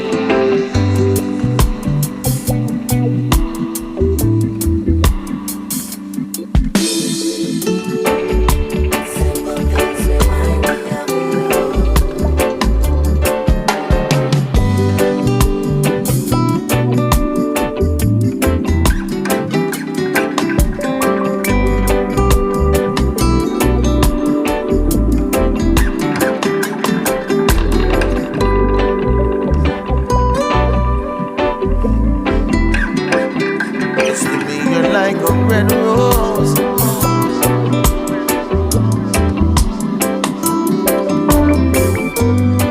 woman, come back my way.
Love up pour like some every rain shower.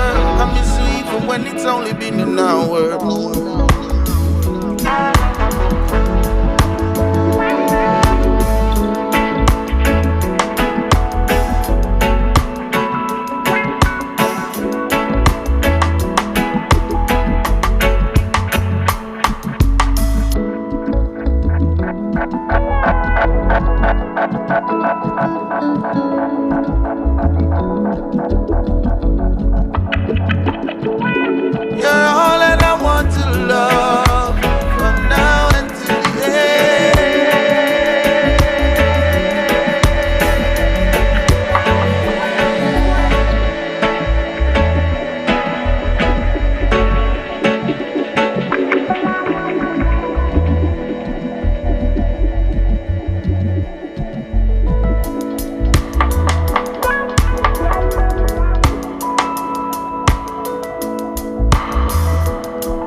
the rain on a sunny and warm day.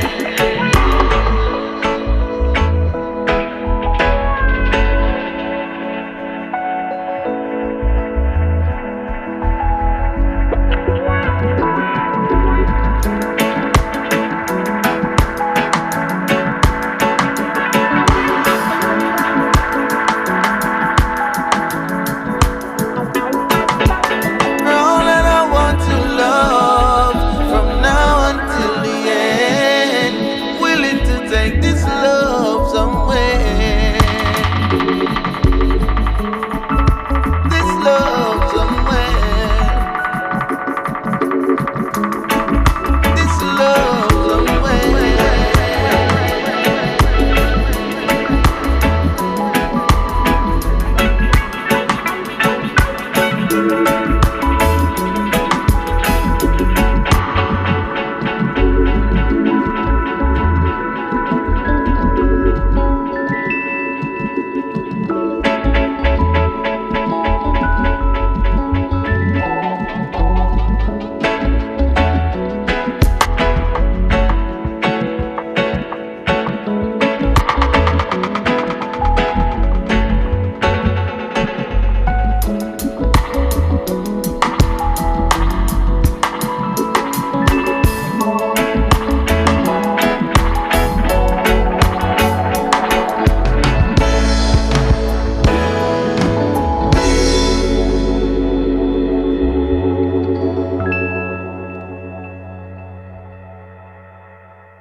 The Committee on Disaster Recovery and Infrastructure is out of recess.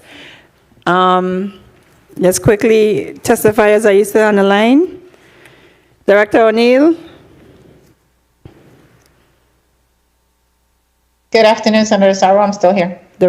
Commissioner Gabriel?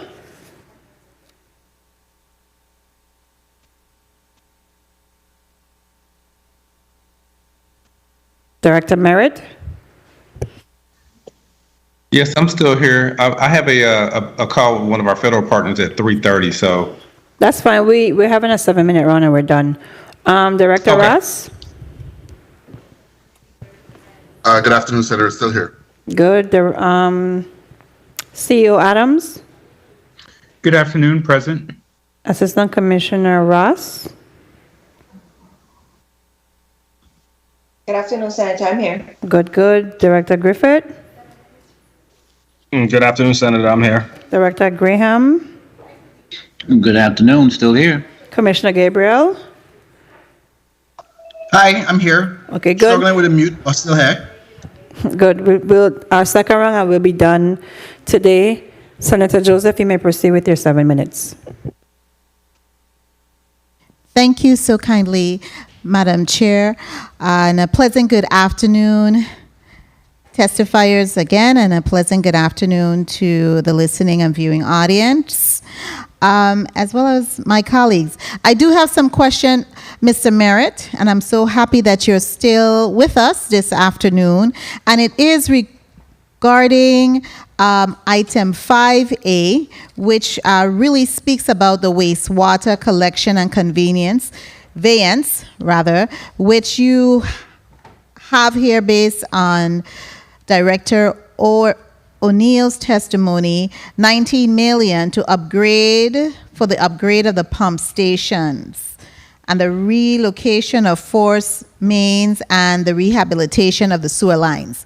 Now, I don't know if you had recall, I believe it was in a budget hearing, and I was talking about this huge word. Some people say it's a big word, but it's a very easy word because you have primary, secondary, and tertiary wastewater treatment. And tertiary wastewater treatment is where we need to be because of the process that the end product of the treatment of the wastewater, and for those persons who may not know what wastewater is, that would be your sewage water, your wastewater that would help us as far as being environmentally compliant with conserving and preserving our surrounding waterways. Now, tell me, Mr. Merritt, is this money in part of your plan? Are you looking to upgrade the pump station so that we are at the height of wastewater treatment, which would be the tertiary level? Okay, so this money, as I mentioned earlier, this money we're going to use for the design for both St. Croix and St. Thomas, St. John for some of the upgrades to the pump stations and everything that's highlighted in the testimony from Director O'Neill. The money associated with the prudent replacement is going to replace our entire wastewater infrastructure for St. Croix to industry standards, and so we're submitting designs to FEMA to go along with that award that we're going to get. But we are looking to have our entire wastewater infrastructure to industry standards. So the plan is to submit that and get that approved. So yes, to the highest standard possible. Okay, as far as what the industry allows. So the highest standard possible in your understanding is what level of treatment? What you just mentioned, tertiary standard. Okay, and what is your understanding of tertiary treatment? What you just mentioned as far as making sure that our water, I mean, I'm not sure what okay, I just want to make sure because when we speak about the upgrade, your design is to bring all of your vision, and part of your purpose and in the design is to bring all of the wastewater treatment plants up to tertiary level. Is that correct? Is that what you're representing? Yes. Yes. So what I'm representing is we are submitting that design, or our designs as far as to industry standards to FEMA, so that we can replace our wastewater infrastructure. So as long as the FEMA approval for the prudent wastewater request, as long as that allows for the tertiary standard, then that's what we're doing. Okay. I'm sorry. I'm still not getting what I'm hoping that your design is going to allow you to, and they are going to approve the tertiary. But I don't believe this 19 million involves FEMA, right? No. So that 19 million is, so we're going to use that 19 million. So until we get the money for, okay. So two things. We've got approval for prudent replacement for St. Croix. Yeah, I'm not. We're in the process. So we submitted. I understand that. I'm sorry to interrupt you. Go ahead. Okay, and we are submitting a request similar to for St. Croix. We're going to submit the same request for prudent replacement for St. Thomas, St. John. In the meantime, while we're waiting for that, for the actual funding to happen for St. Croix and subsequently St. Thomas, St. John, when that's approved, then this 19 million that we have, we're going to use 2 million of that for St. Croix to basically do the design for the LBJ pump station upgrades and improvements. And then the 17 million that we have remaining of the 19 million, we're going to use that for St. Thomas and St. Croix for upgrades of pump stations at Cruz Bay, or the wastewater treatment plant at Cruz Bay, some of the sewer lines for St. John, and same thing for St. Thomas, sewer lines, pump stations, and manhole rehabilitations on St. Thomas. Okay. I also wanted to ask you, and that would help definitely with the type of wastewater that is being outputted into our bays and the like, if it goes to the level of tertiary, and as far as conserving our coral reefs and the like, so that we have still a robust fishing industry. I thank you so much, Mr. Merritt, for your response. I want to go to Director Robert Graham. Executive Director Graham, are you there? Absolutely. A pleasant good afternoon to you, and Happy New Year to you as well. I wanted to inquire, because you had mentioned some of the roofing projects rather, that you have underway in the Virgin Islands Housing Authority to repair roofs within your public housing inventory. However, I looked on page 7 of the Director of OMB's presentation to us, her testimony, and it slated $6 million for supplemental. I'm specifically reading from 3E. Do you have her testimony with you? But I'll read it nonetheless. Housing support. Senator, I do have the testimony, and we will be glad to receive that $6 million for vouchers. That's exactly what I was trying to hit on top of. Thank you kindly. Because, Madam Chair, may I continue? You're so gracious. Because this $6 million, I know that definitely the Housing Authority Housing Choice Voucher Program has a waiting list. How long is your waiting list, Mr. Graham? Do you have that information for us? How many persons that you have waiting for this money? Approximately 2,000 individuals on the Housing Choice Voucher waiting list. Okay, so we could use the money. I know you could use the money. I know you could use that money. I know you could spend it down. So the question would be to OMB, what does the Housing Authority needs to do to get access to this $6 million? So good afternoon, Senator Joseph, Director O'Neill. The Housing Authority, like every other entity, would just need to provide OMB with a plan for the expenditures. This, again, is just what we put together. They would submit a plan for this, and once the plan is allowable, then we will proceed to release the funding immediately. Okay, and all this invitation was sent out to all entities involved in the ARPA plan. This invitation for them to submit their plans, it was sent out. So Director Graham, Executive Director Graham, he has a copy of what this plan would look like. Do you have a template? I'm getting a little bit into the actual operation of it, but you have some type of template that they use to submit their plan? A template for the plan? No. A template for the request? Yes. We are allowing the departments and entities to create their own plan, but they have to provide certain documentation with that plan. Okay. And we do have a template for that. Okay, and Executive Director Graham, you received that template, correct? Senator, we will prepare and send that forthwith. Okay, thank you kindly. My time has expired and I don't want to really take advantage knowing that I'm the only other person here in the chambers with the chair, but I will reserve and restrict myself. Thank you kindly, Madam Chair. Thank you, Senator Joseph. Senator Francis?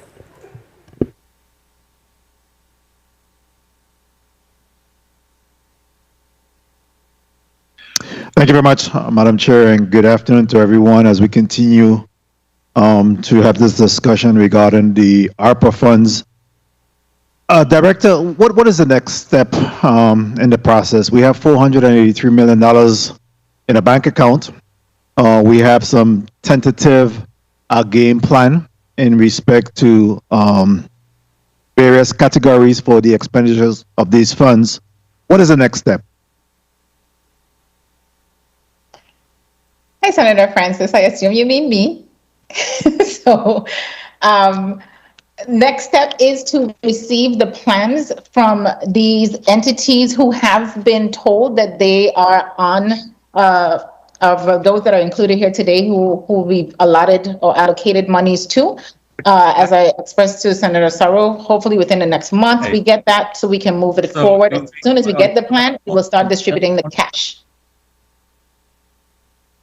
So I believe that there is a great opportunity for us to really practice performance-based budgeting by this federal monies now, as we call the ARPA funds, where there could be some development of key indicators and some very strategic management of the funds, and there is some accountability that could be derived from us being able to, again, monitor the expenditures, making sure that we're fulfilling the needs of this, and really show the federal government that we have a good handle on the expenditures of funds. What's your thoughts about the utilizing some of this for the purpose of performance-based budgeting and start to really create that accountability mechanism as we talk about controlling federal funds, expenditures of funds? Oh, absolutely. I agree with you 100%. We do intend to have, and that's why we need the plan so that we can start to put some key measures in there and then have the entities be held to those measures as we move it forward, and that will help us with our reporting. So absolutely that will be done as we move forward with releasing the funding based on the plans that are submitted.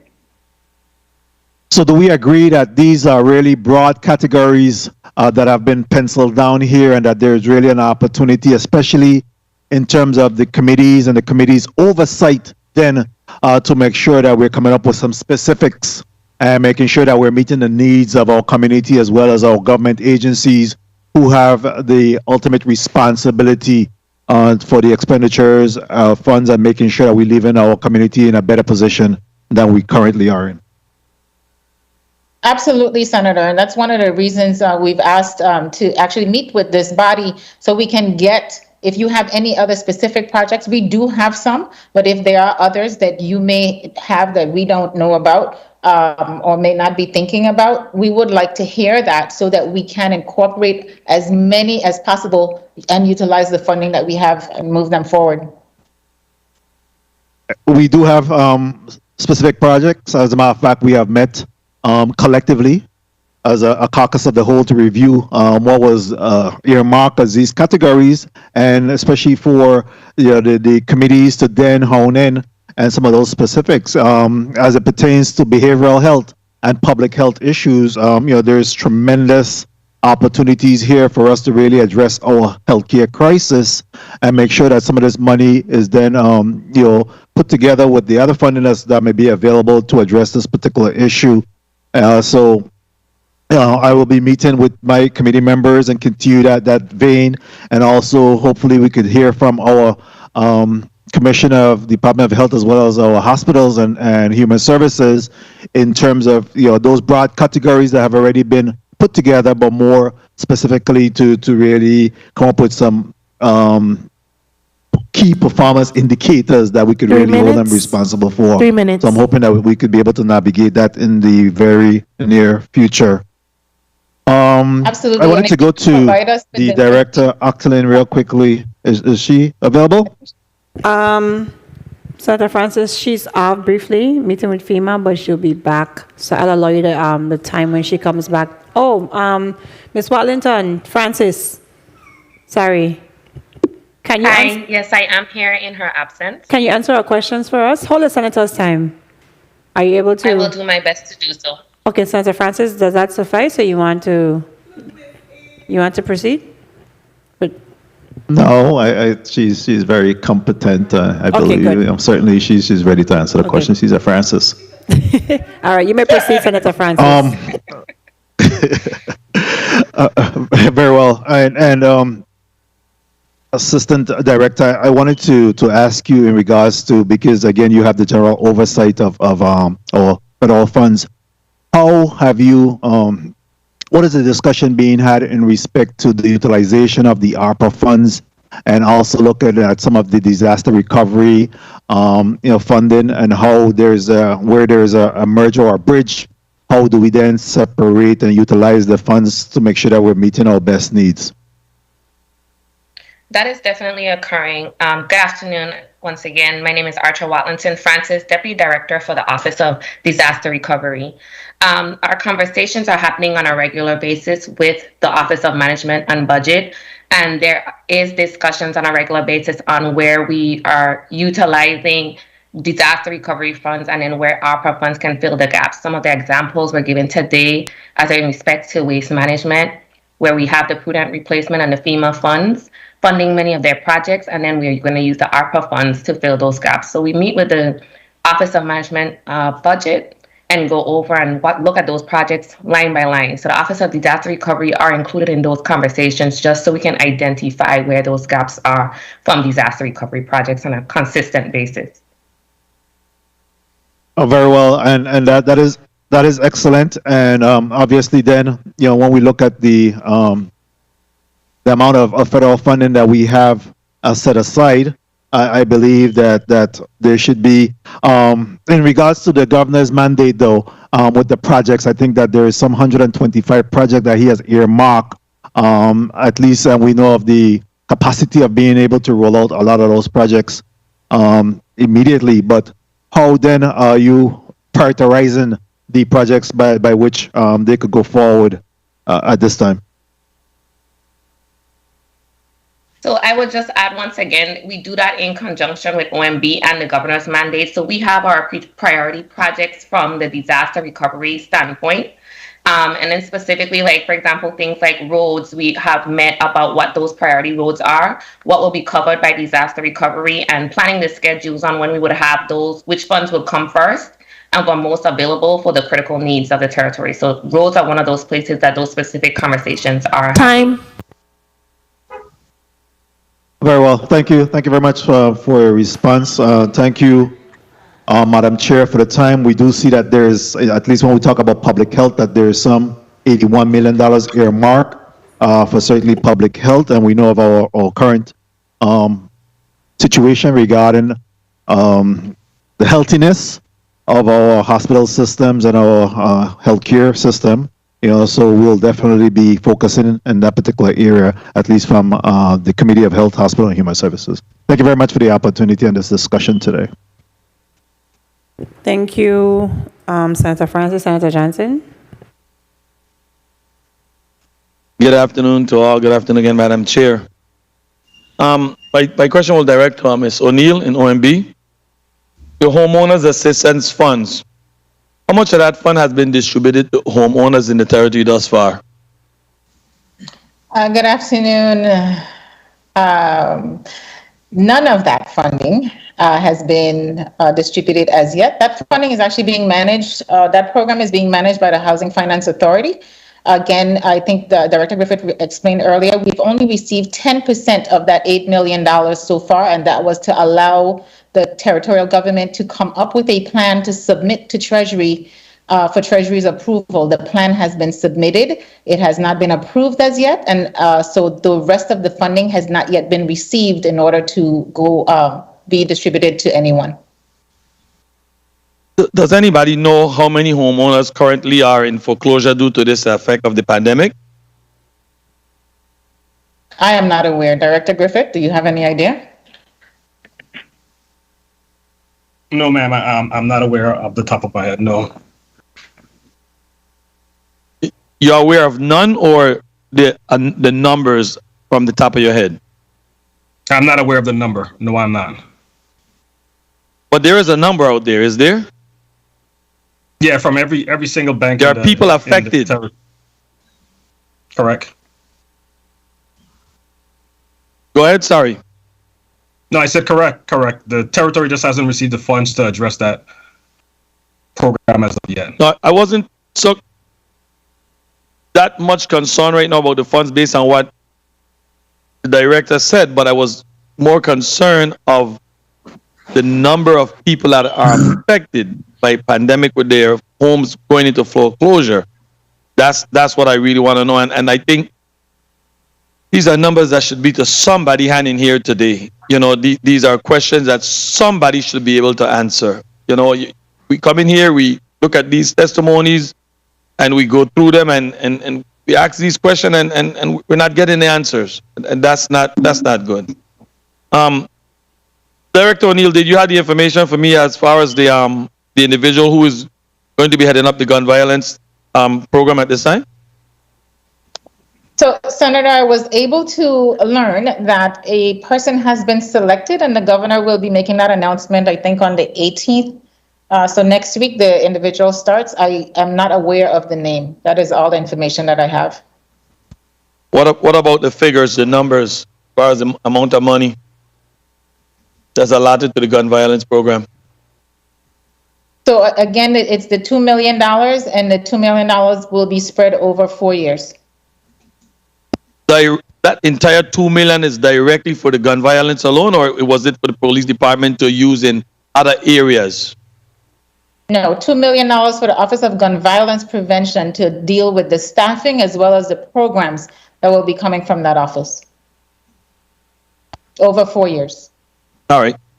Now, there's a lot of landlords that are right now actually evicting folks because they're trying to utilize the Airbnb programs. What is being done right now to slow that from happening and making sure that the landlord get their rent from those folks who are suffering from this pandemic and job loss and different things? So at this point, we have the Emergency Rental Assistance Program, again, that's being facilitated by the Virgin Islands Housing Finance Authority. Mr. Griffith can speak to where they are with that. I'm not aware of anything that is being done or that can be done to curtail landlords from renting their properties to Airbnb. That is not that. I think that's outside the scope of government.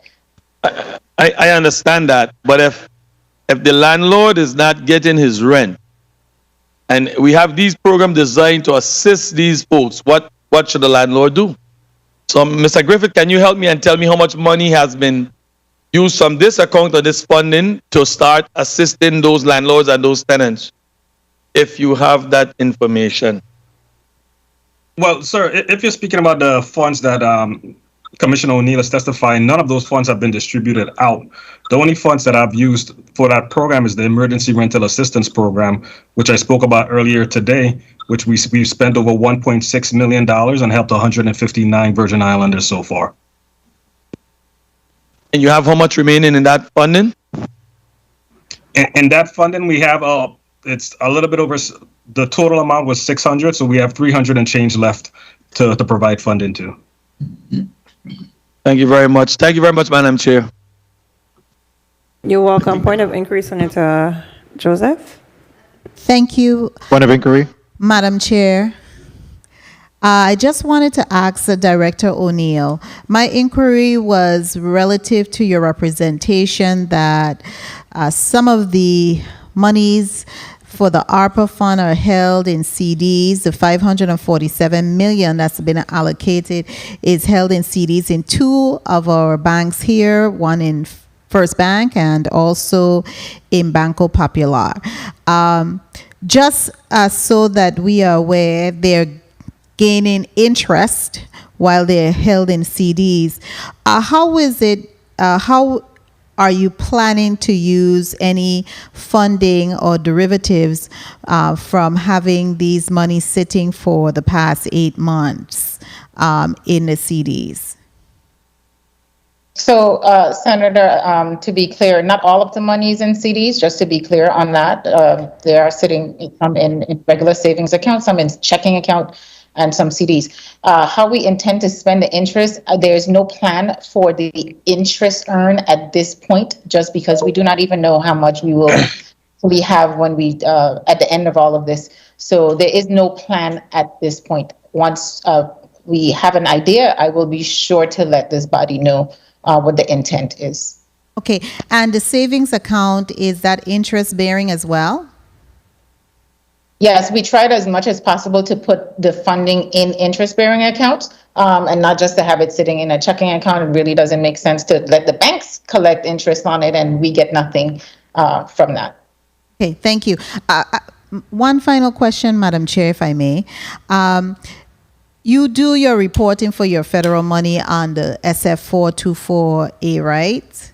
And it calls for a program income. Would those interests be looked at by you as program income in your reporting?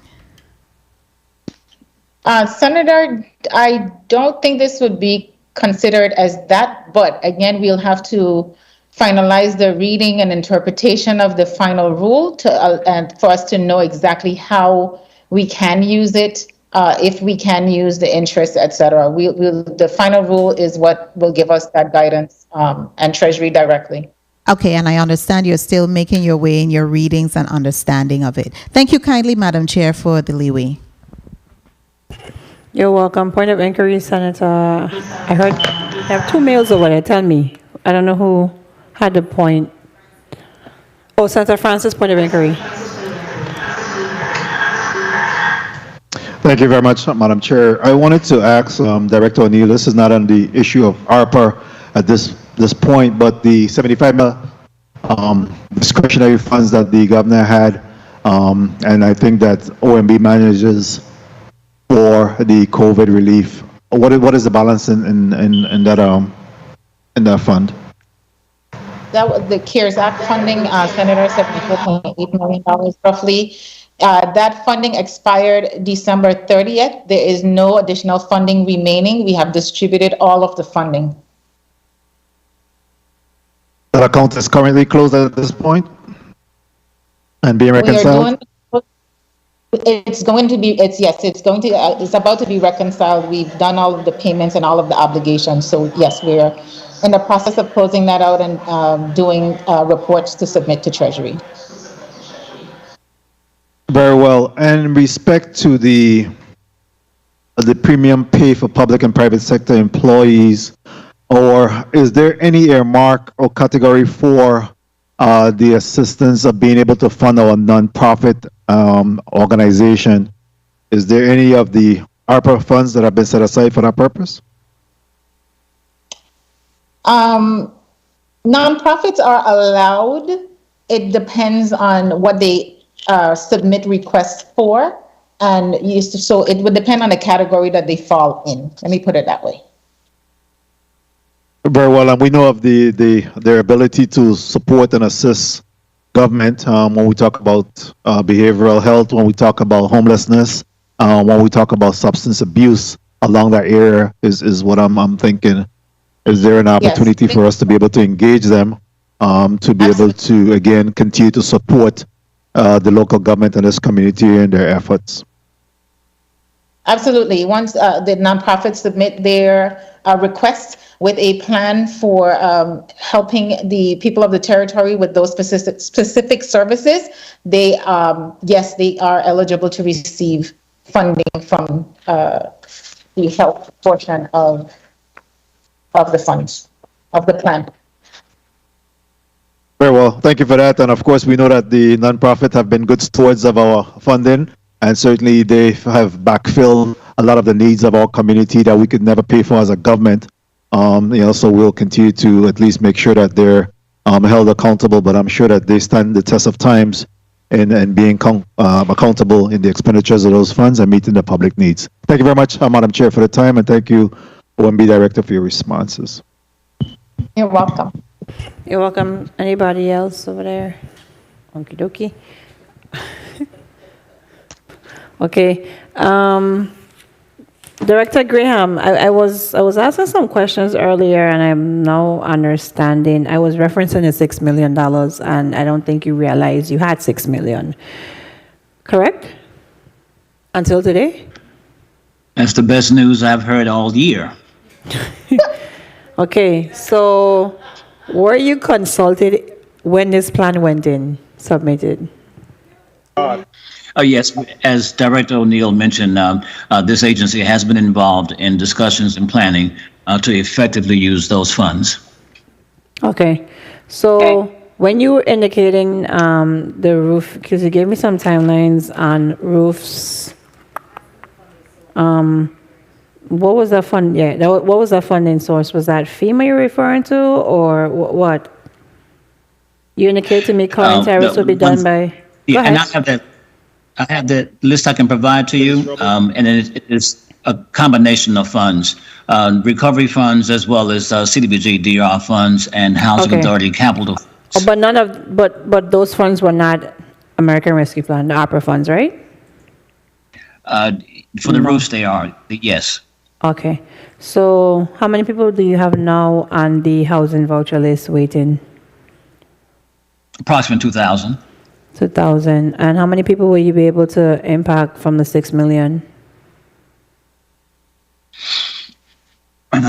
Well, that's to be determined. What we have to calculate is the annual cost per voucher, and then the number of years that funding can be available. So I can provide that to you when we provide the list of roof projects. Okay, thank you. I'm hoping my staff is keeping a list of these requests. Senator Carrion, you may proceed at this time. Thank you, Madam Chair. Just following up on my last colleague, he asked a question with reference to nonprofits. Director O'Neill, where can these organizations apply to? If so, they fit within the parameters established by the federal guidelines for these grants. Senator Carrion, Director O'Neill, any and all entities interested in receiving ARPA funds and who feels that they fit within any of the criteria as established by the plan that's shown on OMB's website can submit their applications to my office, to the OMB, for review and approval so that we can move it forward. Good. Have you received any application thus far from any nonprofit organizations? I'm sorry, can you repeat that? Have you received any applications from any nonprofit organizations? I have received a few, yes. Okay. Do you have a timeline by when they should apply? No, there is no timeline. Again, the obligation period for these funds is through December 2024. So there isn't a specific deadline for them outside of December 31st, 2024. But the sooner, the better, so that the funding can be obligated. Okay, gotcha. Thank you for sharing that.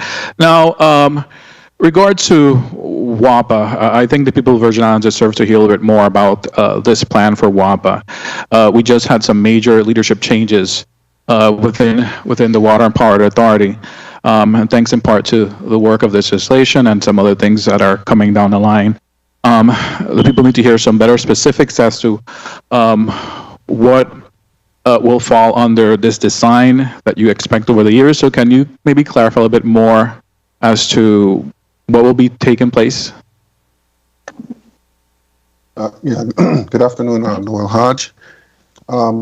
So as we see, the most of the funds are for water expansion projects to unserved areas. So those designs will be for us to, we've already have projects identified. Will be to go ahead and do those designs and get those plans and specifications and an RFP done. And then we will be able to go out for bids to expand the water system into those areas, into other areas. Yeah, I know, Mr. Hodge, but I think the Water and Power Authority should already have identified the areas that need, that don't have access to water, potable water, for both districts, St. Thomas, St. John, and St. Croix. So those are things I think the authority should already have down packed. So trying to say you guys have to do an assessment to find out what those areas are? No, Senator, no. We already have the projects identified. I thought you were asking about the design process. So yeah, we have the projects are the areas already identified, and for example, in St. Croix we have Estate Strawberry, Barron Spot, expansion in Carlton, and some other areas on St. Croix, and then St. Thomas, we've identified a few areas as well. I didn't know if you wanted me to get into all the areas. No, you could mention at least 3 per district so we could have an idea. Yeah. What this expansion project is and who will be affected by it. Yeah, so we have in St. Thomas, we have Estate Windberg, we have Anna's Retreat, we have Smith Bay, St. John's, we have Coral Bay, and Estate Coral Bay. St. Thomas, we also have Estate Bordeaux in the queue. So those are some of the projects that we have. And so what's the timeline you expect, I guess, for design phase and then implementation and completion of all these projects? Yeah, like I was saying, generally once we get started now with the designs, we could in a year and a half we can have the designs done and then get ourselves to the point where we're ready to let the contract for the construction for these expansion projects. Generally speaking, there are some, we can't do all of them at the same time, but once we get started, it'll be like a year and a half, and then typically, depending on the size of the project, once the construction starts, it's depending on the size of the project, you're looking at somewhere between six months to 12 months on your typical water expansion project. Okay, so would it be fair to say that within 2 years, these projects will be complete? Well, it's safe to say within 2 years you're going to see the roads being dug up and the projects well underway. It just depends on the size of the project. A small project, we may be able to get it in within 24 months, but most of these projects, at the 2 year mark, you're going to be probably halfway through the construction. Good. Well, we definitely have an opportunity on our hands to really get access to potable waters to a lot of people in our community that haven't or don't have any. So I look forward to seeing this project develop and its full completion. Now, Director Griffith, I know a lot has been shared about housing assistance and emergency rental assistance. Can you provide me a breakdown per district, number of applications and on funding that has been allocated and distributed to individuals in each district? In each district, I think I have that information, but I'll have to pull it up though. Do you have a second?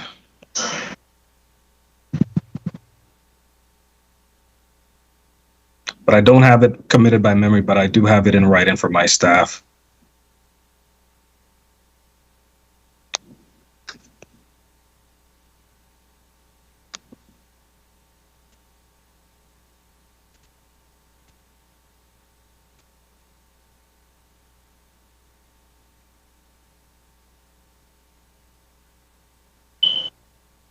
Hold a No, I second. take that back, sir. I just have it by the territory wide. I do not have it by district from the information that I have.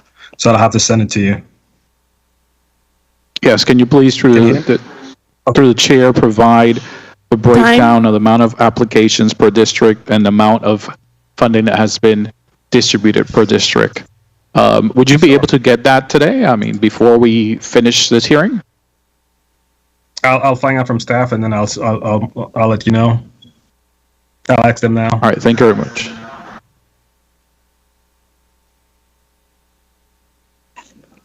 Great, thank you, Madam Chair. You're welcome, Senator Whitaker. Thank you. Good afternoon, Chairwoman. Good afternoon to the testifiers. Just going to dive right in. Commissioner Gabriel, can you specify how many jobs do you anticipate being created by this fund, and how? And I've had the number of conversations over the workforce development, and can you explain to the listening audience how are you going to assist with true workforce development? I also want to just put out to all of you and to the public to emphasize something really important. President Biden has issued a mandate to the entire country. And one of the things he's asked for the country to do as the country hopefully continues to shift is that the support for workforce development, but also the support from minority-owned businesses. Because we've listened to today, some of the same contractors, who are the ones who most benefit from all of our monies over a generation for quite some time. How are you, in your capacity now, in terms of public works, are going to help to be in line with that mandate, which will require a lot of shifting as it pertains to even workforce development, as well as certainly how you leverage contracts for work, and how do you put out bids and who benefits from that, particularly as we work on locals benefiting from these contracts, from these funds.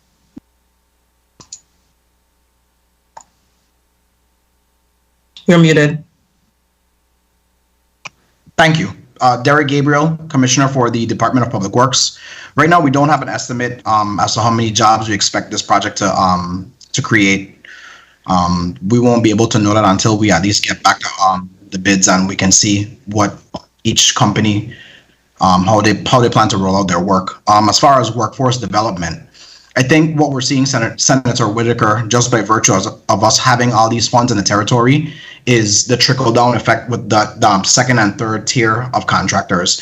I mean, right now, I can name several projects where we have local contractors, and not people from abroad, but local contractors doing pretty significant work in the territory.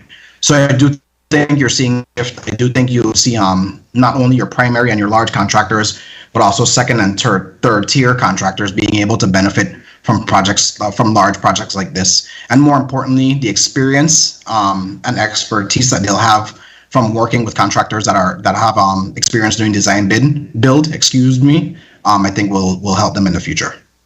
Okay, I look forward to seeing the outcomes, because so far I'm still seeing some of the same players over and over again. And I'm not seeing, as President Biden, saying people of color. So I'm gonna put it bluntly like that. Let me go on to the Chief Noel Hodge, Chief Operating Officer for WAPA. How would you envision, in your role now, your capacity, earning the trust of the community?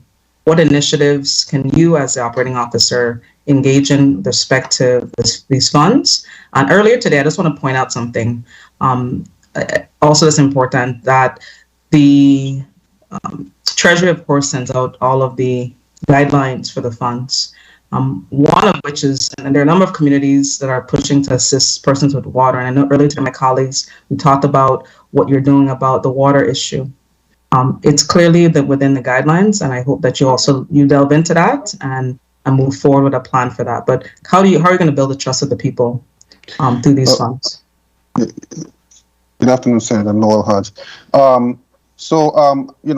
My expertise really is in project management and moving projects forward. So I've been in the water distribution department for over 11 years, and we've moved a lot of projects. 3 minutes. In particular, grant projects that deals with the Drinking Water Act funding that we get from the EPA, and so. We've moved these projects. We haven't had to we've never sent back any federal funds. So I think my record stands for itself. This is what I do. And so, I think, that speaks for itself. How about the allocation of monies to solve some of these internal issues with the rates? I know that you guys, the Water and Power Authority consistently comes to the PSC to ask for rate hikes. How through these funds can you see the continued lowering of the rates? Well, these particular funds are not intended to be used for the electric system. No, I'm not talking about using the money for electricity. I'm just saying how could the money that you receive through or how can that offset and end up supporting the efforts to lower the rates? Well, any part of this. On the water system, we are not water, anything in general. The money is going towards Water and Power Authority. We know that it cannot directly assist with lowering the rates, but we know anytime you all receive funds, it basically enables you all to have more money in a particular area. What, if any, can you through these funds target that would impact and even assist with lowering rates? Yeah, so those are some discussions that we've been having with the Office of OMB.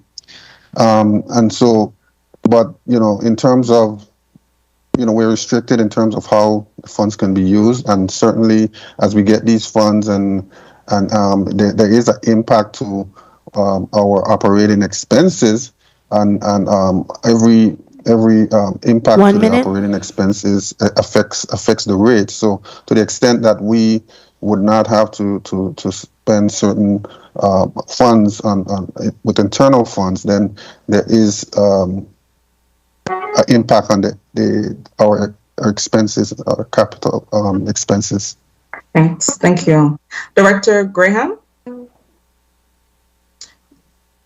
Director Graham, yes. Of course, as you know, one of my initiatives surround, of course, especially housing in general, but definitely for our seniors. And as you know, one of the communities, the Wim Garden community, Wilfred Pedro community, I've really been trying to work with you on addressing that community. How these funds assist that property and other properties that are in dire need of repair or rebuild.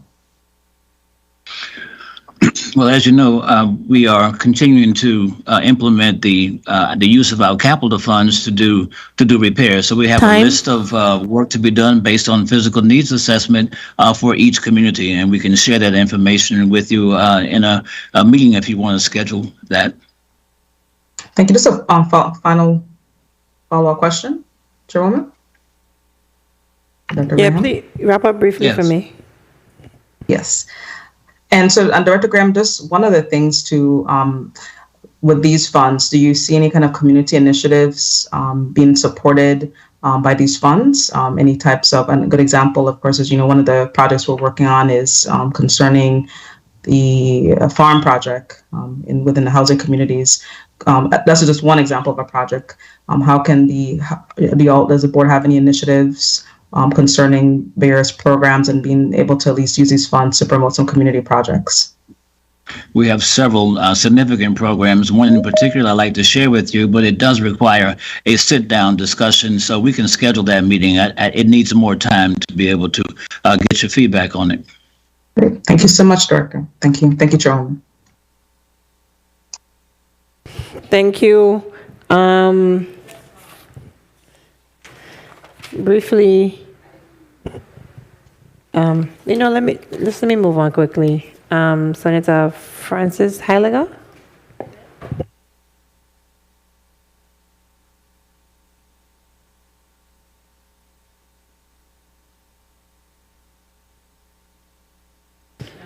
Can you recognize Senator Francis Heiliger's mic for me, please? Good afternoon once again to my colleagues, to the testifiers, to the people of the territory. Director O'Neill, the question I want to ask is, do all of the contracts in utilizing these COVID monies are done through RFPs?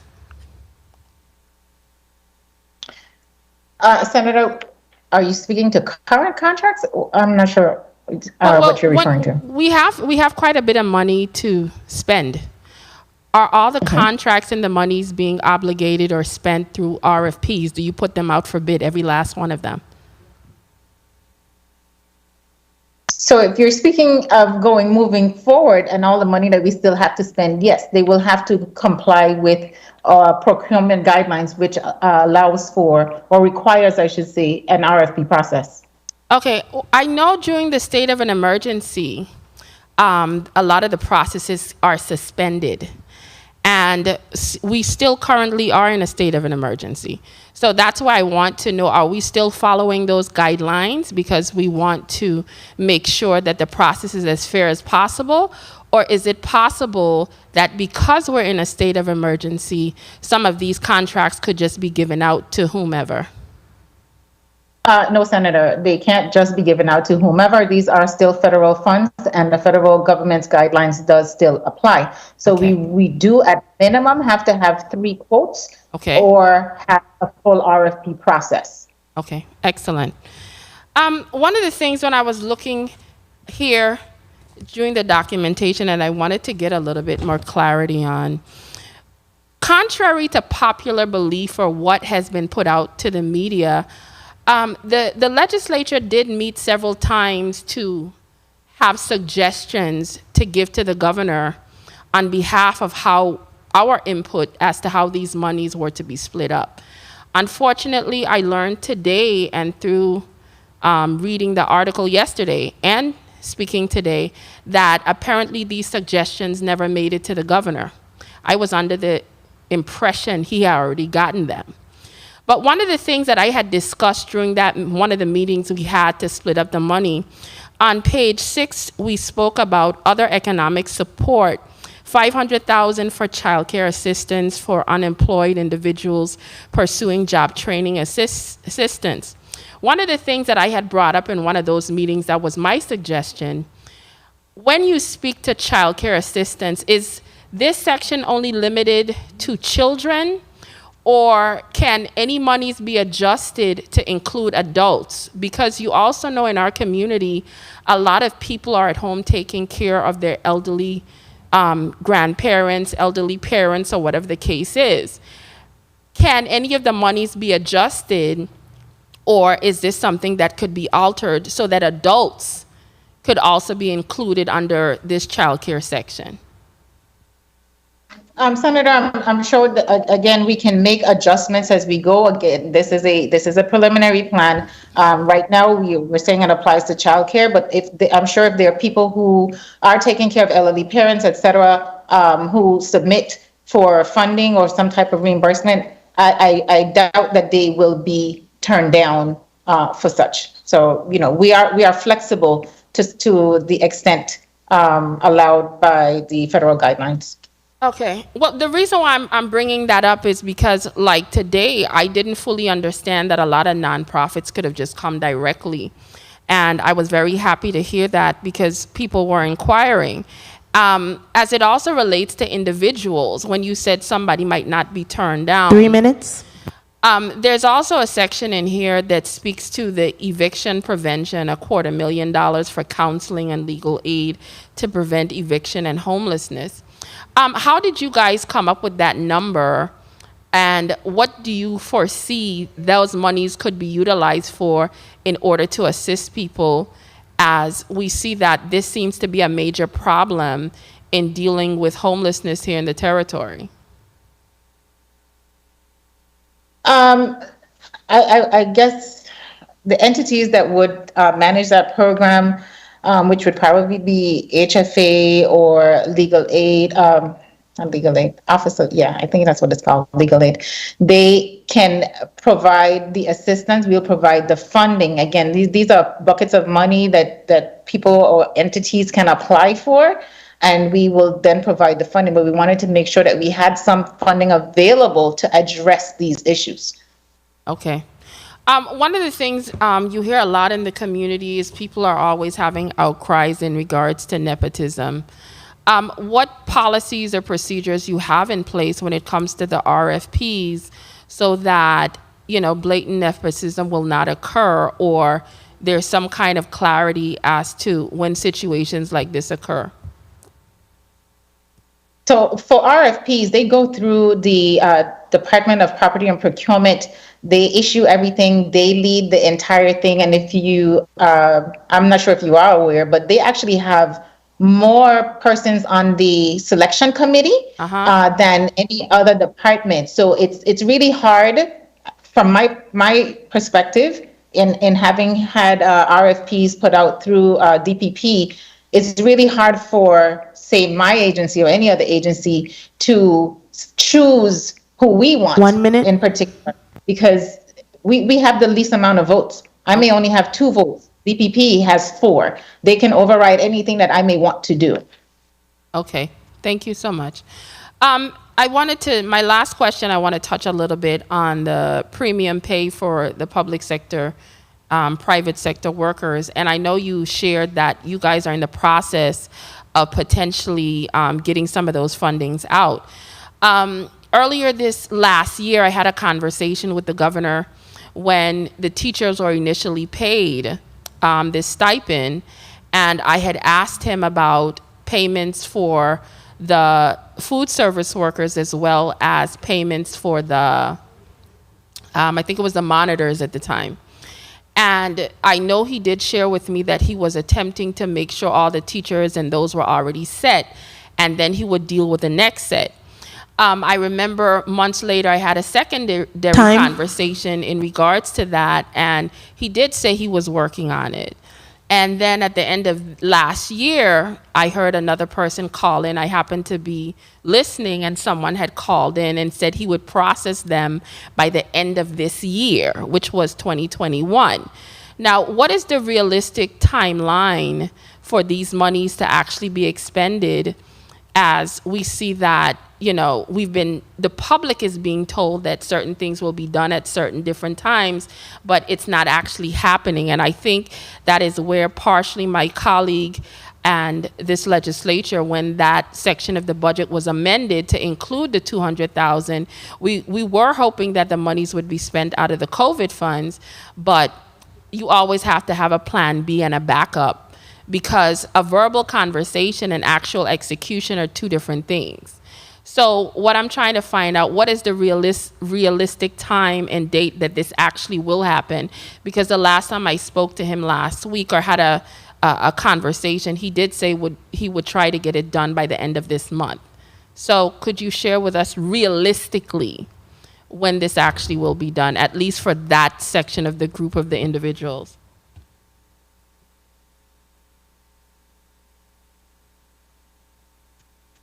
So I will say that a realistic timeline for, especially for the public sector workers, will be around the sometime in February. Private sector workers will be a bit longer, because we do need to collect the information from the private sector to be able to provide that information, or to have the numbers to be able to provide the funding, I should say. Okay, so we have some kind of ballpark. Alrighty, thank you so much for your answers. Thank you, Madam Chair. You're welcome, Senator Gittens.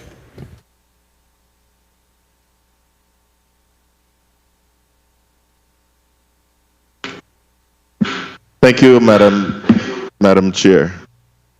Calm down, my good friend, Finance Commissioner. Finance Chair. You're next.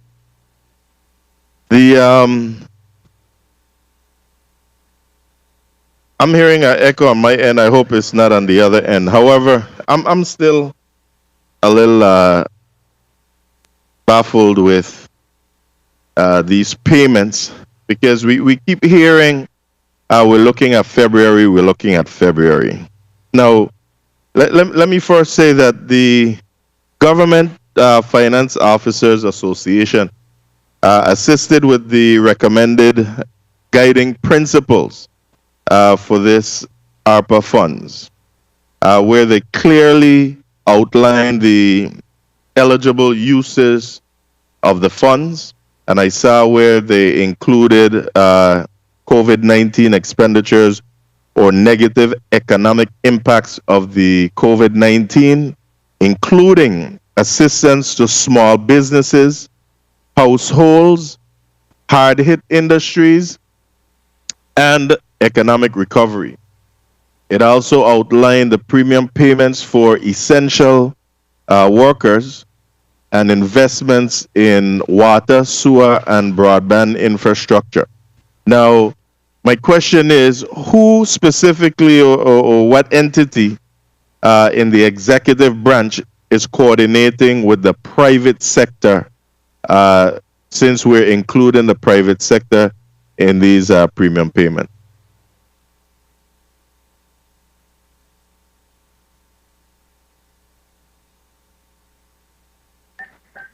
Senator Gittins, that will be done through the Office of Management and Budget.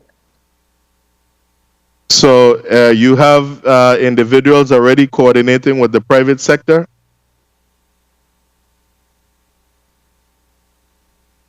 We have or will be having an executed contract with the company that won the bid, which is Ernst & Young, as I mentioned earlier, who will assist us with getting the information from the private sector. Okay. So, wow. Okay. And do we have a breakdown of essential government workers? Who is also assigned to do that?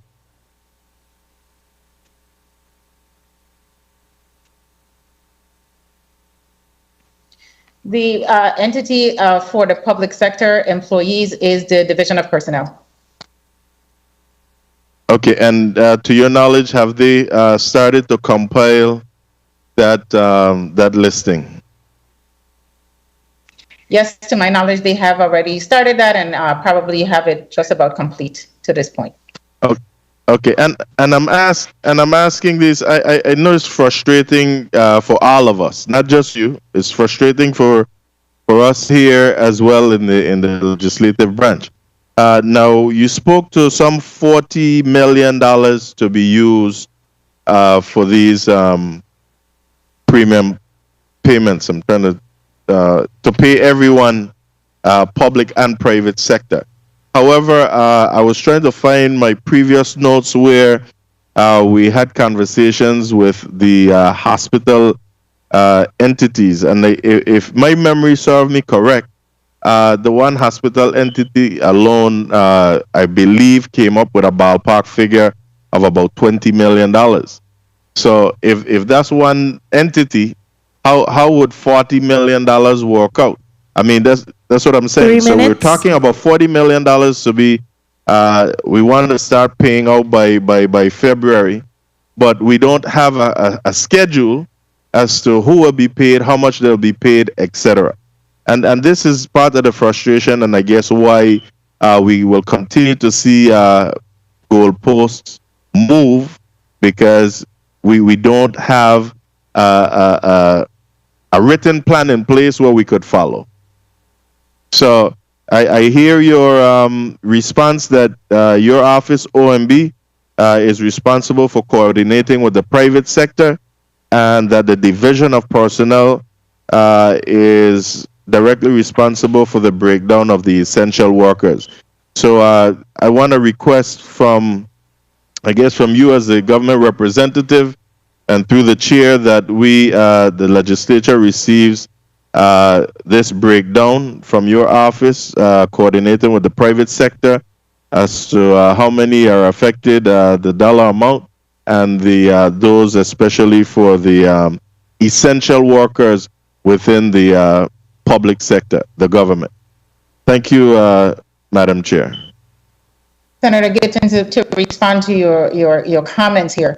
The public sector employees, and actually private sector as well, the premium pay is a one-time payment that is based on guidelines established by Treasury. You cannot go over a certain amount. If you make more than $70,000, $71,000, you do not qualify to receive any premium pay at all.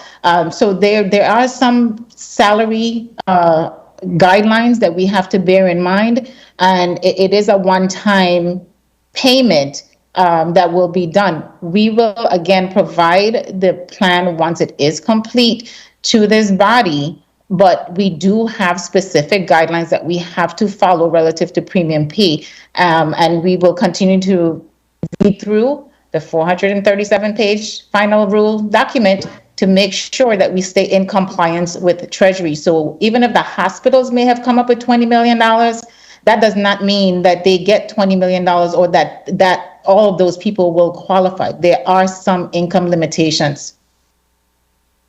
My good friend, understand that fully. And this is why I'm saying, if I'm able to see a plan in front of me, then I will know what the breakdown is. I know that there are guidelines. That's why I spoke about the Government Finance Officers Association assisting the U.S. Department of Treasury with this recommended guiding principle. And just like how they have their recommended guiding principles, I am wondering if the Virgin Islands government has their breakdown according to what the eligibility is for whomever it is. I'm not advocating for anyone making over a specific amount of money, but I am advocating for those individuals who I know for sure that have been out there busting their chops, going to work each and every day during this pandemic, some of them even falling ill and then having to go back again and start it all over again, and specifically our healthcare workers. I am truly concerned about them, and we can't continue to keep saying next month, and then we're waiting. And this is where people get upset and feel as if these things just become like a election ploy, because then all the money gonna start getting thrown out, given out as it gets closer to election. Let's not do that. I'm just asking that we have a plan in place so that these individuals in our essential service areas get their due share of this. Thank you, Madam Chair. You're most welcome. Senator Joseph, point of inquiry. Thank you. Thank you so much, Madam Chair.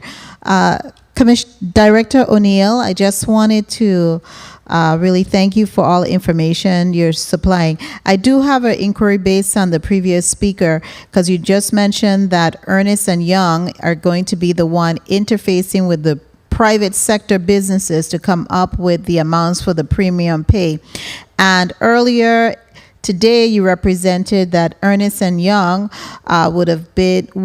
is the recipient of a $900,000 about RFP. They won that award to ensure the sound fiscal management and oversight of the ARPA funds. And through the chair, when the contract is executed, I would like us to have a copy, because we want to make sure that everything that is delineated here is also captured in the contract.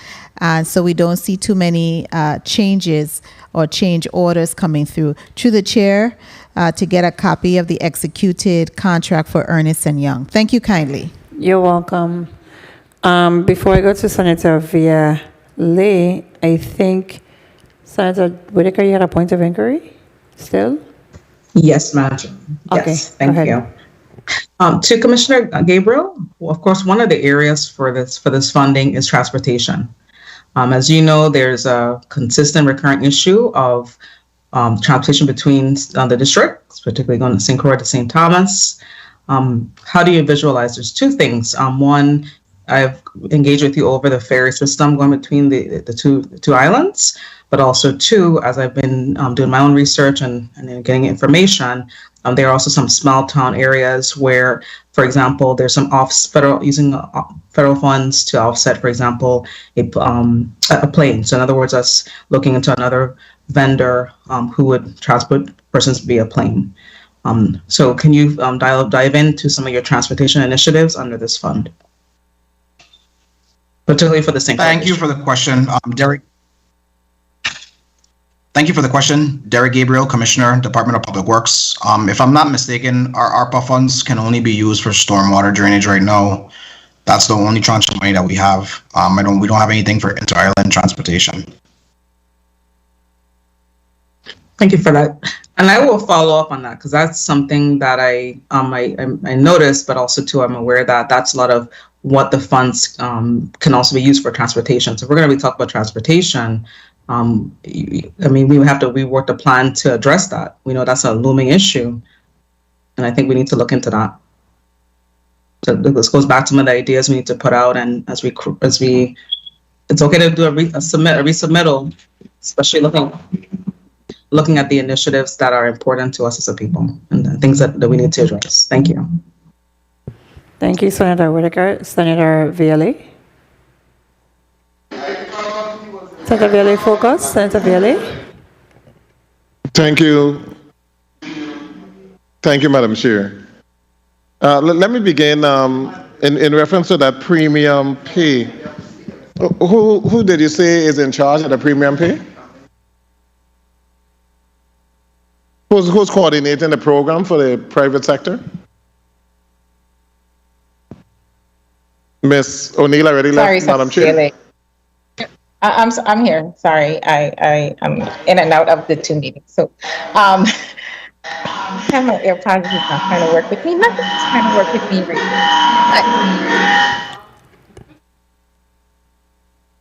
now. Try. Okay, can you hear me? Try again, Director O'Neill. Go ahead. Can you hear me? I can. Okay. Okay, so hold a minute. Media, we good? Give me a thumbs up. I can't see you.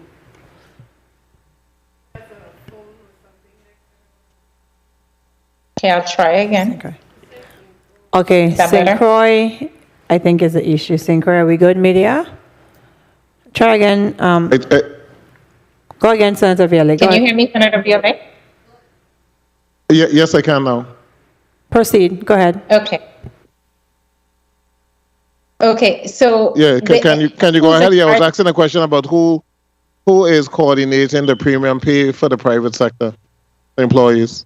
So OMB is taking the lead on it, and Ernst & Young, as part of the contract, will assist us with getting the information. So we're going to set up a portal that will allow the private sector to provide the information to us, and then we will start running the numbers once we start to receive the data. But Ernst & Young is just going to help us facilitate that. OMB is the lead for determining that. This doesn't sound like February if you got to get all the data from the private sector. Couldn't the staff and personnel assist in somebody be assigned to get in contact with all of these big box operators and get the data, the major supermarkets, gas stations, etc., and get that data so that we can get it going? Yes, so February is for the public sector employees. We expect that by March we will get the private sector out. We've just given ourselves a little bit of time, but we don't think it's going to be that long. We're going to enlist assistance from labor because they do have some information from these businesses, as well as whoever, whether it's personnel or any other entity that can provide us information. We will be enlisting others to assist us with getting this data as quickly as possible. Okay, thank you so much. Mr. Hodge, in reference to the water project, is this going to take care of the brown water that flows into Frederickson on a regular basis? The rehab, $4 million for rehab of existing water lines? Senator, we do have a project to rehab the water line that's on Centerline Road, and that will affect the water quality in Frederickstead. We did just complete the rehabilitation project in Frederickstead, so we should be seeing some improvements. But as we use these funds, we could replace more lines. Okay, one of my concerns, and Ms. Williams Actalane is there.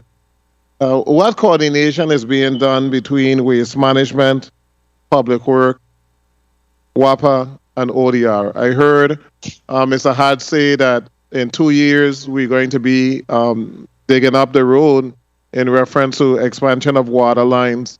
I know that we have a number of road projects that are scheduled to come online, and we have received some $98 million additional in the Build Back Better plan for roads, but we don't want to be fixing roads and then a couple of months after have to dig 3 them minutes. up. So what is the coordination so that we can put in sidewalks, everything, and be able to run the sewer lines and the water lines so that we don't go back and damage what we just repaired? What's the coordination? Senator, that's an excellent question. Thank you for that.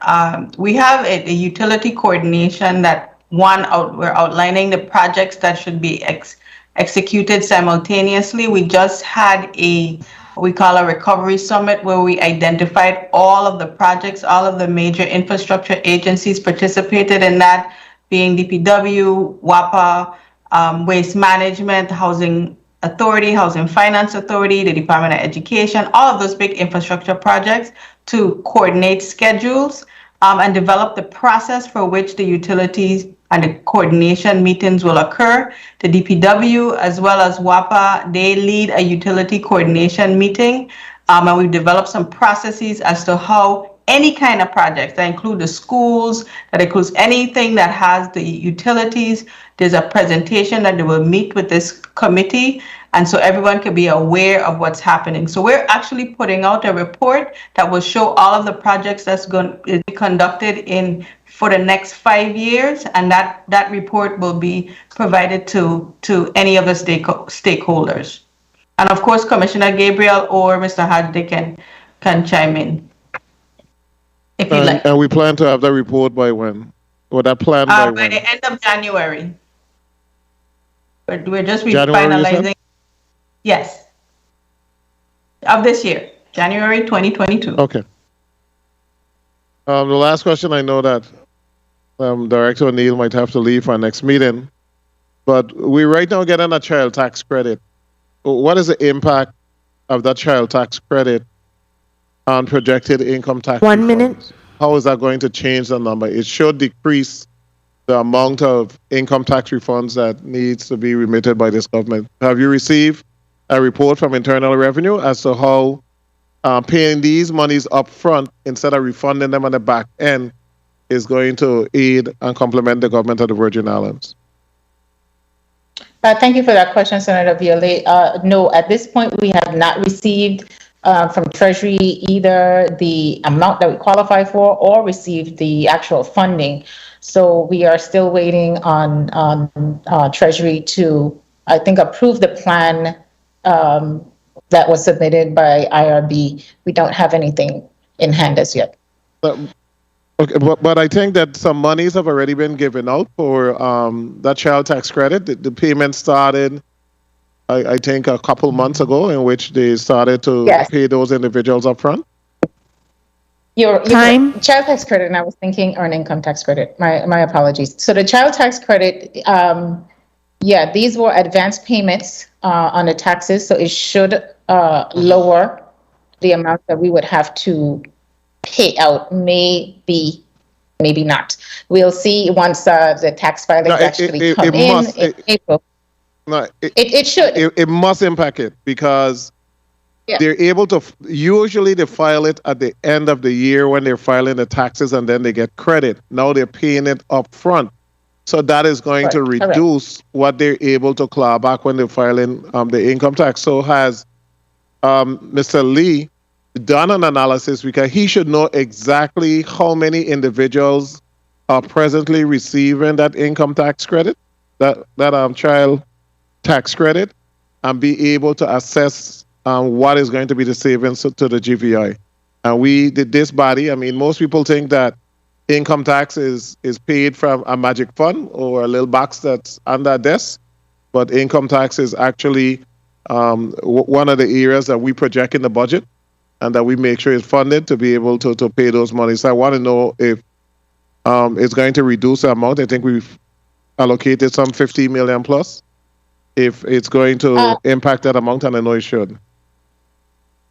Yes, it should, but I do not have the numbers as yet. I will get back with Director Lee, and we will provide that information once it is complete.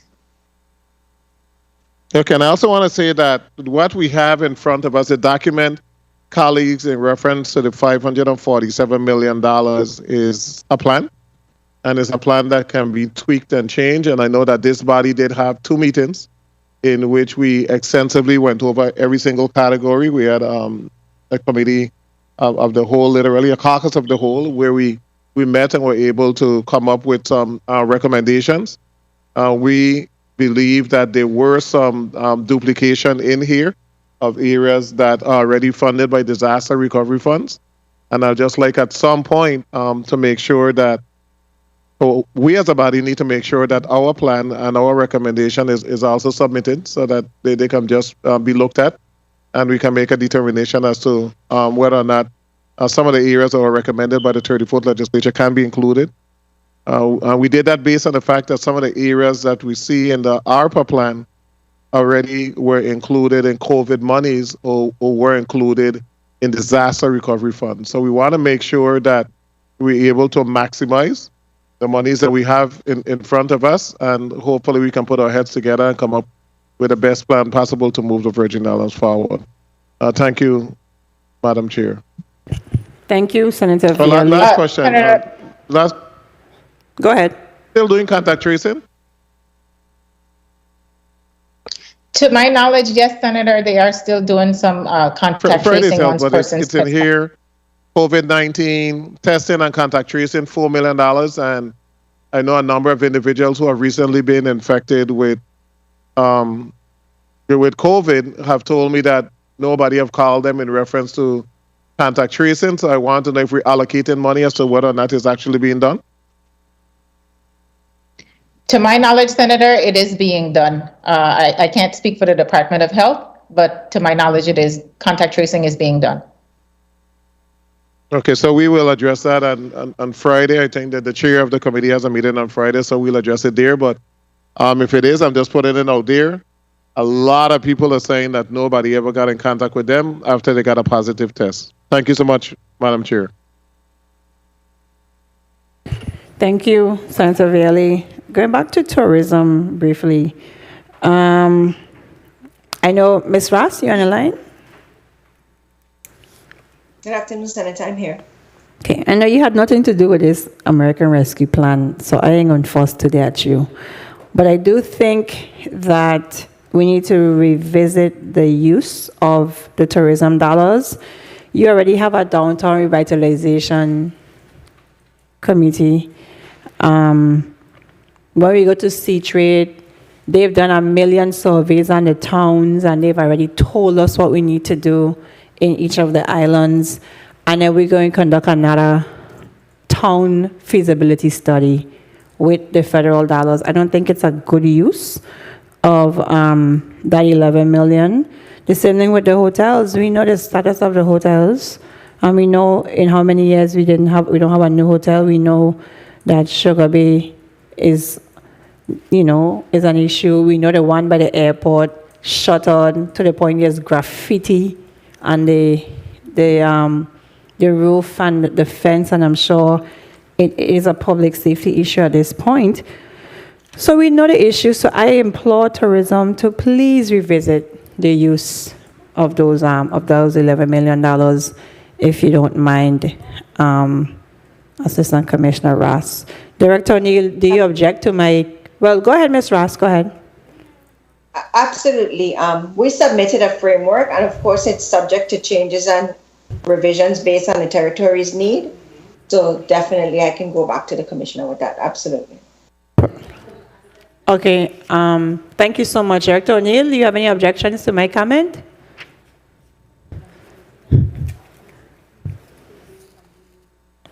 Yes, no, you're okay? You No, let's try to unmute. Actually, I did not hear your comment, so I am going to Okay, I'm going to tell you my comment again. My comment was, and Assistant Commissioner Ross was good with me.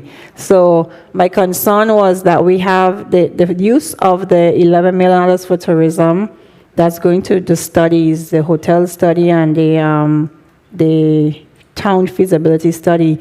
We already have a downtown revitalization in both districts, and when we go to Cmte and those other conferences, they have conducted 1 million surveys and studies, and we all know what's wrong with our towns. So if we could revisit the use of that money for something else, something more important. Okay? Okay, of the 11 million for tourism? Yes, just to I asked him for reconsideration. Since you reprogramming my 200K, we could trade off. We will speak with the Department of Tourism and see what changes can be made. Lastly, Commissioner Director O'Neill, so we have money, we're moving money for broadband, for public health, to construct clean water, storm water, wastewater, drinking, a bunch of stuff. Our unemployment rate should be 0 by the time we're done with this. So the question I'm asking is, how are you connecting this with the $9 million over at the Department of Labor for Workforce Development? Based on the request for the ARPA funding, are we aligning our workforce development to meet the needs of rebuilding our infrastructure? I will tell you, Senator, the Department of Labor and all other relevant agencies will be included in the plan and in everything that we do to make sure that everything is aligned. We don't want to start something on one end that affects something else on another end. So we want to utilize the funding to the greatest extent possible, and we will continue to work with every agency to make sure that that happens, and to make sure that that happens. Sorry. Okay, just making sure. I just want to connect it. That's because sometimes we're in so many silos that we're really not connecting.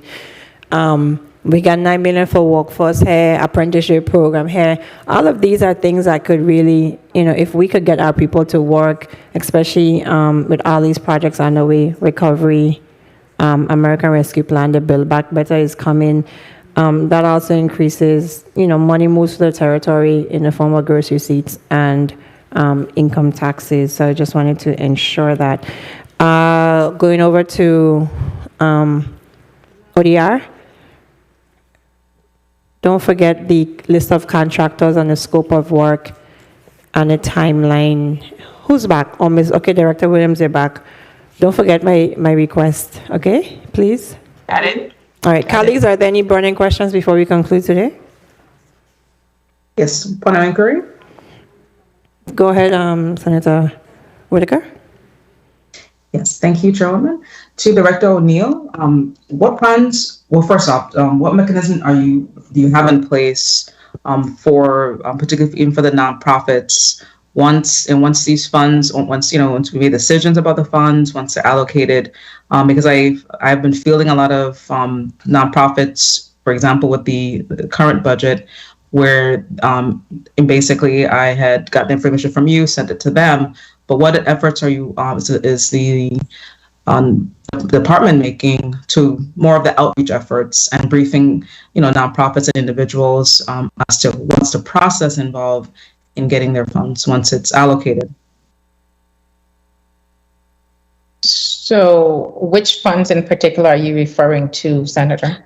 So just funds in general, even this, once we make a decision and once the funds are allocated, there's an appropriated rather, and then you go through the allocation process. What steps are you taking? Because we have had nonprofits who engage us as senators over when they learned that the funds were awarded to them, but then the next step in terms of them actually receiving the funds, there's a huge gap in the actual receipt of funds. So every nonprofit that is awarded funding, most of the nonprofits, as a matter of fact, that are awarded funding from the budget annually are this is an annual thing for them. It is not new. So they know what to submit. We have guidelines, and we do provide that if anyone doesn't have it. We provide the guidelines to them, telling them what documents are needed by us in order to process the payment. Most nonprofits have a host agency or host department that they have to work before it gets to us, whether it's Sports Park and Rec or Human Services, whatever it is. They have those agencies, and those nonprofits know exactly who to go to submit their documents, and then it gets to us for processing. So I don't think that I've seen too many issues. What I've more seen, too many issues in them not knowing what to submit. What I've seen is that some entities or nonprofits have said they've submitted to their host departments, and then it's not processed. And then I would ask them to just send it to me at OMB so we can make contact with the host department. But in terms of them not knowing, I'm not seeing much of that as an issue. Yeah, so it's going to continue to work through that, because they're coming to us, and then we end up in a situation where, they've been awarded funds and they're not receiving it. And I know as we, through even to this effort, once we make those decisions and people try to get paid, or vendors are trying to get paid, we get into that issue. So just continue to work on that and work with the directors and commissions on that, so that we could not have less complaints and less people being frustrated over the funds. Thank you, Senator Whitaker. Director O'Neill, on page 6D, the job training assistance, right? That's $2 million for subsidized employment programs, $7 million for apprenticeships, $500 for training programs for those incarcerated, and $500 for workers negatively impacted by the pandemic. Is this roughly 7 and 2 is about, this is actually 10, right? $10 million here. Is this in addition to the $9 million that we already have for workforce development at labor? Yes, Senator. Remember, this funding is spread over 4 years. It's not just for today. That's fine. So and how long was the $9 million? How long is that? What's the time frame of the $9 million right now that labor has? I'm not sure. Okay. Because I know we did request and they weren't funded in the general fund for the $3 million per year that we had requested. That was not granted to them, to my recollection. So I would have to go back and verify exactly how much money they have for job training assistance, and then look at how this will impact that. But it's really, this funding is to help people, especially who have been impacted by COVID, who need to be trained, who can get back into jobs, to help the economy rebound. Those are the things that we're trying to do for as long as COVID continues. So is that going to be outsourced through an RFP, or are we utilizing our Department of Labor for this $10 million here? Because 10 plus 9 is 19. That's a lot of money for workforce development, which is good. Correct. But I need to see some fruition or some acts, some the fruits of the labor. Right. So I at this point, I cannot tell you whether or not it will be outsourced. I would need to confer with Office of the Governor and Department of Labor to determine how that will be done. Okay, and then let's go to WICO briefly. WICO has I see how much. What did we give to WICO? 6? We gave WICO $4 million. Okay, what is it for? I see I see the general use, which is to increasing the loss due to COVID and to rejuvenate the cruise industry. Exactly how? Advertisements, right. Bulkhead. Yeah, it was more to for their revenue losses. Again, it was to enable them to get their people back to work. We have cruise ships coming back in now, so that's the impetus for the reviving of the cruise ship industry. WICO was not did not have any cruise ships for what, a year and a half. They needed to bring the people back on, get their systems back in place, and be ready to accept cruise ships as they came in. Will this Same thing for Port of- Will this include the board stipends, the exorbitant board stipends? No, actually, no. And to my knowledge, they have not resumed collecting any stipend. None of the board members. That's not being done right now. Okay, lastly, marine industry. So we always talk about cruise ships, right? And I am not a big advocate. I think that I have my thoughts, and I believe that we make more money on overnight passengers. They come, they sleep, they use our taxis, they eat everything.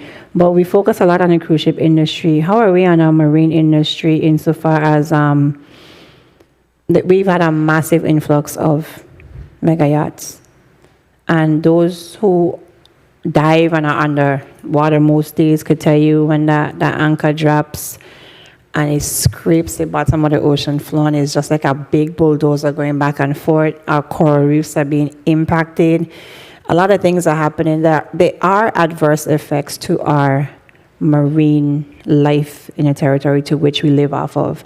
Is there anything that you intend to allocate from the American Rescue Plan, whether it's more moorings so the yachts don't drop anchors, the charter boats? So actually, help me out. Yeah, we did actually have already provided funding to DPNR from the CARES Act, specifically for more moorings. So that's in the process. I think they've already ordered them. They should be here and installed shortly. And we're looking at other areas where DPNR needs assistance in managing the marine industry, including getting what do you call those, jet skis and whatever else they need to do there. The patrolling of, all the boats that are in, and make sure that the, social distancing and all that stuff is still maintained, to ensure no rafting of the boats.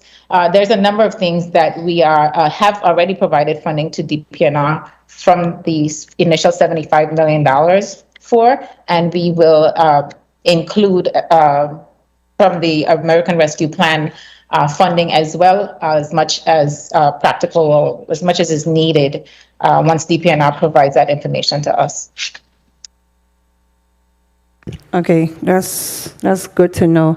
All right, I won't belabor today. Today was we had a really good discussion, and we had a good attendance by committee members and non-committee members today. So I want to thank the people of the Virgin Islands for tuning in, testifiers. Thank you for tuning in. I must recognize tomorrow is Founders Day for the Delta Sigma Theta ladies.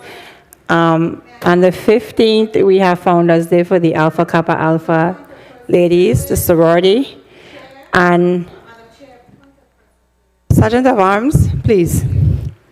And then January 16th, we have my ladies, Zeta Phi Beta Sorority Founders Day. So I wanted to highlight the Divine Nine this afternoon. Testifiers, thank you for spending your day with us. Thank you for engaging in a good discussion. Thank you to media. Thank you to our central staff. Thank you to those who attended today and took part in our hearings. And at this point, the Committee on Disaster Recovery and Infrastructure is hereby adjourned.